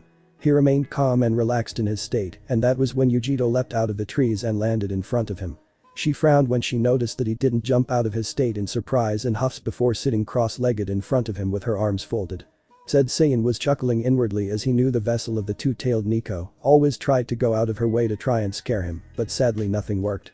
Despite that, throughout the week Naruto and Yugito got to know each other, but only on a friendship level, even though she would blush a little due to the fact that she saw him exercising without a shirt on, and was even shocked beyond belief when she saw him easily out-wrestle the giant animals of the forest, especially when he encountered Kong's father King. The one person that intrigued Naruto the most was mostly Kurabi. Despite his antics, Kurabi was a very powerful ninja even when he didn't use his partner's powers and proved by sumo wrestling several bears simultaneously and come out on top, but what impressed Naruto the most was the man's sword style, which consisted of him using several swords that were interlocked around the most bizarre parts of his body, but despite that, he was still able to use this form in a mixture of a defensive and offensive pattern that was extremely unpredictable. He also learned that Yugito was learning how to fully synchronize with Anibi in order to use her power at the fullest by not only conquering her dark side and negative feelings, but also facing Nibi in her mindscape. Kurabi had to go through the same situation with the Hachibi and in the end succeeded and therefore had developed a partner for life. Naruto was wondering if it would be possible for Mito to harness the abilities of the Vixen on this island, but decided to save that for later. Kurabi on the other hand was beyond impressed with the Super Saiyan in both his skills and personality and had to admit Naruto was a very intriguing person. What impressed the man the most was his physical strength and his speed, as he had also seen Naruto outmatch the animals in the forest in terms of raw strength rather easily and knew he wasn't using chakra to supplement his strength. He knew from the way Naruto carried himself that he must have trained extremely hard to gain his current level of speed and strength and wondered between him and his brother who would be the better. So after seeing him train and using 10-ton weights with little effort, he decided that he was gonna test the kid's skill out by the end of the week. "Are you sure you want to go through with that?" Hachibi asked his enthusiastic vessel who was sitting on his muzzle. "You bet yo," Kurabi answered back. "I figure you would yo baka," he muttered, "though you have to admit, something about that kid is off, especially his level of strength." Kurabi raised a brow from behind his shades and looks down at the hybrid. Such as Kurabi wondered. His energy for one thing, it is similar to chakra, but isn't either. It's a lot more free-flowing and can actually be seen. Human chakra cannot be seen unless it's condensed into a physical form like the Yondame's Rasengan or the chakra cloak of a vessel. From what I theorize, he's using a more advanced form of energy. It continues to grow the more he trains. Hachibi explained to the rapping ninja. "Well, when you put it that way, the kid's energy signature is odd, but hey, the killer bee is ready for anything." "Oh yeah," he stated, while Hachibi sweat drops. "If I'm lucky, the Gaki will kill us by accident and I'll be free from this baka and his accursed Enka." The hybrid thought and prayed. The next day, the flabbergasted Yugito was looking at Naruto like he had lost his mind. The reason for that is because her sensei Killer Bee had Naruto to a one-on-one fight so that he could measure up the blonde skills, which Naruto agreed upon instantly due to the fact that he would get to face someone who was possibly even stronger than Yagura was. "Naruto, are you nuts? You actually want to fight Kurabi sensei? Do you want to die?" she asked frantically while the young Super Saiyan was doing a few stretches. "We're just having a simple spar, Yugito-chan. Besides, if I ever want to get better I have to face stronger opponents," he stated as he did a few one-armed handstand push-ups. Yugito on the other hand still didn't look convinced. But he's the strongest ninja in Kumo, second to his brother, and that's even when he doesn't use the power of the Hachibi. She tried to get through to him. "Really? Wow, he must be a real powerhouse then, if he doesn't rely on the power of his Biju." Naruto wondered before a grin formed on his face. "I can't wait to face him and the Hachibi. Hopefully I'll have to actually try then when I face the Sanbi." He hoped, unaware that Yugito's eyes bugged out when she heard him say he fought and defeated the three-tailed turtle. "You beat a Biju? No way," she shouted in disbelief. "No lie, Yugito-chan. I fought the Sanbi and the vessel and beat them both," he said in an honest tone while rolling his right arm clockwise. Yugito on the other hand blinked a few times and could tell by the look in his eyes that he was telling the truth. "So do you think you could beat the Hachibi?" she questioned the young Super Saiyan who was doing a few arm stretches and relaxes his posture. He thinks about it for a few seconds and simply shrugs. "Honestly, I don't know," he answered back to the female blonde. "I mean, Sanbi was the only Biju I've fought so far and I have no idea how strong the Hachibi is, but I'm pretty sure he's no pushover, especially if B is his container." Naruto then smiled sheepishly and looked up the sky. "But I'm pretty positive I'll have some difficulty fighting the guy, but hey, if he is stronger than me that just means I'll just have to up my training then." Yugito was stumped at how jovial Naruto was acting. Anyone who could go toe-to-toe with a Biju and live would have boasted about it, but Naruto was entirely different. She knew firsthand that Naruto was stronger than her even when they sparred during the week, but despite that, Naruto would only encourage her to spar with him more and even complimented her on her progress. "Besides, everyone loses in a fight every now and then, so if your sensei does beat me, then it's no big deal." He answered back with a smile on his face. Yugito couldn't help but blink owlishly at Naruto before smiling. You know what? You're okay in my book, Naruto-kun. I mean, most guys would brag about beating either me or Karabi-sensei, but you are truly a humble person. She said, and lightly punches him in the shoulder. Thanks, say your sensei said to meet him in the open field, right? Naruto asked a female blonde who nodded. Awesome, let's meet him there. He turns around and Yugito jumps on his back, wrapping her arms around his neck and her legs around her waist before he takes off into the air, with her squealing in joy. Meanwhile, Killer B was standing in the middle of the field with his arms folded waiting for Naruto before looking up and sees Naruto landing on the ground with a giggling Yugito on his back. That was awesome. Let's go again, an excited Nibi cheered while Yugito hopped off Naruto's back. Thanks for the lift, Naruto-kun. No matter how many times I go through this, I just love flying. The blonde Jinchuriki said in an excited tone. Naruto smiled back and then turned his attention to B. So B-san, you ready to rumble? Naruto asked, and his answer was the dark-skinned man grinning and getting into a wrestling stance. Bring it, Sarugaki, Killer B challenge, and Naruto got into his fighting stance as well. The two stared off for a while, waiting for the first person to make the first move. Naruto shifts his feet and flexes his fingers while B did the same. Yugito watched the scene and could feel the pressure emitting from the air and couldn't help but feel excited about the battle that was about to start. Both fighters were focused, leaving no form of doubt in their eyes.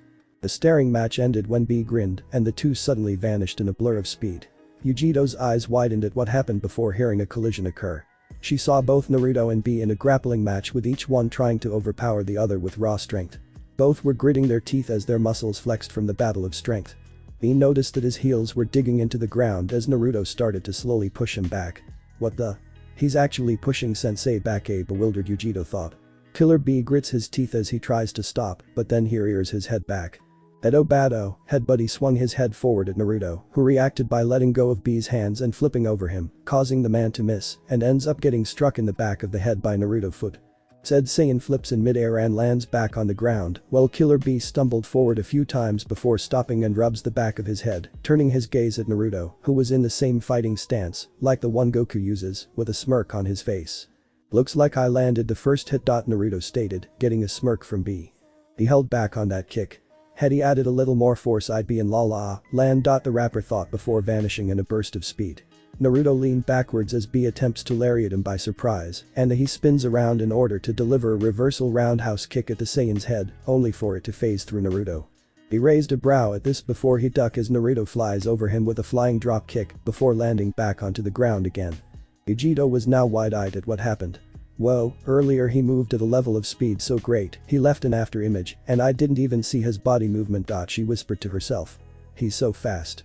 I'll say, only your Uncle A was capable of moving at such speed, and the same went for the Yondaime Hokage Minato. After he passed on, A became known as the fastest ninja alive.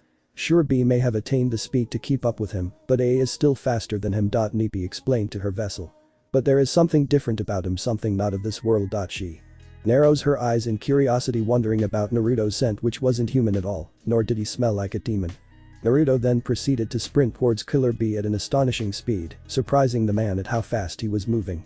He was about to meet Naruto's charge only for the teenager to phase through him again. What the? What's with all the running, yo?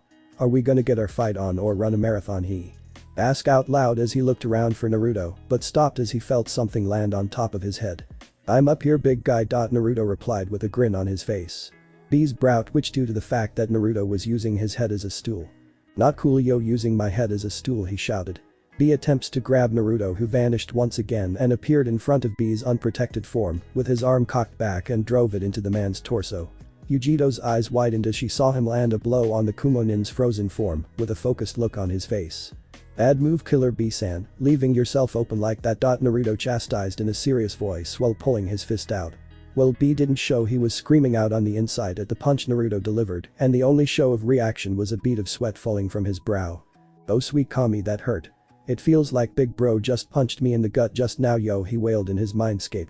Stop your belly aching, B, Hachibi chastised before snickering at the jab he used, much to B's irritation before getting serious. You should be thankful for your body's tolerance and durability level, because any other ninja, Jinchuriki or not, would have keeled over from a punch of that magnitude. Besides, the Gaki held back on that punch, and for a good reason. That doesn't make me feel any better, yo. My insides feel like jello and my bones are rattling, and last I checked they don't do that. He stopped his ranting on pondered on something before grinning. Maybe I should stop fooling around and show the Gaki the 8th sword. The chibi on the other hand nods in agreement with B. I agree, we don't know the magnitude of this boy's power, especially if he was able to beat the vessel of the Sanbi so easily. The hybrid theorized. I would advise using version 2 of your cloak form if you want to at least land a decent hit on him. Pillar grunted in agreement before exiting his mindscape. Right now he let out a breath of air while lightly patting his stomach form the punch Naruto delivered. I have to say yo, that was a sweet move you did there. No one short for my brother has ever hit me that hard before. He praised before a serious expression formed on his face. Playtime's over Naruto, you're about to get a first-hand experience against the 8th sword. Yugito gasps when she heard this and now was worried. He's gonna use that against Naruto. What is he thinking? B on the other hand grinned as a reddish-brown light chakra started to form around his body. Get ready for the fight of your life Gaki because I'm about to release the 8th sword, he declared. Naruto watched as a chakra cloak erupted around the man who was grinning while 8 chakra tails swayed behind him. Naruto's eyes widened as he felt the chakra levels this man possessed. Whoa, he's even stronger than Yagura is in that form, and if his first version is this strong. He watched as the tails formed around him, turning into a dome of chakra before erupting into a burst of energy and was now in his version 2 form. The version 2 chakra cloak is much darker than version 1 because in this form, B was more muscular and the chakra was reddish brown. 2 horns protruded from his head with a black face-like structure and his eyes glow an eerie white color as did his mouth. Behold the 8th sword of the Hachibi Jinchuriki.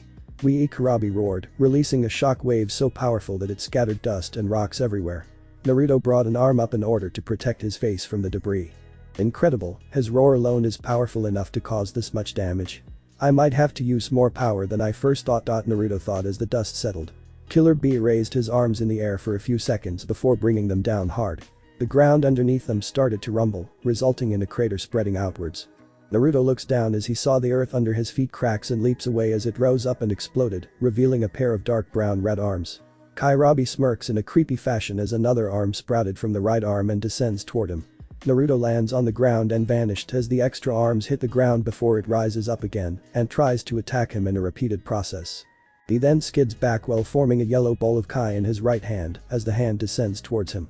Naruto throws the energy ball at the hand and when it made contact, a small explosion occurred, destroying the chakra arm. His senses went on high alert and dodged a horizontal slash to his chest and somersaults over Kurabi, who spins around and launches his 8 tails at the Saiyan. He evades several tail swipes and stabs with his impressive agility and reflexes before landing on the ground and leaping backward several feet, surprising B. Don't think that running away will help you Gaki, he stated before charging at Naruto. Naruto on the other hand smirks. Who said I was running, he said as he turned around and got into an odd stance. He sways his arms around his body while he produces a blue flame-like aura and then, he draws his hands out to his sides and closes them into fists as he crosses his arms on his chest.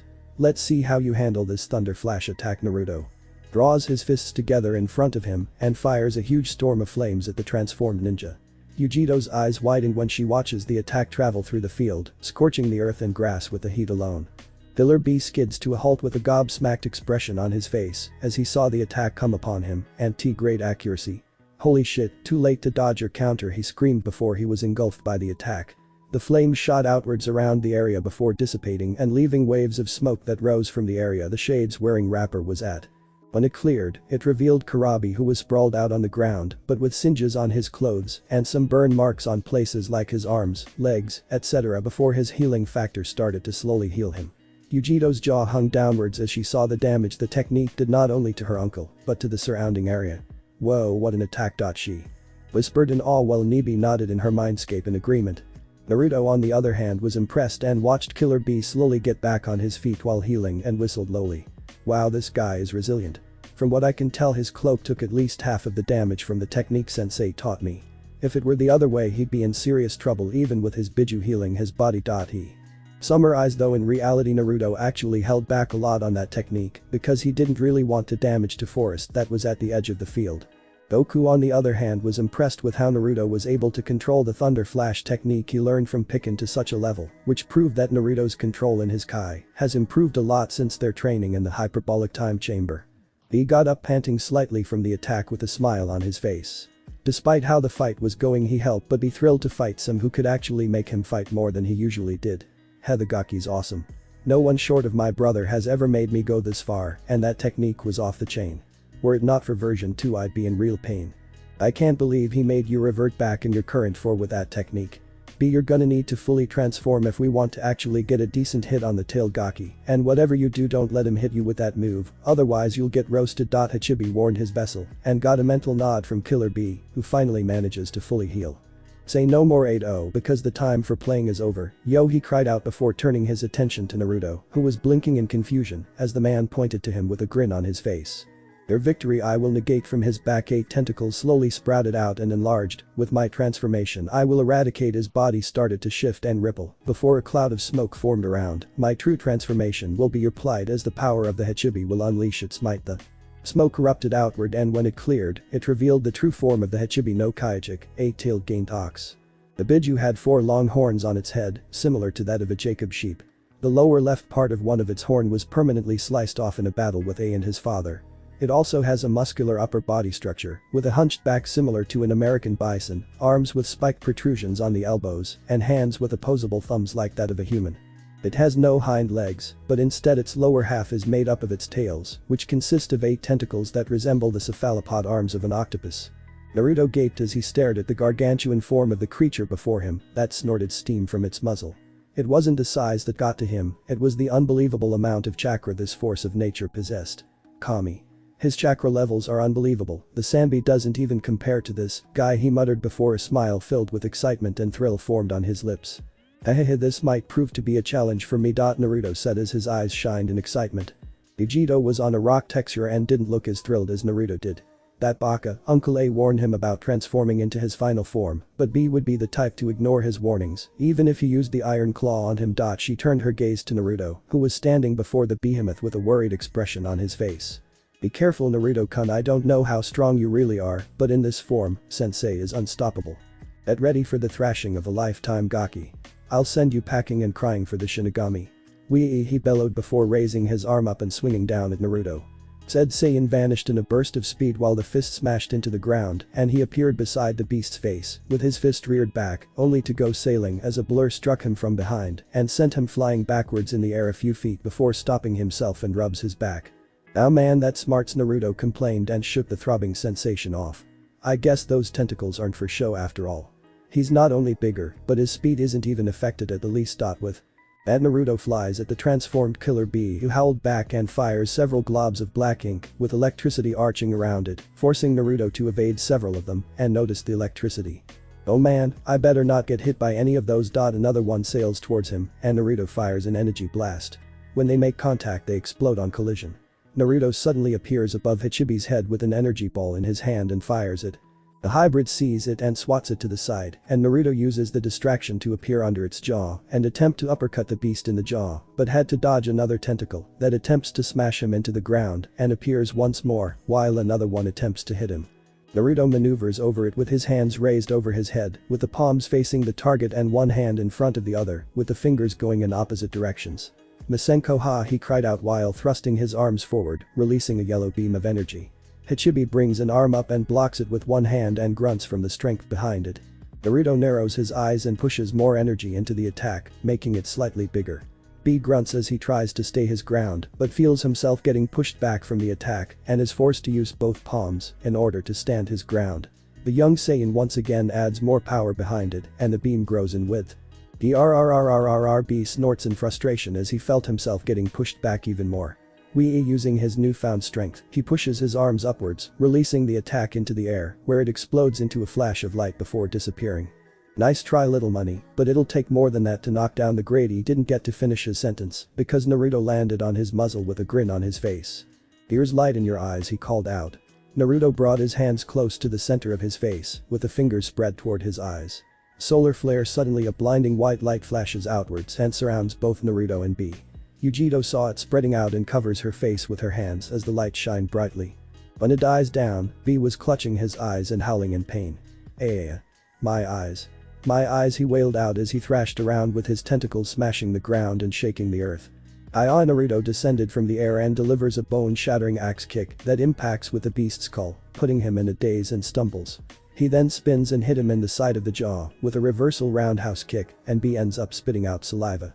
Naruto then vanished and appeared next to one of the thrashing tentacles and grabs it.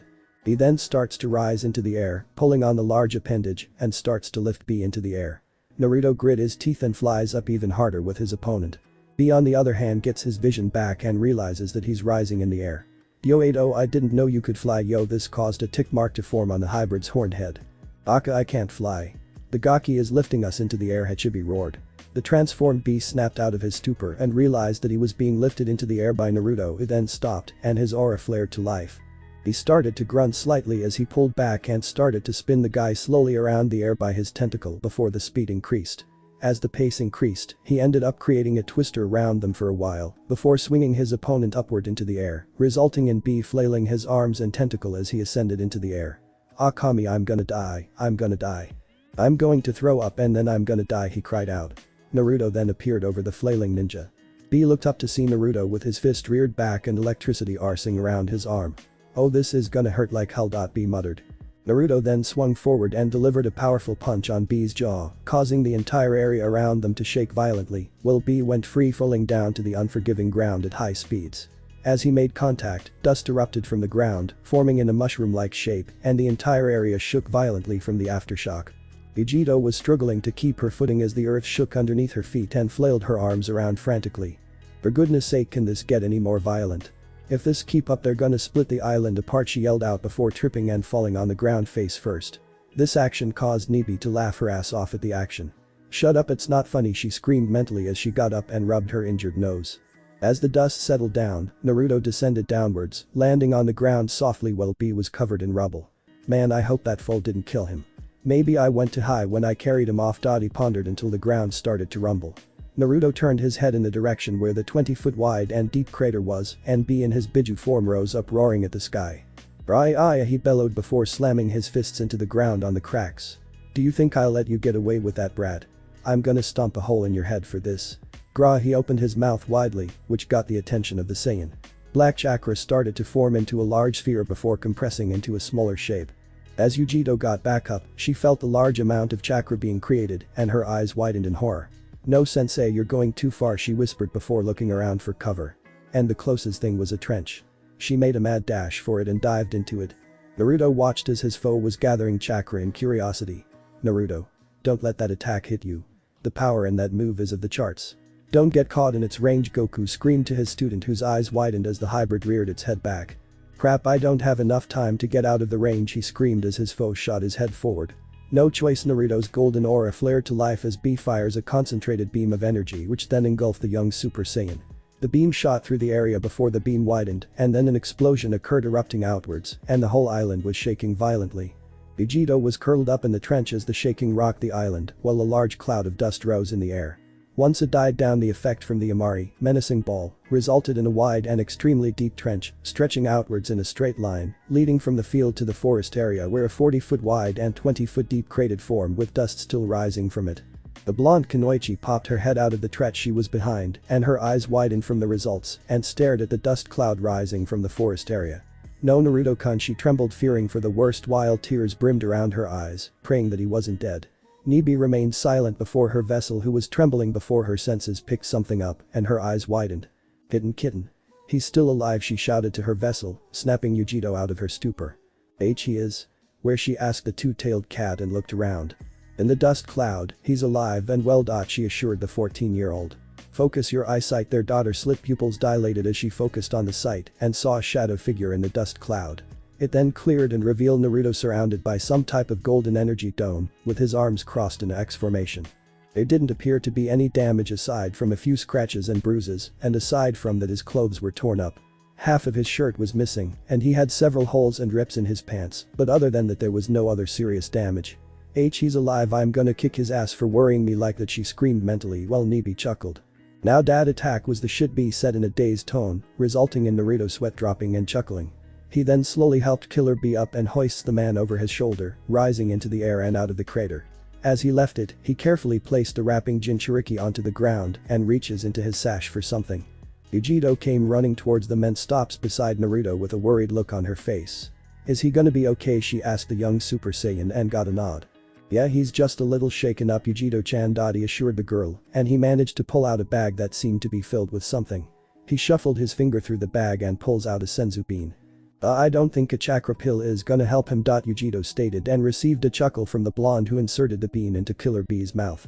What makes you think it is a chakra pill? Naruto asked. Yugito blinked a few times and was about to speak, but stopped when she heard her second uncle chow down on the bean and gulps it down. There a pause of silence for a few minutes until B's brows rose up and he instantly flips back on his feet with a grin on his face. Look like I caught my second wind and I feel like I can take on 1,000 men. Oh yeah, B cried out, pumping his fist into the air. Yugito had a look of astonishment on her face and looks back at a grinning Naruto. That was all she could say to the young Saiyan. These aren't chakra pills, Yugito, they're beans, but they are a special and rare variety that possess special properties which restore a person's full strength and also heals any injuries they've gotten. He answered back as he put the sack back into his sash. Killer B on the other hand was inspecting the damage around the area and whistled lowly. Man, big bro is gonna flip when he sees this. He mumbled. Yeah, we did do quite a lot of damage on the field, Naruto replied with a sheepish grin on his face. Quite. The place looks like a warzone, Yugito screamed in her mindscape. Glad that wasn't us because that attack would have done more than scorched my fur if it hit. Nibi informed her student. Speak for yourself, Sarutobi. That attack hurt like a bitch, Ichibi roared telepathically to his fellow Biju. I've had my fair share of brutal attacks in the past, but that one takes the cake. I haven't been hit this hard since I got in that fight with Corin, female Kyuubi's name people, 2 centuries ago. Suck it up, Gyuki, you only got your ass handed to you because you called her a bitch who needed to get her ego. Check. She remarked with a snicker, while the hybrid snorted and mumbled about hot-headed vixens needing attitude adjustments. Well, let's call it a day, grab some grub and hit the hay. B said, letting out a yawn and cracks his neck before heading into the direction of where his vacation home was. Yugito on the other hand sighs in annoyance and folds her arms over her chest. It can be such a pain sometimes. I'm surprised Uncle A hasn't killed him yet for his bad rapping. She remarked and got a chuckle from Naruto. True, but at least he's lively in some way or form. Plus normalcy is overrated anyway and I'm used to meeting people like B. I would bet my tail that somewhere out there is a super pervert, a lady who's a chronic drunk and sucks at gambling, and a guy with a creepy fetish for odd abilities and little boys. He stated, resulting in 3 legendary ninjas sneezing at the same time and the outcome being one was being beaten to death by women in the hot springs, the other winning the lottery, and the last person chuckling in an eerie fashion that sent shivers down everyone's spine. Goku and Shenron sweat drop from Naruto's odd prediction.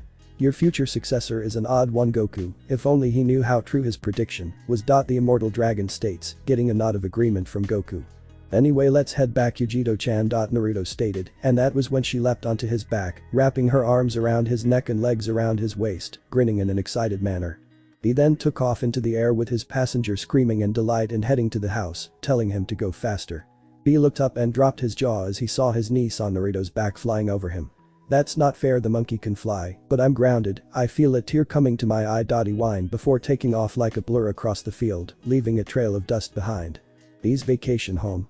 Naruto gently lands on the ground with Yugito on his back and she hops off his back with a giddy expression on her face. Killer B landed before them, panting slightly, and regains his breath. What I wouldn't give to fly, yo. He muttered before a grin formed on his face. Aside from that great match, Naruto, that was one hell of a thrash you gave me. I haven't in a situation like that since I faced the yellow flash. Naruto's brows rose up when he heard that. You fought against Minato Namikaze before. B nodded at his answer while folding his arms over his chest. Yeah, during the last war, and that guy was a pro in terms of speed, but from what I can see now I think you'd have him matched in that department, though I believe you were holding back when we spared. He noticed Naruto's eyes widening at the statement, but the man merely smirks. So you noticed, huh? Yeah, I did hold back, but mainly for your safety because believe it or not, I'm a lot stronger than I appear to be, since my bloodline trait enables me to grow stronger every time I train or fight someone stronger than me. Naruto explained to them. But how do you keep it under control? Yugito asked curiously. Naruto responds by clapping his hands together, causing a golden aura outline to form around his body, and then several odd seals appeared around his arms, chest, torso, and legs. Gravity and suppression seals. I mainly used them as limiters to suppress my real strength so that I could enjoy fighting strong opponents. He answered to the vessel of Sarutobi with a sheepish smile while the seals faded back into his body. Wow, so how much weight are you currently carrying on yourself? Yugito wondered, as did B. How much? Well, when I started training I wore a 20-ton turtle shell on my person since I was 7, and every now and then the weight was doubled. He answered, only to see their jaws drop to the ground and shoulders slump while Sarutobi and Gyuki did the same. Say what? The 2 Biju screamed out. B was the first to snap out of his stupor and speak out. That's practically 200 tons you've been training in Sarugaki. Did you train under Kami, the rapper questioned.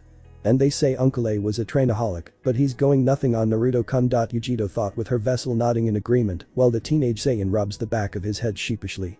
Well, kind of, he answered, getting a chuckle from both Goku and Shenron. So if I could ask B, does this island in peculiar have a connection with the Biju? He raised an eyebrow but nodded. Yes, due to some of the ruins that have the hieroglyphics of the Biju and their vessels. It explains that the vessel and the Biju must be incensed if they ever wish to unleash their true power, but to do so, one must face their inner darkness. One must face their inner darkness, Naruto repeated and pondered on the riddle. Any idea on this, sensei? Goku pondered on this too, rubbing his chin and thought at Yugito's explanation and what it meant. One must face their inner darkness. From what I would guess, I think she means face that part of you that's affiliated with negative emotions, such as anger, rage, envy, jealousy, hate, and other negative feelings which would manifest into a physical form based off these feelings. He explained to his apprentice. Naruto broke out of his thoughts and spoke up. So what you're saying, Yugi-chan, is that the person must defeat the part of them that represents their negative emotions, right? Yugito nodded positively at the teenage Saiyan's answer. So basically anyone can go through this trial even if they aren't vessels, right? Again she nodded at his answer. Yes, regular people can go through the trial since doing so isn't forbidden, but if you are weak-willed and your negative emotions take over. Then she paused at her answer and a grim expression formed on her face. I see. Naruto thought about her explanation and wondered if he too had a darker side. He knew good and well everyone had a light and a dark side, since no one was born absolutely good or evil, but if the person's emotional spectrum suffers more on the negative side, it would drive them to their darker emotions. Are you thinking about using the falls, Naruto-kun? Yugito asks. Naruto nods and looks at her. Yeah, I am actually. I don't know how much my negative half will affect my psyche, but I don't want to take a chance of it getting the best of me later on in my journey, so yeah, I'll be using the falls. She stares at him for a little bit before sighing. Okay, but be careful, Naruto-kun. She asked with a concerned expression on her face, worried about the young Saiyan. Naruto smiles warmly at her and nods back. Don't worry, Yugi-chan, I'll be fine, I promise, he assured her. Aw, that is so cute, my little kitten is concerned about her boyfriend. Minato purred in her vessel's mindscape, causing Yugito's eyes to widen and a blush to form on her face. For Kami's sake, he's not my boyfriend, damn it, she roared at the two-tailed cat who meowed. Naruto noticed the blush on her face and smirked. Is a certain cat teasing you again, he asked and got a nod from her. I see, and just so you know, Yugi-chan, I like you too. Yugito blinked rapidly at his statement. Was the only thing that could come out of her before Naruto did something even more surprising. He leaned forward and gave her a peck on the cheek before saluting and zips into the house, leaving a stunned Yugito at the doorway. The blush on her face grew while she touched the cheek that Naruto kissed. He kissed me, Naruto-kun kissed me. The gears in her head got back to working and a grin slowly spreads on her face. Minato giggles as she witnessed a chibi version of her vessel jump up and down, squealing in joy with hearts in her eyes. The next day. Falls of Truth. Naruto was standing in front of a large waterfall, listening as the water crashed against the rocks on the bottom, while a few fish were swimming into the mouth of the river that flowed downstream, into the jungle. It's now or never. Naruto said before stepping onto the platform and sitting Indian-styled. Goku-sensei, Shenron-sensei, once I enter my mindscape I'm gonna have to ask you to not interfere. This is something I'll have to do alone. Goku nodded in agreement, as did Shenron, both being proud of how much Naruto has grown since his travels and knew that he was mentally ready to battle his inner darkness. We understand, Naruto, and I wish you luck. We'll move to a different section of your mindscape so that you won't be distracted. Good luck. The legendary hero said before the link between them was cut. Naruto stared at the waterfall intently and then closed his eyes in concentration in order to link himself to his mind. From afar, Yugito and B were watching from the edge of a cliff, and said vessels each had serious yet concerned expressions on their faces, praying that their friend can succeed in conquering his dark side. Good luck, Naruto-kun. She thought while watching his still form. She felt a hand on her shoulder and looked up to see her uncle-sensei give a reassuring grin. Don't fret, little Yugi, the Sarugaki will pull through and gain victory. Yugito says nothing but smiles as a form of thank you and turns her attention back at Naruto's still form, unaware that B's expression went grim. Kami help us if he fails, because there won't be a force on earth that will stop him should his darkness win. Naruto's mindscape. Naruto opened his eyes to see a replica of the waterfall and didn't sense his senseis in the area. He stands and faces the waterfall, narrowing his eyes as he watched a shadowed figure forms behind the waterfall. His eyes widened slightly and he witnessed the replica of himself appear to look similar to him, but with a difference being his facial appearance. A smug and arrogant smirk formed on his face and his eyes screamed danger as they were more primal in appearance, and like Naruto his tail swayed behind him, with the last difference being the lining around his eyes were deeper, like Majin Vegeta's were. So this is my inner darkness, huh? Yes, I am, and I was wondering when you would show yourself. Yami, Naruto answered in a deeper tone that carried a hint of arrogance, causing Naruto's eyes to widen in surprise. Well, you can read my mind. Oh wait, that's right, we're the same person. He said in a sheepish manner. Yami, Naruto scoffs at his lighter half's impudence. No kidding, clown, we are one and the same, with the only difference being that I'm the real you. He answered smugly, while Naruto frowned. No, you're not. Naruto replied back to his darker half, who chuckled deeply. Of course I am the real one. I am the true representation of an ancient warrior race. One that was once known in the galaxy as the strongest to ever exist. Yami, Naruto boasted. Wow, my darker half is delusional, he acts like that Vegeta guy Goku sensei talked about. Naruto thought. So you know the reason I'm here then? Yami, Naruto nods. But of course, you're here to defeat me in order to overcome your inner darkness, but it won't happen because I intend to crush my weaker half, gain control of you, and bring our race back to greatness. He declared. Naruto on the other hand scowled at what his darker half planned on doing if he won. That's not gonna happen as long as I'm around. Yami, Naruto simply fed at his response and folded his arms in a fashion similar to Vegeta's when he faced Goku for the first time. Then it shouldn't take too long for me to end. Maybe after I win I'll deal with that idiot rapper, his village, and maybe get some action with that cute blonde, and then maybe pay a visit to that russet-haired broad. I believe her name is Mei, your Haim as you call her. He said with a perverse grin on his face. Naruto's eyes flared up in anger. Like hell you will, because the only way you're getting to them is through me, and I'll be damned if I lose this fight. As he powers up, his hair rises and transforms into his Super Saiyan state. Yami, Naruto simply grins at his other half, and much to Naruto's surprise, he transforms into a Super Saiyan. Why so shocked? I possess the same abilities as you do. Why, Naruto states, getting a smirk from Naruto. I should have known better, but it doesn't change anything, I'm still going to beat you. He declared before getting into the Kame stance, Goku's fighting stance. Yami, Naruto on the other hand smirks and gets into his own stance, Vegeta's stance when he first faced Goku. We'll see. Why, Naruto replied back. The two opposites had a stare-off, waiting for the other to make the first move. Why, Naruto flexes his hands a few times with a smirk still plastered on his face, ready to drive his so-called weaker half into the pavement. Dragon Ball Z Budokai 3 Ost Battle Theme number 11. Naruto suddenly vanished in a burst of speed, as did Y Naruto in the surrounding area for a few seconds before what sounded like a sonic boom echoed throughout the forest. Several more sonic booms echoed throughout the sky before Naruto and Y Naruto appeared with their forearms clashing against the other, pausing for a few seconds before they each unleashed an onslaught of punches and kick that appeared like blurs to the eye.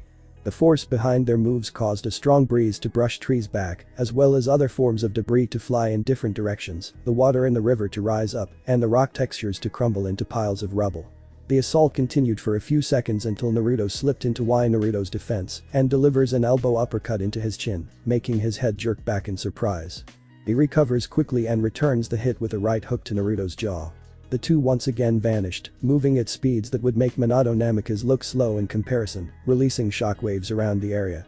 When they appeared again, Y Naruto is struck in the jaw by a high kick but retaliates by striking Naruto in the jaw with another right hook, and Naruto finished by driving a vicious low punch directly into the gut of his darker half. Y Naruto hunches over and coughs from the punch, while Naruto takes this opportunity to strike him in the face with a right haymaker that sent him plummeting into the forest. As he crashed, dust kicked up into the air with Naruto descending downwards to his opponent. His eyes widened as a yellow Kai blast headed towards him, stopping in midair and vanishes as the blast sailed past him. He appears on top of a rock structure watching the attack explode and disperse until his senses flared up. Naruto turns around and sees another Kai blast that was bigger than the last one he for him and once again blurs away as it destroys the rock texture. He hops backwards a few times against the rocky terrain before taking to the air as Y Naruto appears in a stance his other half was familiar with. Y Naruto crouches down, curls his fingers and places both his hands together at chest level, facing the same direction so that the palm of one hand is on the back of the other. Light purple orb forms in his hand and hums to life as he gathered the energy for it. Naruto pauses in the air and brings his arms back with a blue orb gathering around his cupped hands. Take this. Gallic gun. Y Naruto thrusts his hands forward and fires a fuchsia-colored Kai beam upwards. Kamehameha. Naruto calls out and fires a Kamehameha wave downwards. The blue and purple beams descended towards one another and clashed, forming a blue and fuchsia-colored dome in the center that slowly expanded. A power struggle occurred as the two Super Saiyans pushed more energy into their attacks, making the dome of energy grow even more. It couldn't contain its form, and it erupted into an explosion of energy. The force behind it sent debris everywhere and also sent Naruto flying backwards and crashed into the side of a rock texture and bounced off it. Ah, he cried out pain, unaware that why Naruto appeared behind him grinning and strikes him in the back with a backhand. Naruto descends to the ground and crashes, sliding to the end of another rock texture. He gets up on one knee while Naruto ascends towards him, grinning in a feral manner. Naruto hops back as the Dark Saiyan hits the ground with a Kai-enhanced punch, causing a crater to form, and looks up to see Naruto backflipping through the terrain. Naruto pulls his hand out of the crater and takes off after Naruto. Said Saiyan plants his feet onto the edge of a cliff and bounces off, flying towards Naruto, performing a dropkick as did the darker half. Their attacks clashed, hitting them both directly under the jaw, and the two were wide-eyed. They separated and both landed on the ground opposite from one another with their hair and clothes ruffling in the wind and had a stare-off. The two remained silent for a while until Naruto spoke up. "Impressive, I guess you're as weak as I thought," he remarked, getting a smirk from Naruto. "Honey, I could say the same to you." The smirk on his face disappeared and was replaced with a serious one, "but if it's alright with you, I'd like to skip the warm-up and get this over with." Yami Naruto grinned in a feral manner and nods in agreement. "My thoughts exactly." Naruto's face crunches up in concentration and his muscles bulge a little, resulting in his aura flaring up. Veins throbbed around his biceps, neck and temple as his power increased. He crossed his arms as his hair spiked up even more. The golden aura around Naruto flared up in an even more wild-like fashion, releasing a higher frequency sound-wise with a lightning aura arching around his body. His hair was even a deeper gold color and spiked up even more in a wild-like fashion, with a few bangs hanging down, similar to Gohan's hairstyle, but with two bangs with one being slightly shorter than the other. His muscle mass was a little more pronounced but not overly so. His skin tone was a lighter color as well as his clothes due to the increased energy output from the golden aura. His facial features grew more sharper and fiercer, with his eyes being sharper and more primal in appearance. Yami Naruto's eyes widened in awe as he saw his other half ascend to Super Saiyan 2 and then snaps out of it. "Impressive, but anything you can do." Raises his arms up while gathering a huge amount of energy and releases it as he brings them down, ascending to Super Saiyan 2 as well. "I can do as well," he declared. Now it was Naruto's eyes who widened in astonishment. "You too?" Naruto questioned and his darker half snorted in annoyance. "I told you this before, idiot. I have the same abilities as you, including the transformations you've obtained from training in the time chamber." He stated. "Now enough stalling, let's get started." The two opposites dashed towards each other with their fists reared back and swing forward. When their fists collided, the force behind them emitted a shockwave so powerful that the ground underneath them couldn't handle the pressure and cratered under their form. The rock textures rumbled and a few collapsed under the force. Song ends. Meanwhile, outside of the actual waterfall of truth, Naruto meditative form was in the Super Saiyan 2 state, and the effects of the transformation resulted in the ground rumbling violently, the water rising, and the birds in the forest flew due to the trees leaning backwards and shaking. Both Bee and Yugito were using their chakra to remain rooted onto the ground, covering their eyes with their arms, in order to keep the debris out of their eyes. Unfortunately, the shockwave Naruto released from his form caused Yugito to lose her focus on her footing and was almost sent flying backwards, but a tentacle shoots out of his back and catches her in its coil. "Don't fret, little Nai, Uncle B won't let go of thee," he assured his niece. "If I wasn't afraid of taking a one-way flight off the island right now, I'd be using him as a scratching post," she thought, and she was pulled towards him, but ended up getting hit upside the head by a flying rock. "Itei," she cried out while Minato cringed. "Ooh, that gonna leave a mark." Goku vs Android 19 theme.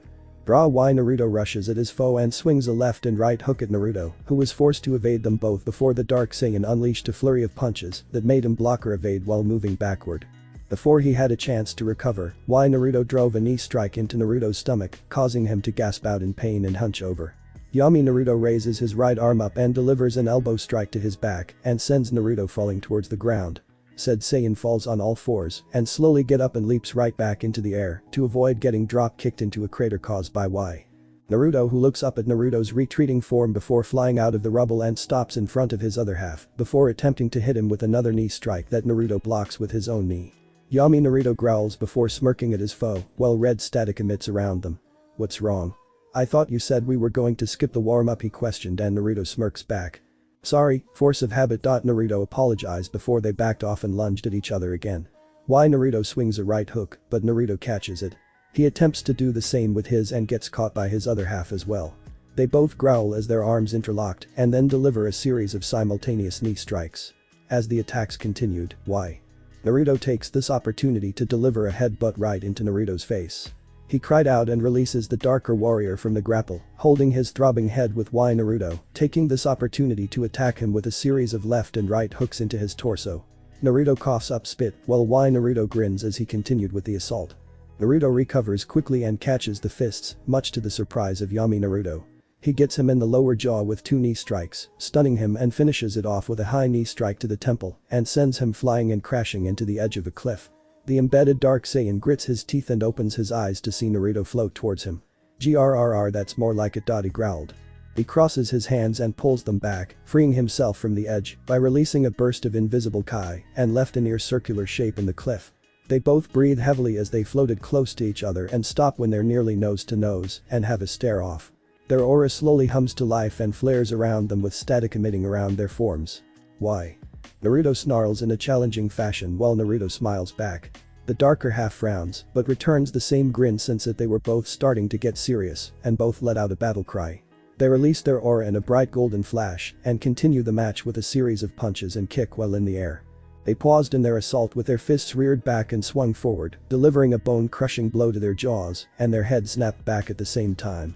Naruto recovers faster than his opposite and unleashes a series of punches upon Naruto's stomach and flares up his aura as he continued on with the attack.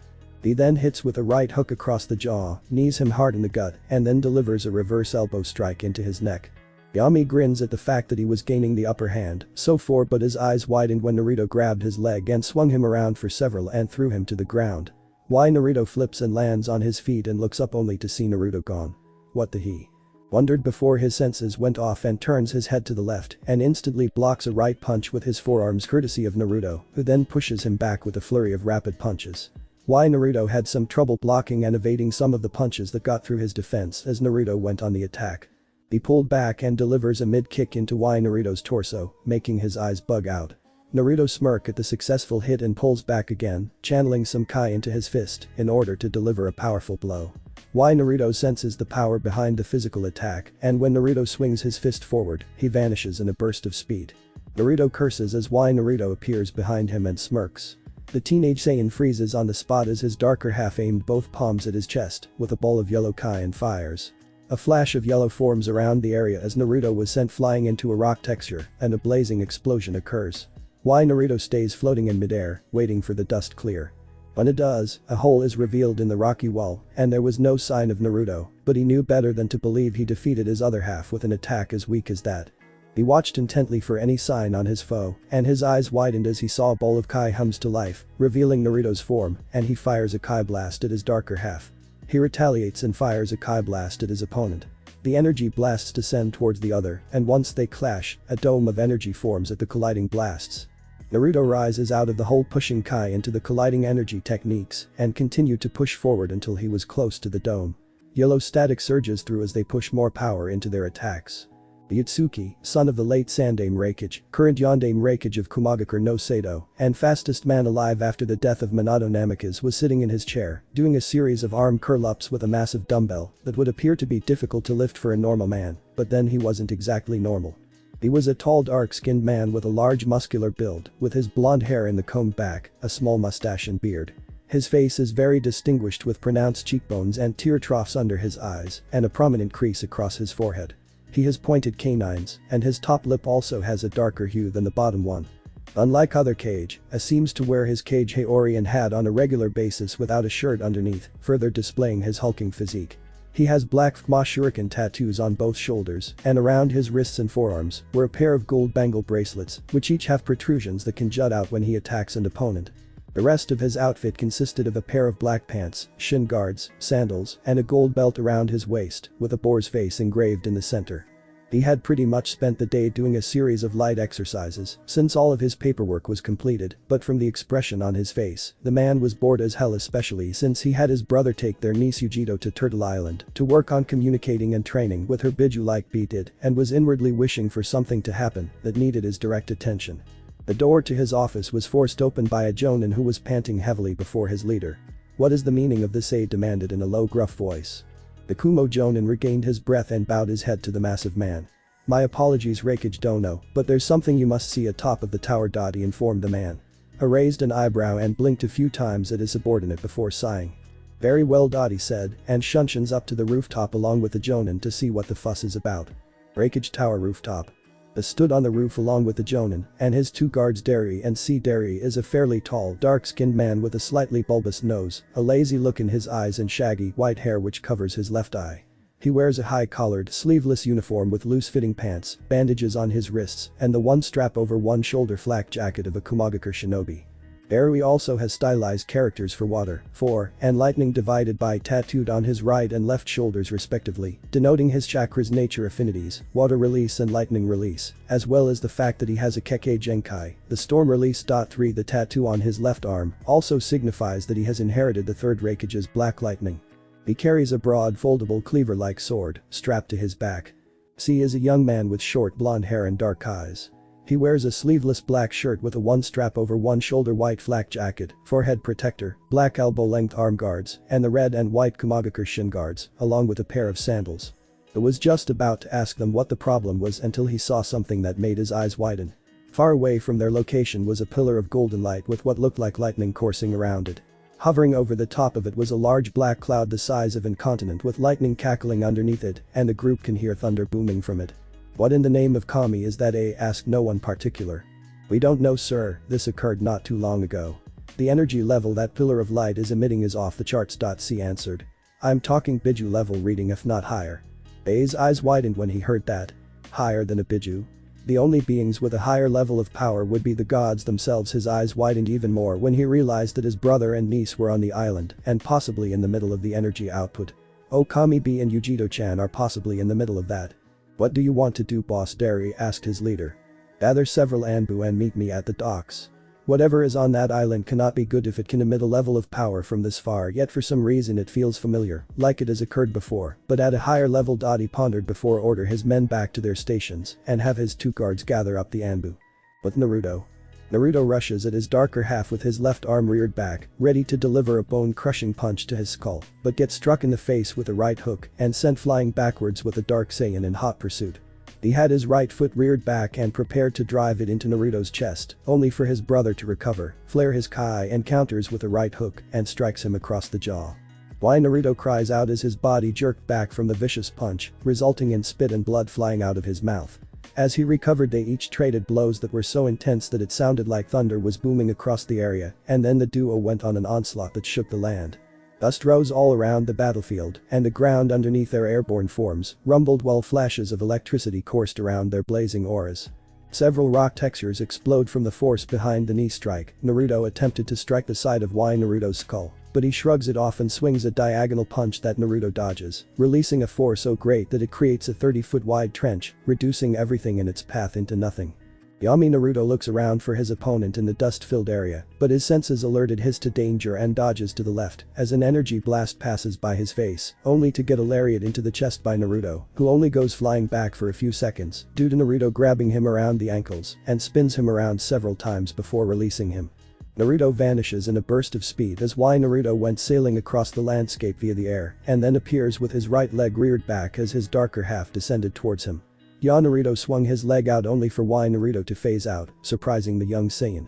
Suddenly pain erupted from his back as Naruto drove his elbow into Naruto's spine and the young Saiyan cries out in agony. His screams were cut off when Naruto interlocked his arms around the stunned warrior. They both vanished and appeared in the air where the Dark Saiyan directed their forms to the ground, flared his aura, and they descended to the ground at top speed. What's the matter, clown? He taunted as they headed to the hardened ground. The impact resulted in an earth-shattering crash that shook the entire area and causing dust to rise up around the area. Naruto grits his teeth as he staggered back onto his feet, but Naruto delivers a flying headbutt directly into his forehead and sent Naruto sliding across the ground. Naruto brings his hands together and fires a Kai blast at his lighter half, who flips back on his feet and leaps to the side as the blast hit the area he was formerly at.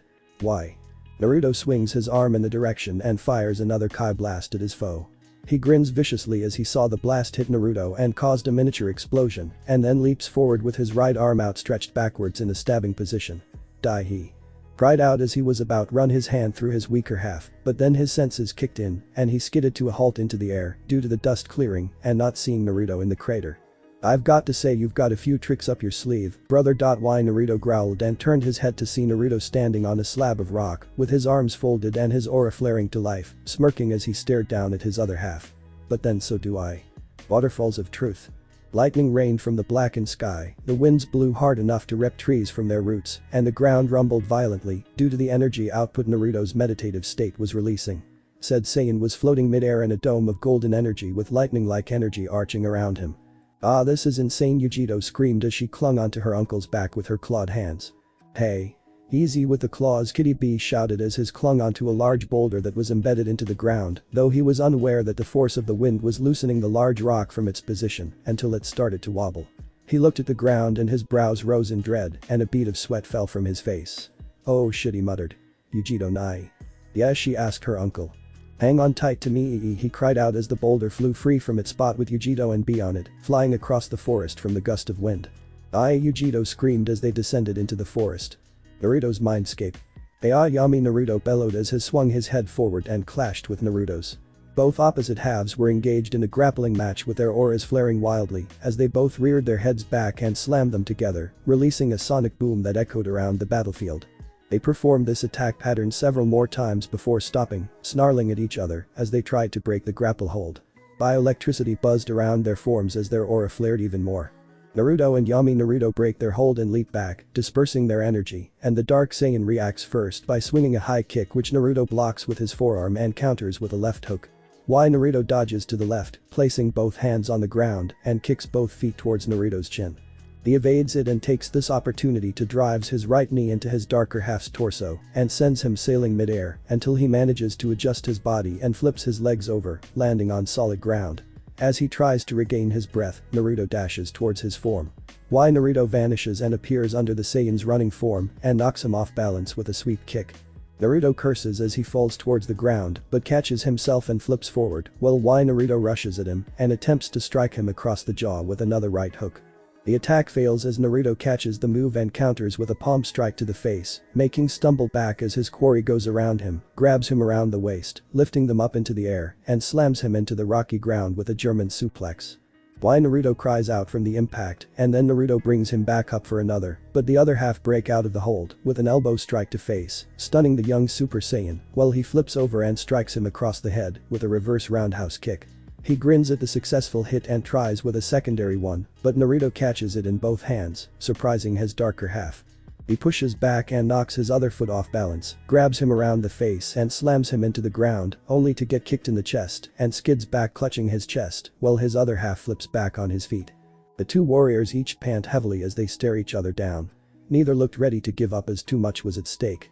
For Naruto it was the safety of those he cared about in the world, and for Naruto, it was to purge himself of his compassionate side and emotions, gaining freedom and restoring the reputation of his race. The darker half's panting slowly turned into a tired laugh. "Feels good, doesn't it?" he questioned his lighter half. Unleashing all that rage in the midst of a battle, the feel of adrenaline pumping through your veins. The thrill of facing stronger opponents. Does it not excite you? Naruto remained silent as he saw the smirk on his darker half's face. "You can deny it all you want, but you are a Saiyan. A warrior bred for battle. Fighting is in your blood just as it is our ancestors." "That may be so, but my sensei fought to protect others and not for his own gain. I won't deny it, I love to fight powerful opponents, but I don't let my thrill for battle dissuade my reasons for getting stronger. Our race's drive for battle and mayhem nearly caused them to go extinct, and I don't intend to take the route." Naruto declared. Naruto on the other hand scowls. "And that's what makes you weak?" The BZ theme. Gohan vs Dabura IV theme. "No, it's what makes me stronger," Naruto yelled back before Naruto roars in fury and his aura flares to life. Naruto does the same thing and gets ready for another fight. The duo vanish in a burst of speed until a series of sonic booms echo through the area. The two opposites each unleash a series of punches and kicks that looked like a series of blur that either met their mark, were blocked, or evaded. The onslaught continued until they both crashed into a mountainside, causing chunks of rocks and dust to rise up and the duo take off, moving like blurs across the battlefield. Sonic booms echoed throughout the landscape and random environmental textures were demolished. Two golden blurs dashed towards each other and clashed, releasing a burst of golden-laced wind and electricity that shook the land. Naruto and Naruto's fists collided from the impact and they continued with the assault. Naruto managed to deliver a kick into his opponent's torso, but Naruto stood tall from the vicious move and countered with a skull-splitting headbutt before vanishing again and zipping across the battlefield simultaneously. They appeared once again unleashing a series of punches and kicks, but Naruto was doing more defending as Yami didn't let down in his attack. The darker half grins in triumph as he broke through Naruto's defense and assaulted his face with countless punches, as well as his chest and torso, in order not to give Naruto a chance to counter or gain distance. You see? You emotions can't beat me, a weakling can't beat me. You can't, he laughs gleefully as his victory was at hand. He stopped the barrage of punches, brings his leg back, and swings it sideways to Naruto's torso. The Saiyan on the other hand dodges the swing, catches the appendage, and twists it with enough force to nearly rip the hole off from the knee. Why? Naruto cries out in agony as his lighter side twisted his leg harder and reacts by using his other leg and strikes him with a boot to the face and then delivers a right hook to the jaw, sending Naruto flying backwards and crashing through several rock textures. Why Naruto takes off after him, intent on wiping him out, but from the dust an energy blast shoots towards him. He moves to the left as the blast bypasses his face, only for Naruto to appear over him with his elbow raised and brings it down in his darker half-spinal column. Why Naruto cries out as he descends towards the ground and crashes, creating a 20-foot wide crater with him face first into it. Naruto appeared hovering over his opponent's down form and watches him slowly get up and snarl. "Ah, you're so annoying, why won't you just give up and accept I'm better than you?" he questioned. Naruto tilted his head to spit out some saliva mixed with blood and stares down at his foe. Why Naruto's Kai flares to life and takes off like a rocket towards the blonde. Once he got close enough he swung his fist at Naruto's face and the lighter half caught it in his palm. Why Naruto's eyes widened in surprise as his hand was caught with little effort. "What's this?" "He caught my punch." "But how? We should be evenly matched considering we both exerted a lot of power." He growls and attempts to strike him in the face with his left fist, but Naruto caught that one too. Again why Naruto was shocked beyond belief and attempted to pull his hands from his other half's grip but couldn't. "Grrr, let go fool," why Naruto demanded as he tried to free himself. Naruto kept a calm expression on his face as he increased his grip and their auras flared to life. The struggle continued until why Naruto broke one hand free and attempts to deliver a haymaker, but Naruto blurs away. Huh? He vanished. Why Naruto looked around in every direction for his opponent. A whistle was heard and he turned to the source to see Naruto standing on a platform with his arms folded. "Looking for me?" Naruto called out with a hint of amusement in his eyes. Why Naruto's brow twitched and he fires a Kai blast in Naruto's direction and smirks when it explodes. When the dust cleared it revealed Naruto standing there not the least bit affected by the attack. "End team." Naruto yawns and tilts his head to the side, cracking his neck a little, much to Yumi's annoyance. "Is that all you've got?" Once again, why Naruto snarled in anger and charges towards Naruto with the intent to destroy him. He threw a right hook at Naruto and growled when he tilted his head to the side and attempted to swing a kick at his side, but his other half stopped it by using his knee to block it. He then started to unleash a series of punches and kicks. Naruto easily evades or weaves around, smirking as the mixed attacks missed him and pissing his darker half off. "Hold still, damn it," why Naruto yells as he increases the speed of his assault, and Naruto simply avoided all of them before using a series of blocks with his arms as they moved downwards. Why Naruto backs off and fires another Kai blast which Naruto bats away with a knife backhand and then descends to the ground as his darker half goes after him. The Dark Saiyan swings his fist forward, but his foe vanishes, causing him to yell out in frustration. "Stop running away and fight me, coward," why Naruto bellowed as he looked for his opponent but feels something tap him on the shoulder, so he turns around only to be met with a fist to the face and sent sailing across the land and crashing into the wall of a cliff. He cries out in pain before pulling himself out. Sneaky little bastard. His eye flares up and he starts to unleash a barrage of energy blast around the area, destroying several rock textures and scorching the land. The entire area lit up like the 4th of July as he continued with his onslaught, hoping to catch Naruto in the blasts. After a few minutes the attack receded and the sky cleared up, leaving Naruto to pant heavily as he wasted too much energy in the attack. "Wow, nice light show," a voice said behind him. Naruto was behind his darker half, hovering in the sky with his arms folded. Why Naruto turned around shocked beyond imagination. How did you avoid that?" the Dark Saiyan questioned with anger laced in his voice. "Well, for one thing your aim of way off," why Naruto growled at the jab, "and two, during the fight I realized something." "And what would that be?" "The whole time I've been fighting you in my mindscape we were fighting on even grounds, but then something came to me." A grin that unnerved why Naruto formed on his face, and before the other half knew it, Naruto's injuries healed up and his clothes returned back to normal. "This is my mindscape and my power varies on my imagination. You're just manifestation of my negative energy, my dark side, and the Saiyan part of me." That to the point why Naruto yells out. Sure, but first an outline of red aura takes form around his body before flaring up into a crimson red energy that turned his skin red and darkened his clothes. Super Kaioken, the blazing aura's flare increased and red lighting arched around it just like his Super Saiyan 2 form. Veins pulsed around his biceps, fists, neck and around his temple as the power output grew stronger. Why Naruto trembled in disbelief as he felt his other half's power increase to unbelievable proportions. This can't be. It can, because in my mind my abilities have no limits and now it's time for me to end this. He vanished in a burst of crimson and why. Naruto cried out in pain as Naruto struck him in the ribs with an elbow strike and sent him flying over the landscape. As he sailed downwards, Naruto appears underneath him with his arm curled up to his chest and his fist clenched and performs a Kai-enhanced uppercut into his foe's spin. Why Naruto goes flying upwards into the sky with Naruto following behind. The Dark Saiyan spin around and throws a punch, only to hit an after image and look up to see Naruto soaring upwards across the sky. He throws a Kai blast in hopes of hitting him, but Naruto vanishes and appears once again, knocking him backwards with a flying kick across the face. Yami goes flying backwards once again and this time crashes into a small mountain, leaving a human-sized hole into it. Naruto deactivates the technique and looks into the area his other half landed. The ground started to rumble and the mountain starts to crack until it exploded into a flash of light, revealing the beaten form of Y. Naruto roaring in absolute fury while remains of the mountain fell around him. He snarls in rage, glaring at his foe with every ounce of hatred in his body. Blood leaked down from his forehead and around the opposite sides of his nose. I'll kill you, I swear, if it's the last thing I do I will kill you. Naruto charges up the Super Kaioken again and dashes towards Yami, who swung a right hook at him, but Naruto blurs past his and delivers a reversal roundhouse kick to his back. He flies forward, but Yami stops in his tracks and dashes towards him, channeling violet-colored Kai around his fist and swings it at Naruto's skull, but he ducks and delivers a left uppercut right into Yami's torso. The blow echoes around the area as Yami stood there trembling in pain as the fist buried into his gut. He then clutched his stomach in pain, hunched forward and walking backwards before vomiting out blood and falling to his knees. A blue light hits his vision and he slowly looks up to see Naruto in the Kamehameha stance. No, not like this. His Super Saiyan 2 aura flares to life as he channels more power into the attack and then thrusts his cupped hands forward. Yami. Naruto sported horrified expression as the light blue beam engulfed him and was sent sailing across the mountains, demolishing anything in its path before a blue dome of energy formed outwards and exploded, rocking the entire area and releasing a powerful shockwave.